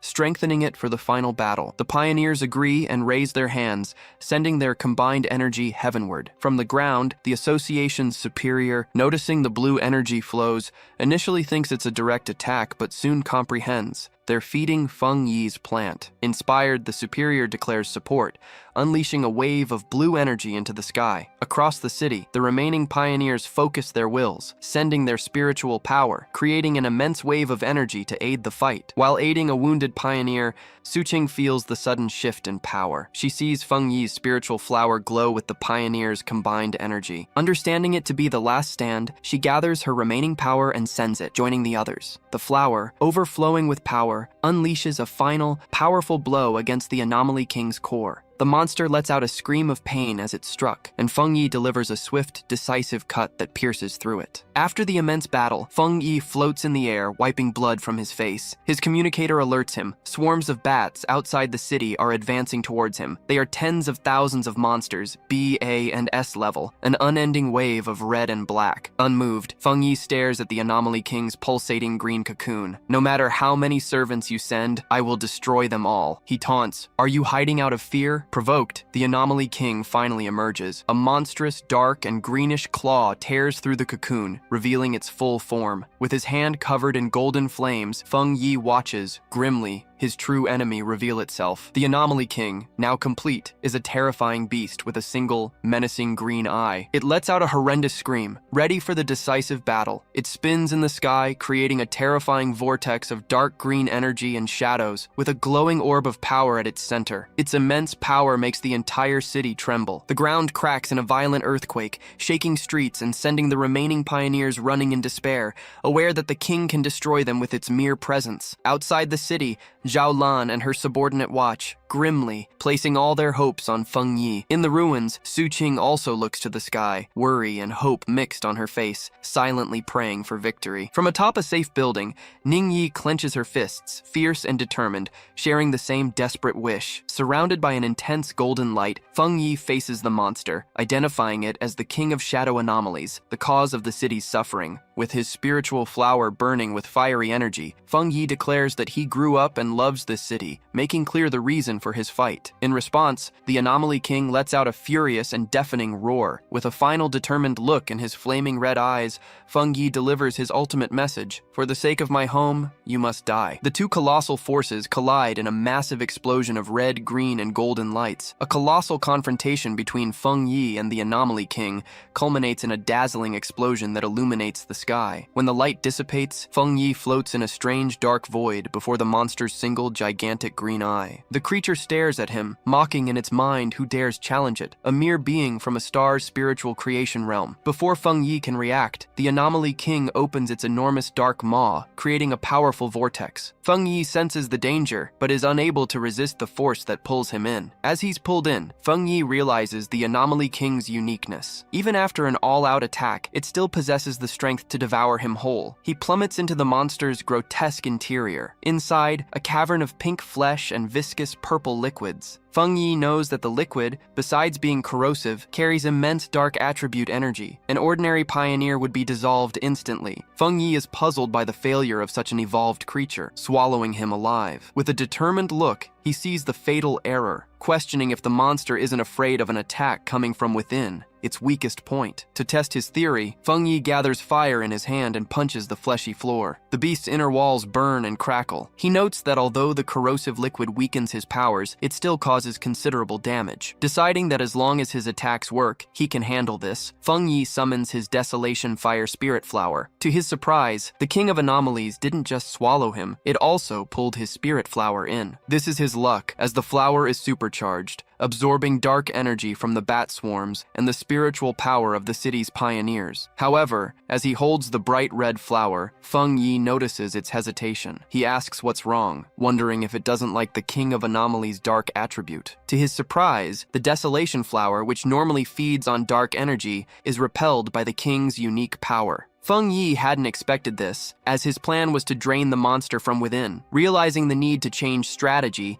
he holds the flower in one hand and, with the other, punches the fleshy stomach walls again. Outside, the King of Anomalies form dissolves, but soon reforms in the sky, spinning in a colossal vortex as it calls back the remaining bat swarms. Lin Yi and the red-haired leader watch, confused and fearful. The leader asks what's happening, and Lin Yi simply replies that he doesn't know. Lin Yi's main concern is his cousin's whereabouts. Elsewhere, Su Qing bravely leads the country's evacuation, calling for order and promising the pioneers protection. Questioned about Feng Yi, she, in a panic, explains that he is still fighting the King of Anomalies inside the creature. Jifeng's army arrives with reinforcements. An officer reports random attacks from the swarms, and the King of Anomalies in the city, ordering a rapid evacuation to reduce casualties. Standing atop a military vehicle, Jifeng gives firm orders, but his eyes don't stray from the terrifying creature in the sky. The King of Anomalies begins to absorb all the swarms, pulling them into its spinning form, seeking to regain power. Inside the monster, Feng Yi is shocked, realizing the creature is far from defeated. As he is digested, a corrosive and powerful energy engulfs him. He feels his power and body being corroded, the dark energy fading. He closed his eyes. When he opened them, he was no longer inside the monster. Alone, Feng Yi appears in the ruins of a devastated city, amidst broken skyscrapers under an ominous sky, confused.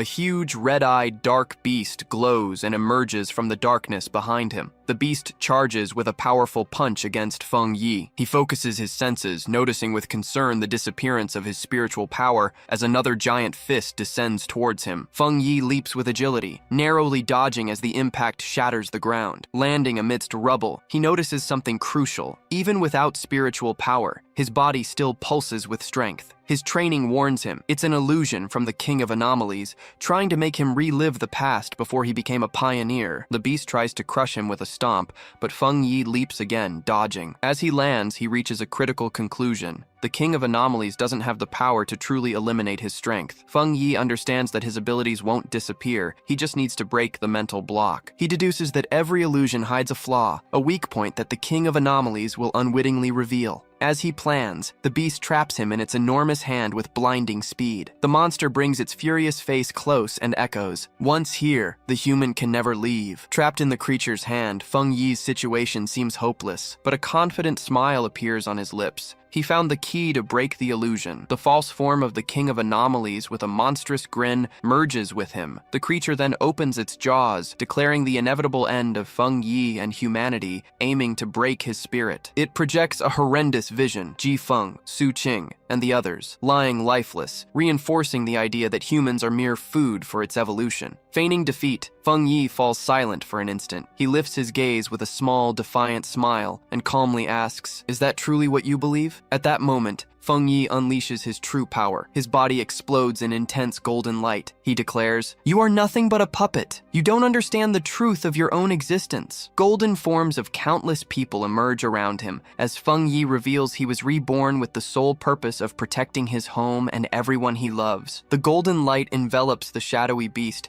exploding and shattering the illusion. A wave of fire sweeps through the mental space, his power reflected in a flaming eye. Free from the illusion and back in the real world, Feng Yi emerges transformed. With fiery hair and blue lightning, Feng Yi floats in the stormy sky, enveloped by a giant hand of golden energy, ready for the final confrontation. A system window appears, confirming the requirements for advancement, to progress to the 2-star spiritual creation realm. With his power fully ascending, Feng Yi accepts the advancement. He declares himself the King of Anomalies and explodes in golden energy, gaining a new understanding thanks to the King of Anomalies himself. Channeling immense power, Feng Yi delivers a devastating blow as his hair of golden flames and blue lightning crackles. He declares his birth as the chosen avenger, destined to change the world. In the real world, the King of Anomalies laughs, mocking him for being merely a 2-star cultivator. Undaunted, Feng Yi goes on the offensive, nimbly dodging a powerful blow from the shadowy creature. The Anomaly King rises,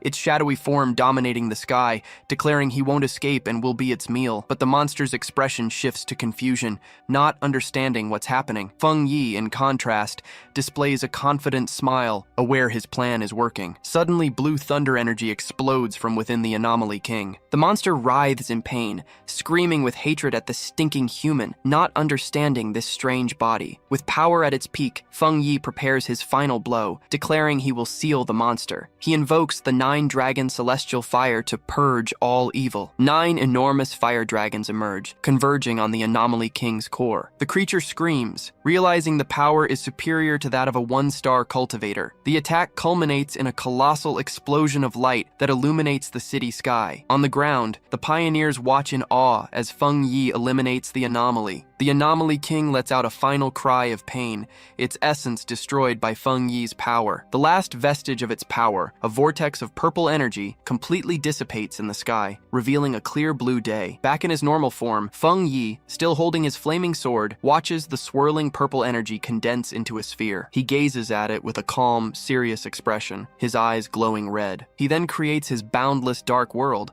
a vortex that absorbs the chaotic energy remaining from the battle. Pioneers and surviving soldiers gaze at the peaceful sky in disbelief. One questions if the nightmare is over, another confirms the battle's end. On top of a military vehicle, Xianlan is met with immense celebration from the survivors. They celebrate the city saved and their own survival. As dawn breaks, Lan's blonde subordinate asks if she will look for Feng Yi. Lan, with a gentle smile, watches the sunrise, explaining that now they have their own duties. Their job was to restore normalcy and rebuild the city. Survivors hugged, cried, and celebrated the morning's relief. The Spiritual Energy Association investigation team celebrated, exultant. Relieved, they saw themselves freed from a nightmare. The anomaly king stopped. By the window, they reflected. Feng Yi had appeared and defeated the king. They thought that without him, they would have carried the shame of the city's fall. Su Qing and her association superior watched paramedics carry injured pioneers. Su Ving asked about the injured pioneers. Her superior, comforting her, assured that the intact medical centers would allow for treatment. Su Qing knew that without Feng Yi, they wouldn't have had a chance to receive treatment. She wondered about Feng Yi's identity and incredible power,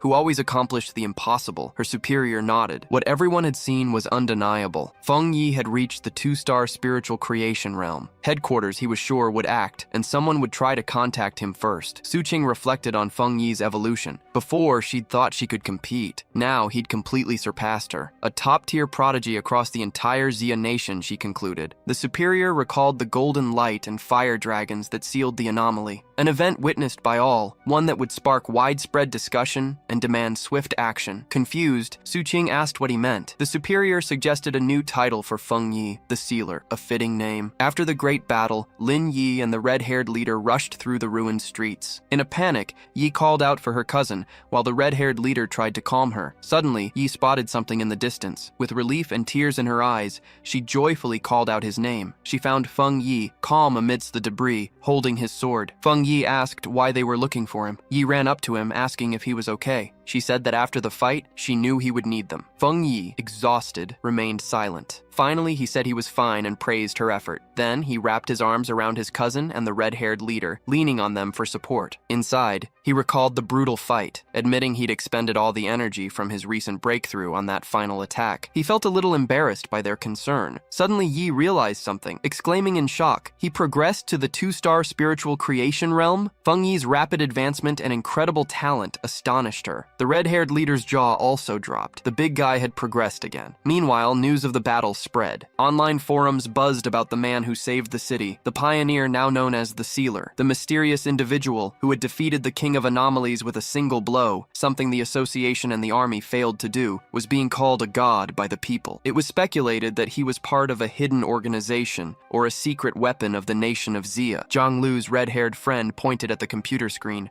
convinced. The person in the video was the same one who had defeated Zhang Lu. Zhang Lu watched the images, fizzing with excitement. He declared himself honored to have lost to someone so powerful, and rising from his chair, announced he would seek out the man to ask to be his disciple. His friend, however, warned him against it, reminding him that many were already looking for him. In the grand capital of Xia, a secret, gloomy room housed hooded figures gathered around a luminous table. They discussed the recent events. A man, smoking casually, expressed disappointment at not having witnessed the army and the association mutually annihilating each other in a disaster. Another member suggested a pawn or assassin to deal with the new figure, but a mysterious woman with long, sharp nails dismissed the idea. Such a simple approach was not worthy of the supposed chosen one to save the world. She raised a photo of Feng Yi with disdain, noting his new title, the Sealer. With a quick motion, she pierced Feng Yi's neck in the image with a sharp nail, tearing it. Calmly, she declared there was no rush. The photo in her hand erupted in purple flames, and she promised that anyone who stood in her way would be destroyed. As she spoke, the purple flames took the form of menacing eyes. Tell me what you thought of this manhwa. I don't know what score to give it from 0 to 10. Comment your ratings and why.